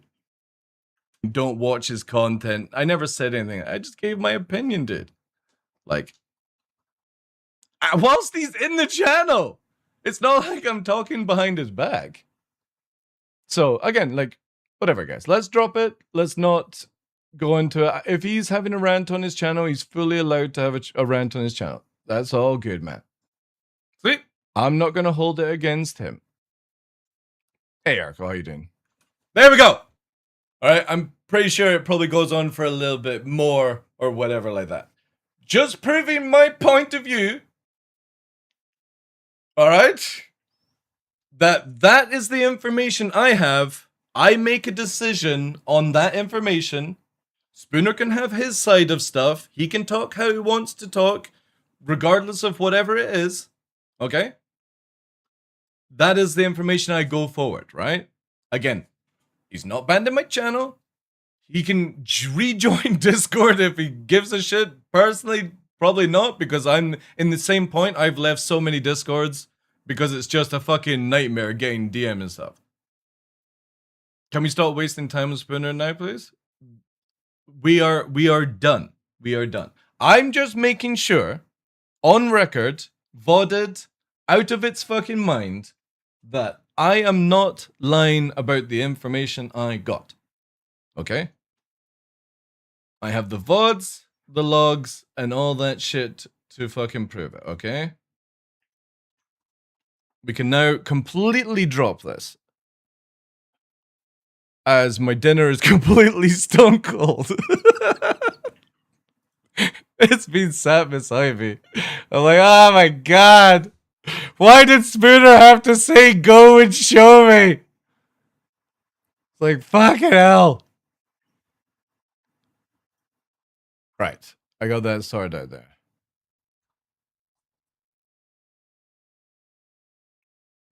Mr. Kraken.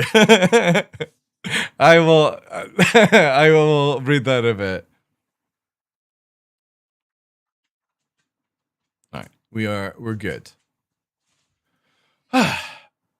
It is looking good, yeah. It's looking good. Again, I want to make this address, just as we finish this off, I have no hard feelings towards Spooner. Alright? Everyone's entitled to call everyone a prick. That's fine. Did you see my booting? No. Wait, did you DM that? No. Oh, did you put it on your Discord, Hankin? Me watching the Bo Chad gameplay? Well, the Bo and War Dogs you're talking about. Time for a caber toss? Dude, that would be sick. I wish everything could be settled with caber tosses. Send in Dino? Okay. You put in the warbles? Okay. People aren't entitled to call me a prick. They're ordered to do so on a regular basis. Okay, Dr. No. Fair enough.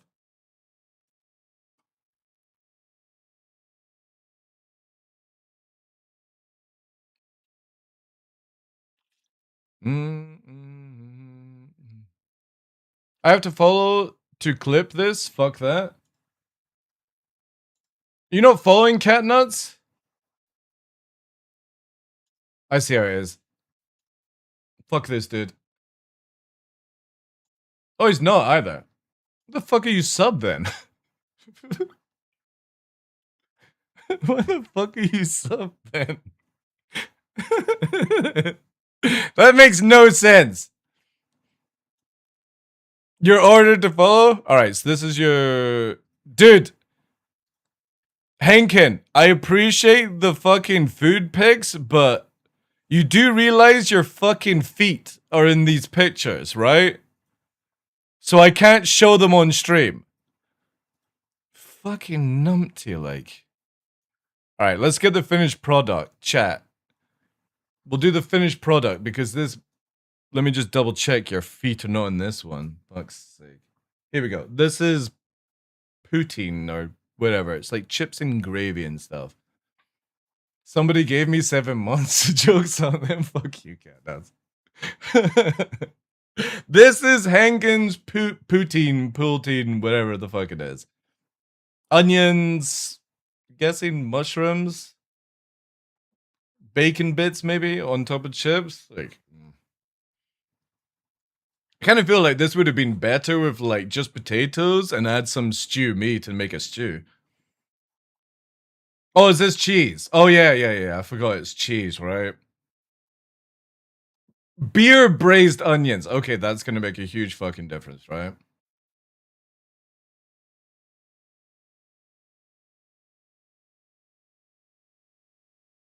That looks like wet dog food. The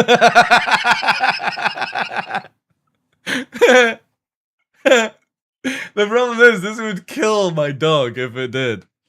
Or dogs, I should say. The funny thing is, though, it's like in a...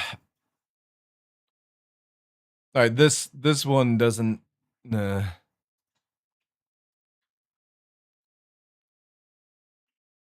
I mean, the other pictures that he sent, it like the fries look good, but he's got like wet wipes beside his feet in the video, in the pictures. Hey Max, how you doing, dude?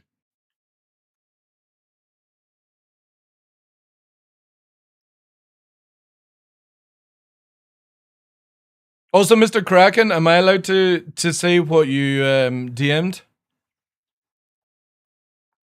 Am I allowed to say that?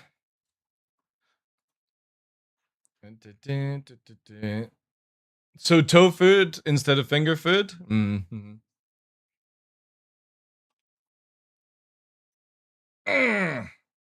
Alright, anyway. I can't remember what we were doing beforehand.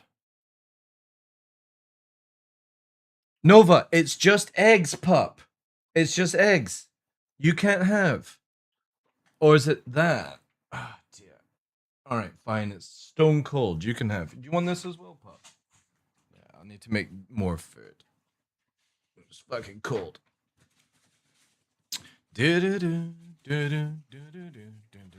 And also, just to quickly cover over just another thing, guys. Make sure no harassment is sent to Spinner, alright?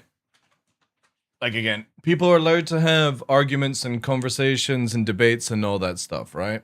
It's completely acceptable. But hate afterwards is a no-go. You'll end up, if I find out about it, you'll end up off this channel in a heartbeat. And that's my final drawing on, okay? Mm-mm.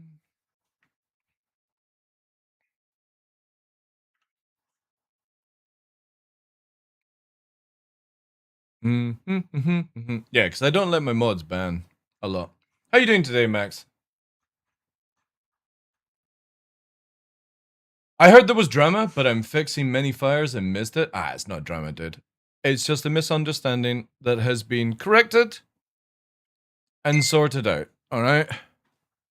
I was watching today Ian's work on Starkitect and watching the Genesis stuff. Very exciting to see that technology come in. Mr. Kraken, am I allowed to say what you said in DM, by the way? Almost drama, kind of situation. I did. Every day is a drama day with me. I used to love drama at school.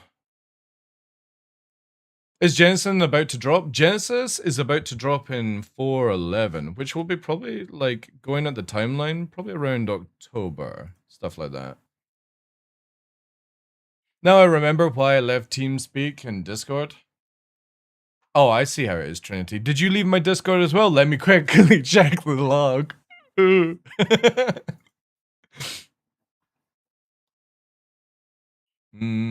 on. Okay, so Mr. Kraken is part of the Warwolves team. He said, "Content creator banter disclosure.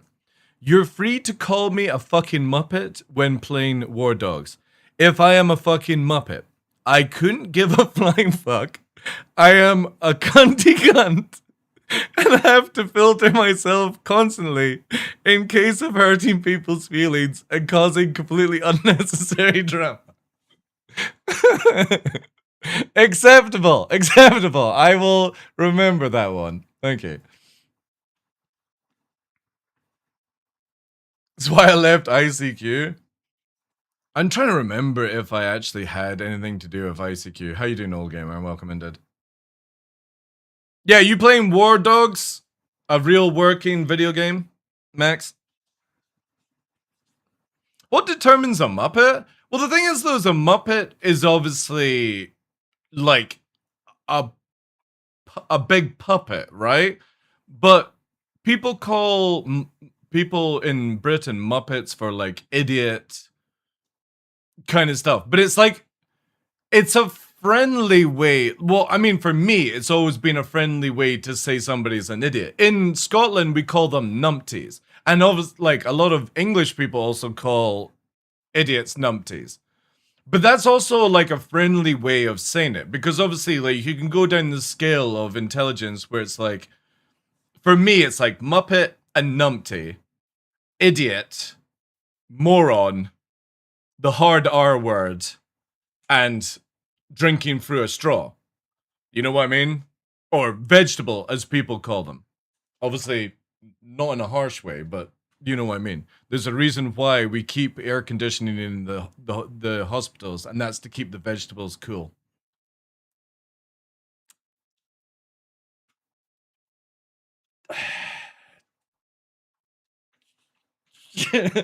We'll see how that one goes. But anyway, yeah, Muppet and Numpty has always been sort of like a friendlier way of calling somebody an idiot. Most slang is muddled in, thanks to the army, to be honest, yeah. Australian call you a pelican? Is that like a friendly term for idiot, right? I play The Spire or League of Legends Classic. League of Legends Classic? Wait, did they bring out like old school League of Legends?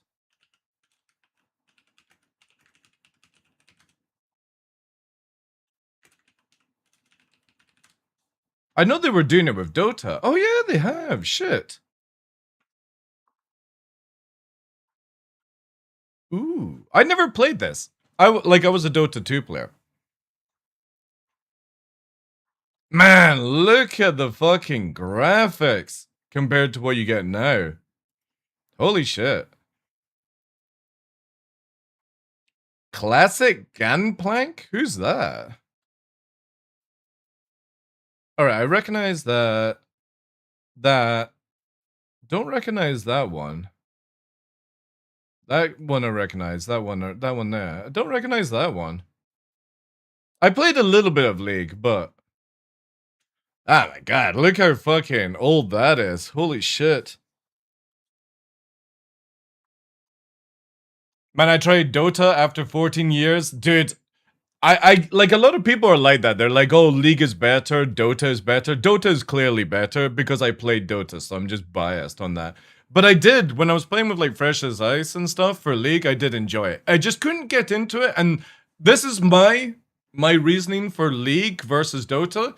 In Dota, you can cut down the jungle and the trees. And I really loved that opened up a different tactical plan, right?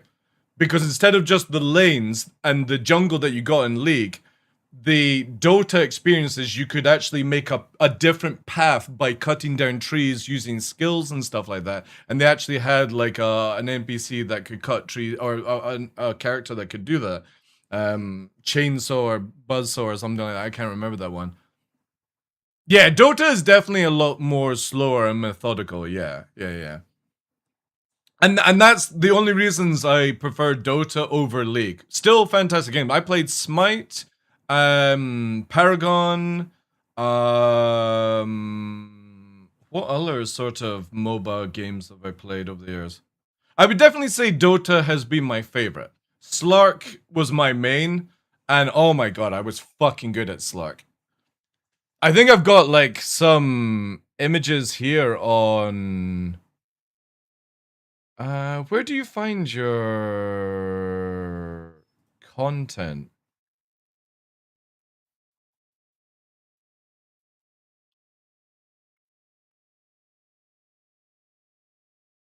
Do you find screenshots here? Yeah, wait, I can actually show some Dota stuff. This is old, by the way, really old. I've not played. The reason I got into Dota was actually because there was a point in Star Citizen, was in a bad spot, so I played Dota to pass the time.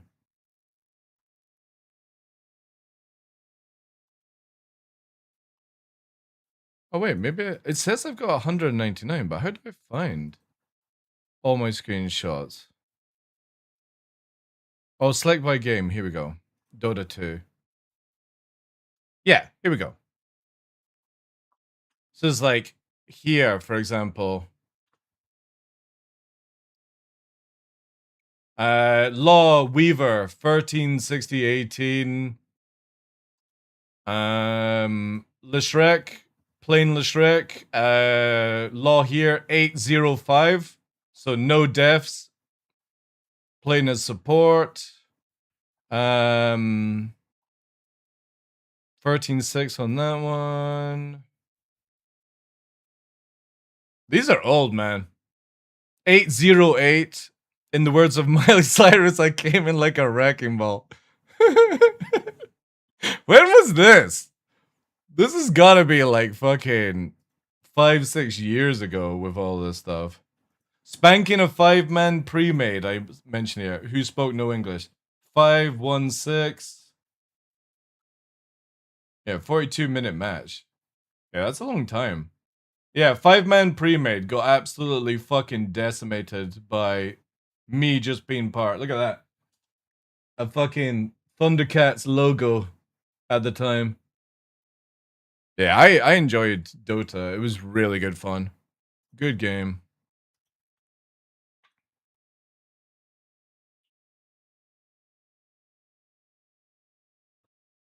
Hey, Elliot, how you doing, dude?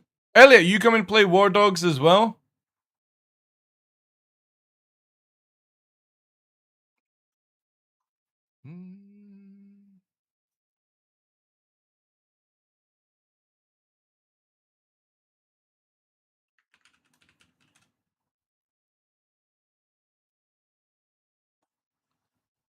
We do with Zach? Dude, no way. Hey, Phil, how you doing? Backdoor? What the fuck is this? All CIG coming in here? I don't think I could play a shooter with Zach. I would end up just asking too many questions. Is why Star Citizen's shooter side is so shit. You know what I mean?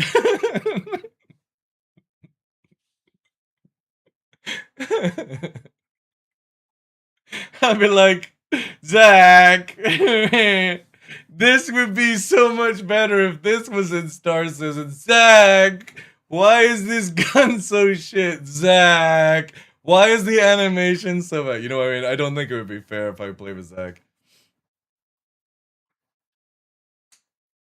Zach would be too busy looking at the weapons. Dude, if they added in Hauslers, if Zach could pull out getting Hauslers in Star Citizen, I would be very excited.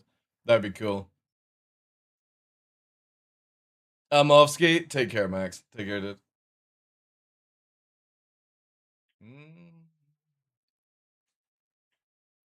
Elliot, have you come to apologize, by the way? Have you come to apologize to be invited to the kebab party that myself and Henkin are hosting? Max is coming. DJ's coming. But you have to apologize, Elliot, for telling fibs on a live stream. Shut the fuck up. You got PvP.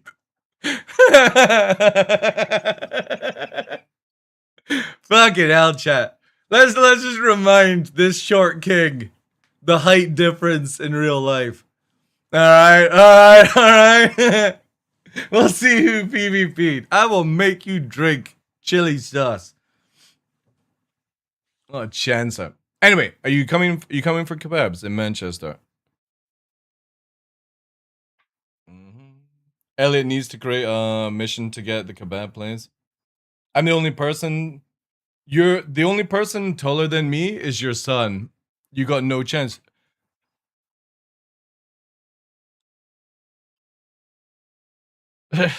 That's true. He is a bit of a freak of nature, that one. 5 a.m. Kebabs are scared? Yeah. I think, like,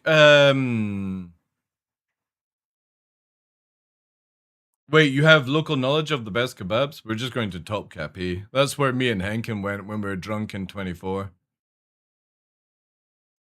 If you have better information on a kebab place, I'm definitely all ears.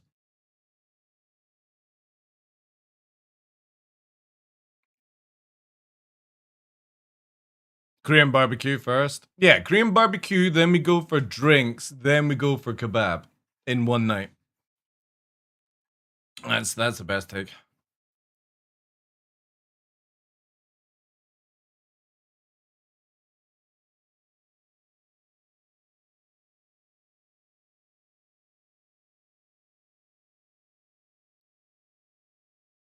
There are 54 kebab places in 5 mile radius around me. I just checked. Hangover Part 42. I don't know, like, how well these guys can drink.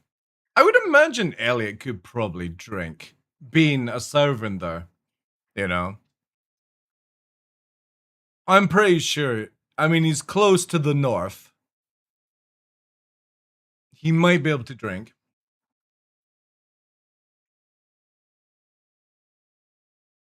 Is Elliot old enough? Yeah, that's the banter. Elliot, we've had people this week saying that you're too young to work at CIG. You're not not qualified to work at CIG. Do you have to have a booster seat when you're driving around in your car? Elliot's tall enough to drink. And we asked for his ID. I could see Elliot actually getting ID'd. I could see Max getting ID'd. They both have young faces. I mean, it depends on where you went to in Britain. Obviously, Scotland wouldn't care. What's wrong with a booster seat? Yeah, we all know Kara. Kara has a booster seat in her car.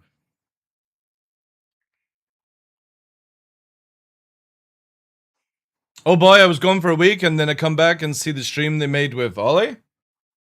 I liked the stream, dude. I just didn't like the way certain things were handled. But I thought, like, Elliot and Max and Luke did a fucking great job, man. They came in stressed and unsure and, like, 45% all the way through, like, they opened up and it was, like, giggles and memes and just guys hanging out and playing the game and stuff. It was fucking sick. And then it just got a little bit weird. But I actually would love to see more of that. I really would. I genuinely would love...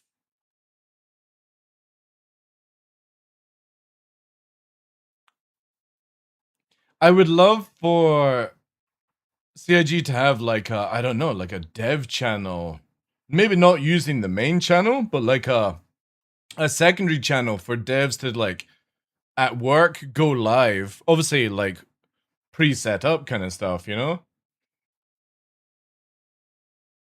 Well, the thing is, though, is that, like, I don't want to put words in mouths of people, but the devs are always pretty open, dude.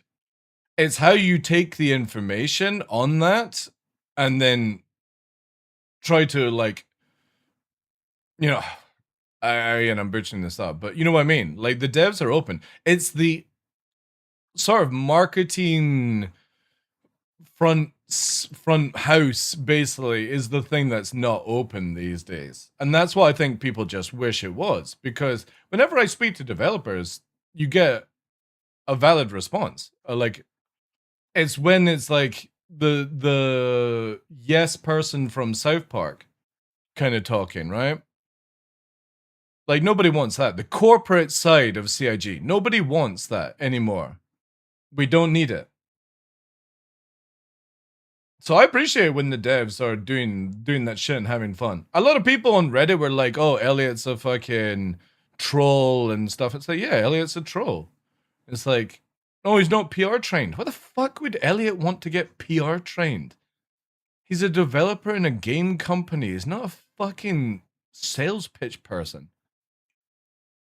So there's a lot of stupid shit like that, you know? And then, yeah, I will say Elliot can be over the top at times, but that's just Elliot. If you've been here long enough, it's, you know, that's completely fine. What is PR trained? Basically becoming like a fucking robot when you're getting interviewed and doing stuff. You don't say anything that will offend people, and you always have a reply to do certain things. So you can't be yourself. You're always not yourself. That's what PR trained is.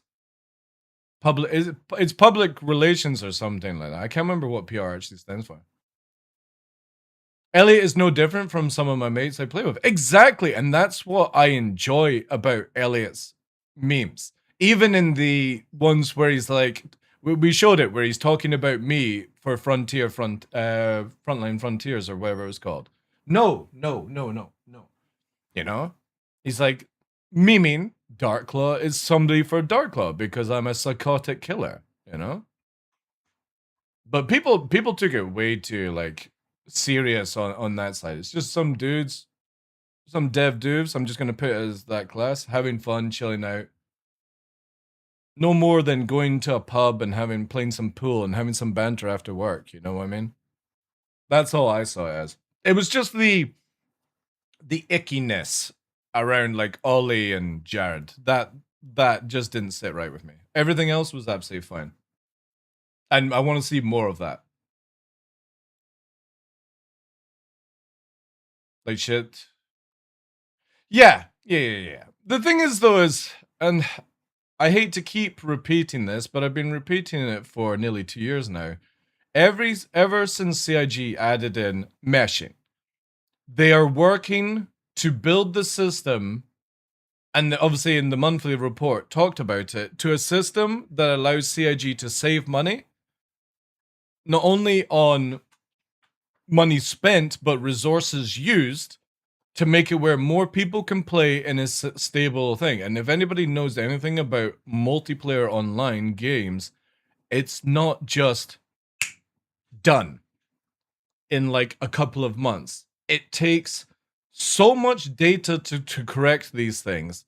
And as I said, and I will bring this up again, when meshing came out, I said CIG will need 12 to 24 months to dial it in. That did not mean to make it flawless, that's just to dial it in. Because if anybody was around here when they added in like PP cache and stuff like that, it required CIG a lot of fine tuning to get right. You have to give these guys time to do that. You can't just simply be, oh, it's not working and stuff. You can give them grief, like if they make a shit map or a shit mission and stuff like that. You know what I mean? You can do something like that, but there's a lot of time people will complain about things that just simply can't be fixed overnight. Look at your logs when you spend ammo from your gun.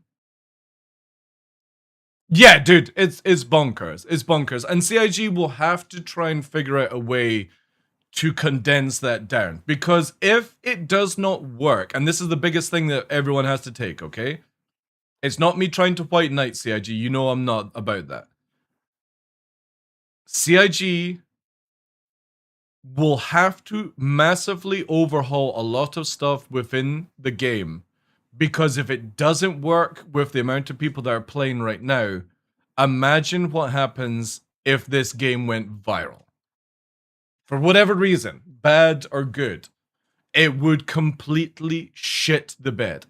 And I'm pretty sure Confidence in CIG are aware of that, but again, it's like any other video company, you just can't fix it overnight. It takes data and tweaking data and tweaking, and you have to give a company time to do that. It's the same as people discovering how to make mead and wine, right? It's not something that, oh, just fucking pour yeast into a bottle of water with some fucking honey, and 30 days later, poof, I've got a fucking bottle of mead. Depends on how many people you have on it, yeah. And that's why, like, people get upset about free flights. And for me, it's like, I'll do the typical thing where it's like, I don't want free flights, but at the same time, it's a good way to get a huge amount of analytics. Yeah, exactly. It would be an absolute disaster, Carm. It would be a disaster. It would be.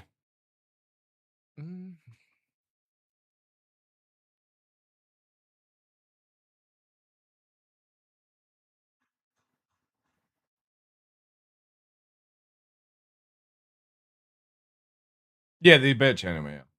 I mean, I'll always give my negative feedback on it, Seiko, but I'm also one of the longest players of this game. I've been creating content for a long time, and no matter what CIG do, I will still be here in 1.0 playing the game, and I hope I won't have the negative stuff towards it. I hope I will be able to just praise. And that's generally what I look forward to.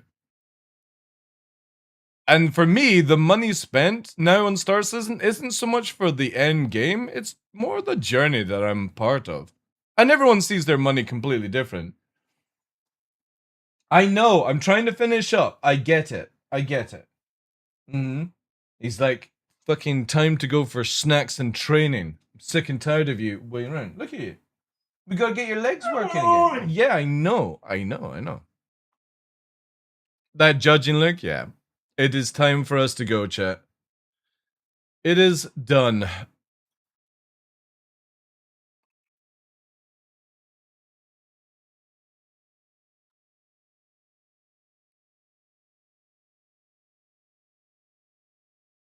Anyway, today's been fucking awesome. Awesome. Poppers! Oh, did you hear about the accident, Hankin, by the way? Myself and Nova are now blood brothers.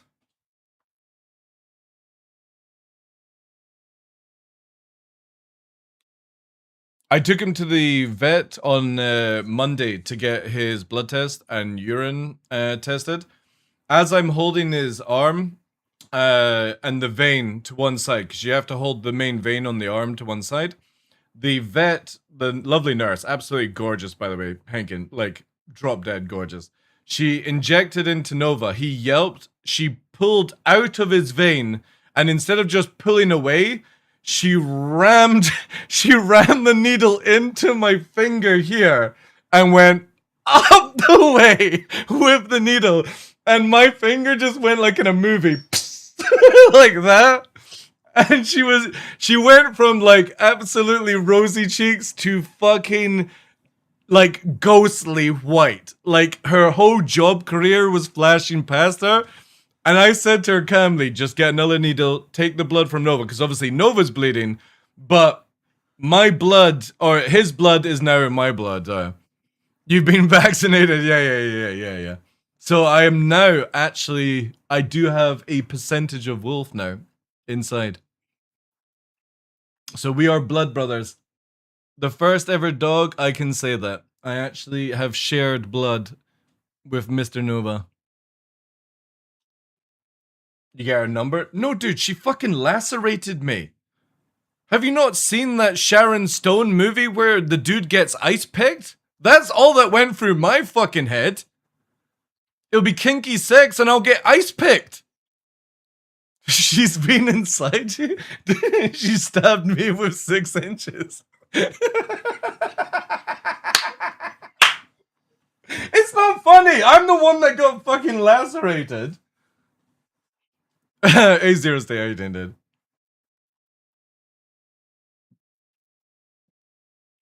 Perfect opportunity to ask for a number? Yeah. I'm into kinky shit, guys. I'm openly into kinky shit, but without getting wined and dined and getting lacerated first, I don't know if that really hits my kinky side. I'm into scratching and hot wax and all that kind of stuff. Needles in fingers. Yeah, no, I'm good on that. I'm good on that. I did pay for it first. That's true, yeah. Just say you handle the stabbing next time. She already has the nurse cosplay. It's such a shame, man. She was so like apologetic. She genuinely was panicking, and I was like, "It's not a big deal." I have felt a little bit ill because of it, because obviously there will be like blood poisoning and stuff. But it's like he's totally worth it. But yeah, if we have to go back, I may consider my options. But yeah, yeah. After getting lacerated, no, I'm good. Not my first time getting stabbed. Is the UK would have had her number. I do have her number. The question is, do I take it forward from that? You know, that is the current 2026 dating. Wine and dine is so 90s. Oh, I see. I'm just an old boomer then. I think going for a date and having dinner and stuff is better than being stabbed in a veterinary place.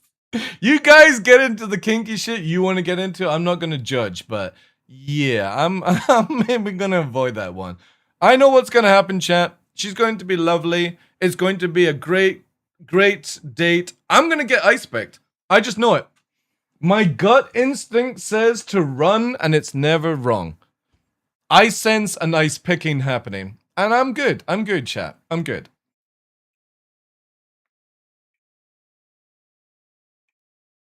I'm sure the best first date idea is to expose her to Henken and Korea.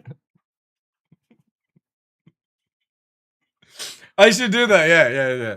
Anytime I go on a date, I'd be like, I'm going to bring somebody with me. If you can handle this absolute numpty, we can definitely have a relationship. Bring Henken and see if she can handle fucking Kraz Tangia bot for half an hour and see what happens. I think it's still, yeah, it's on the PU. Yeah. Taparoni. Well, just leave me your SC account in gaming before you go on a date. Yeah, no problem, dude. In real life, Tangia, can't wait. And this time we get to take Zero State out for drinks and food, Henken. If he's still coming over.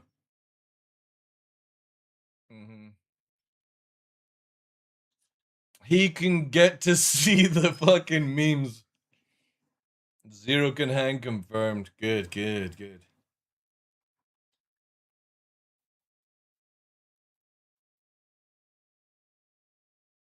I have PTSD from the last Tangia from Kraz. Yeah, that was a brutal one, actually. Henken has a gift where he can see past it.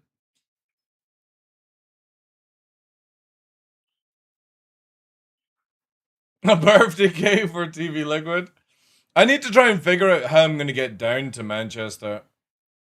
We'll need to have a conversation, Henkin, because right now it's weird. Where for me to fly down is the same price for me to drive down, and it's roughly about the same amount of time. It's like 4.5 hours for a flight, and it was like an hour last in 2019. So I don't understand why it's so long.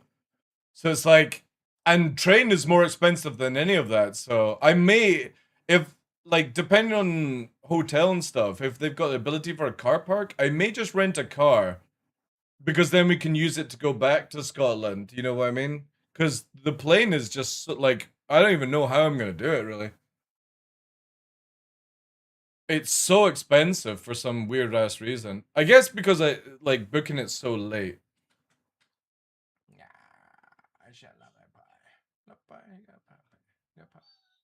Do you want to? You gotta give me a paw. No, you can't just run away. No, that is my dinner. I will offer you a chew. You can have this, right? This is fine. You would never think this dude is turning fucking 11 years old, had 3 major operations within a year, chat. This, he is so, like, I don't know. The drugs that I'm giving him must be good. Because he's constantly fucking fired up. He is so good.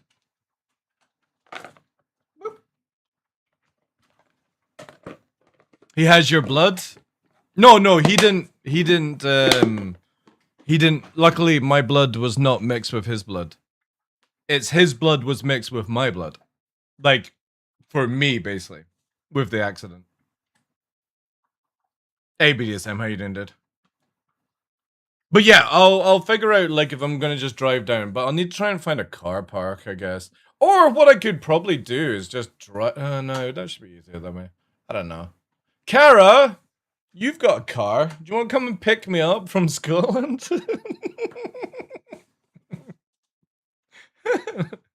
It'd probably actually be a lot cheaper.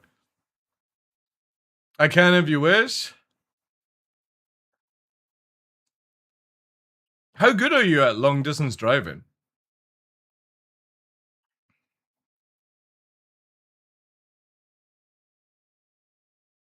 Oh, no. She can drive up to mine. I'm driving down. Ain't no way I'm letting Kara drive. No way. No fucking way. She literally, yeah, she said she needs a booster seat to drive. No, that's not happening. I'm a good driver? I would imagine you are. Have you ever seen me low fly? That's how I drive in real life. It would be an experience for you.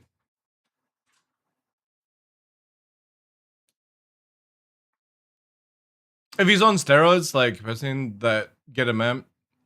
Yeah, he's on, it's called, what's it called? Arthrocam for dogs. 0 state, so it's like that. I thought I was bad at driving. You're definitely worse then. The fuck? Who this bitch thinks she is coming into the channel and fucking telling me that she's better at driving? Chat. I don't need a fucking step stool to get into a car.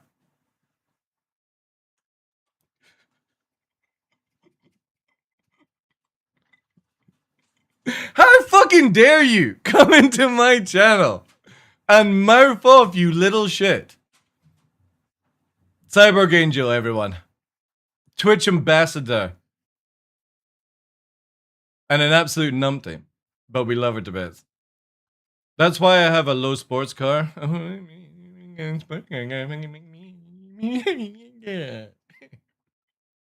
probably got one of these guns that fires fucking notes out. When she's off stream, she's like, firing the money, boys. Woo! So I don't need a step. Yeah. You need a step for your bike, though, from the looks of it. She posted out a video chat, and that bike is way too big for her. Your car's 14 years old?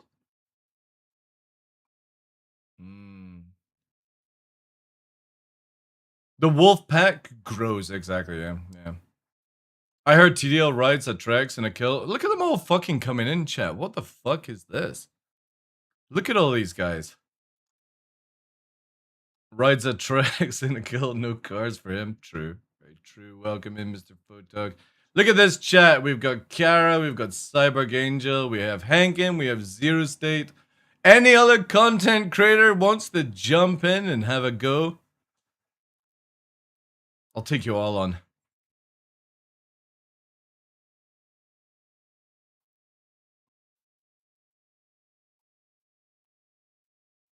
If you want me to get... No. I think it'd actually be pretty costly to come and pick me up and stuff. I wouldn't... I've been nothing but kind. I didn't say. Didn't say you weren't kind, Kara. I'll bring the syringes. This group of creators is awesome. They are. You should all follow each other, and then you should all tier free subscribe to my channel. And yeah. I'm waiting. I'm waiting. I'm waiting. I'm waiting. October's gonna be fun. Yeah. Especially at the museum, dressed as dinosaurs. Or I think actually, just in case we don't get arrested, I think it'll be T-shirts with dinosaur gang Henken written on it.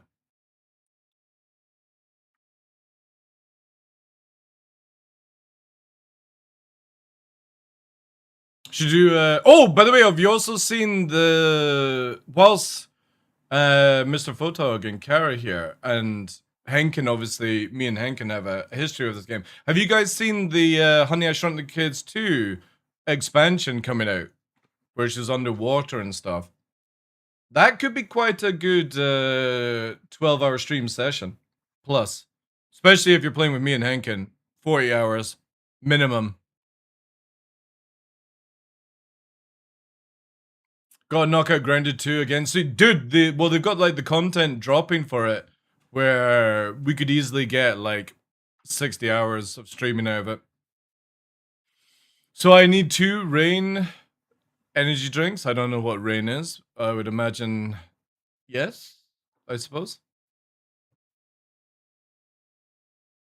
We went balls to the wall last time. Yeah, we did 2 20+ hour streams back to back. So it does look cool though. It looks really cool. Again, make sure everyone in chat, you're following Mr. Photog, you're following Henken, you're following Kara, you're following Cyborg Angel, you're following Zero State. Awesome content creators here on Twitch. Play various of video games as well. I think, Mr. Photog, you're going to be playing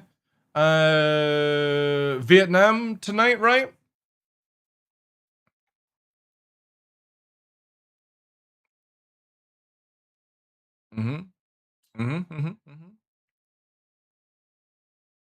I know Henken's been playing a bit of 40k. Kara is still on her VK, so we don't know what she's playing. Cyborg is playing that Norse battle game that like Cutlet's been playing as well. Zero, what have you been playing, dude? You've been playing Star Citizen or anything else? He normally if you ever want to check out Zero State when he's building his car, which makes me really fucking jealous, but I lurk. I sit there looking at that lovely Mustang going, ooh, if only I could fly over and just have a little sample of it. That would be great. But yeah, if you ever want to check out Zero State working on his fucking awesome looking car built from, I want to say like ground up. Zero's getting ready for War Dogs. We've got a group channel on my Discord for War Dogs. Anybody's welcome to join in. I'm going to be trying to do like a content creator thing. All you have to do is be on my Discord, verified, click the War Dog invite channel. You'll get the roles. There's some cool people hanging out there, posting videos. No requirements, just simply using my Discord as a neutral place. Knee surgery September 9th, so I'll be very bored for about 4 weeks. Ooh. Are you getting grommets out? You got like broken shard in the knee?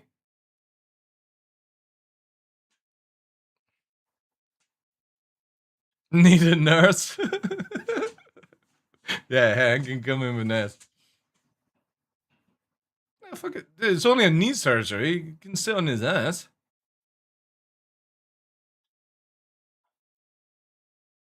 Ah, right. Yeah, my brother recently, like a few years back, had to get like drill holes through the knee where they had to like flush out liquid because it's like little shards of cartilage that were rubbing, doing. Ugh, like, ugh. I think I had that as well, but I think after smashing my knee off the wall many times, it sort of fixed itself. I like to do that scene from Armageddon where he's like Russian components, American components, all made in Taiwan. It always seems to work for me, just breaking myself off something.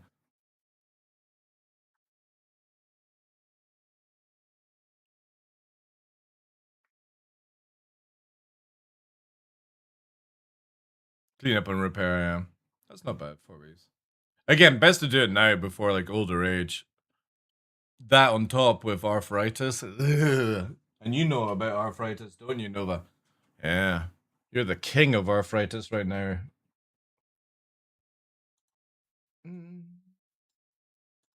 Imagine her coming into my channel and telling me that I'm a worse driver than Sai. Chat.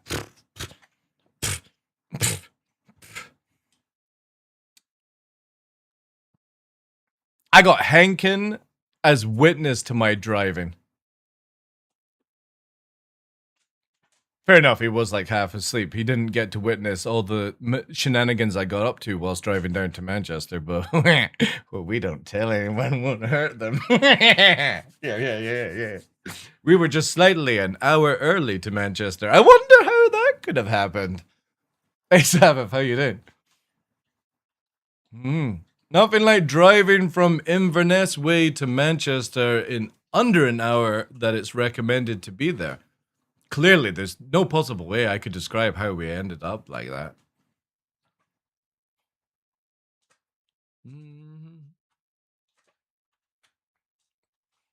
He slept the whole time. Yeah, they all did, yeah. Your car flies? No way. No, it's because when I get my hands behind anything, Kara, it flies. I live near Inverness. I always say Inverness just because it's like a hot spot in the Highlands where people near, but I live near it to it.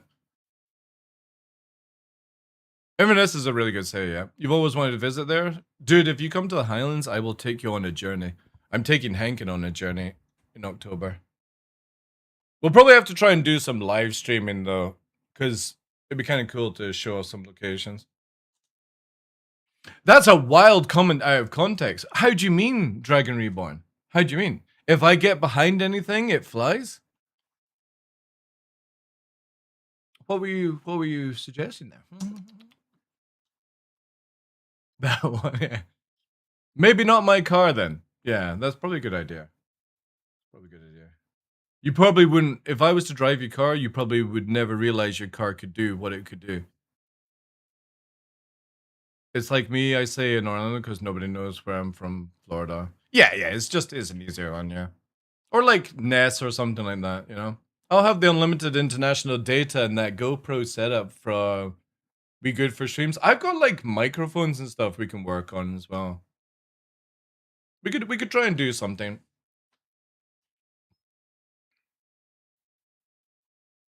Live, but you know, love works too, yeah. Apparently you can rent sports car in Scotland. Oh yeah.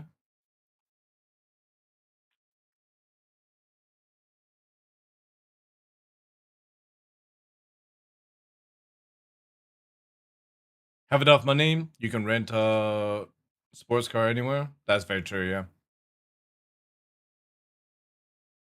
Alright, chat. I've gone on way too long.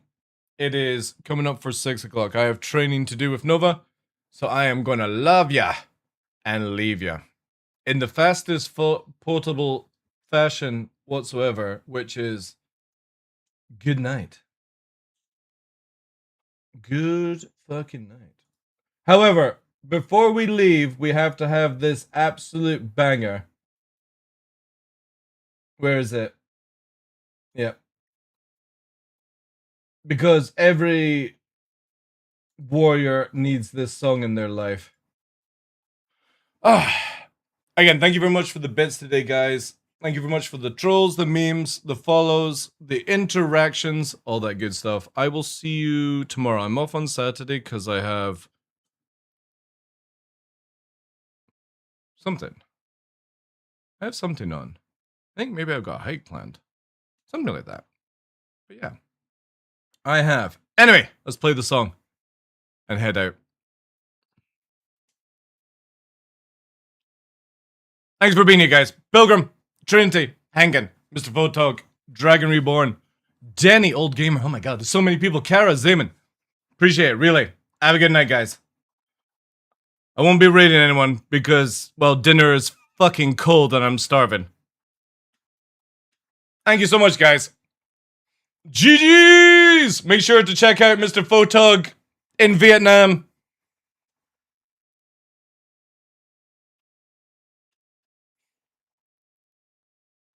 Wolves at war. War wolves.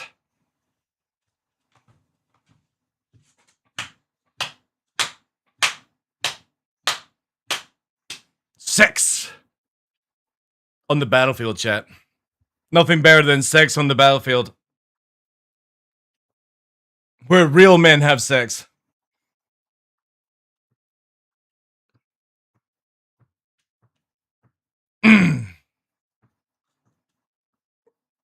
Sai knows. She's laughing, but Sai is a warrior. You might lose a Willy there. Nah. Who the fuck calls it? Wait. Chat. Who the fuck calls a penis a willy? Who the fuck calls it a willy? I'm sorry, but I have to cancel my fucking outro because it is a willy. Shut the fuck up, Gara. Shut the fuck up. A dinko. Who the fuck says that? When is it become not mature to just call it as it is? A penis.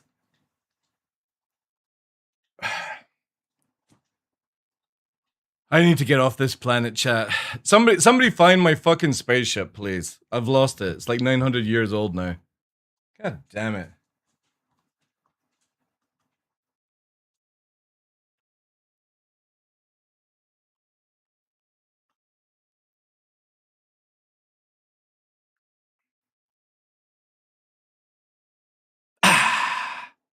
Good night, guys. Have a good one. I'll see you tomorrow. Fucking Willy.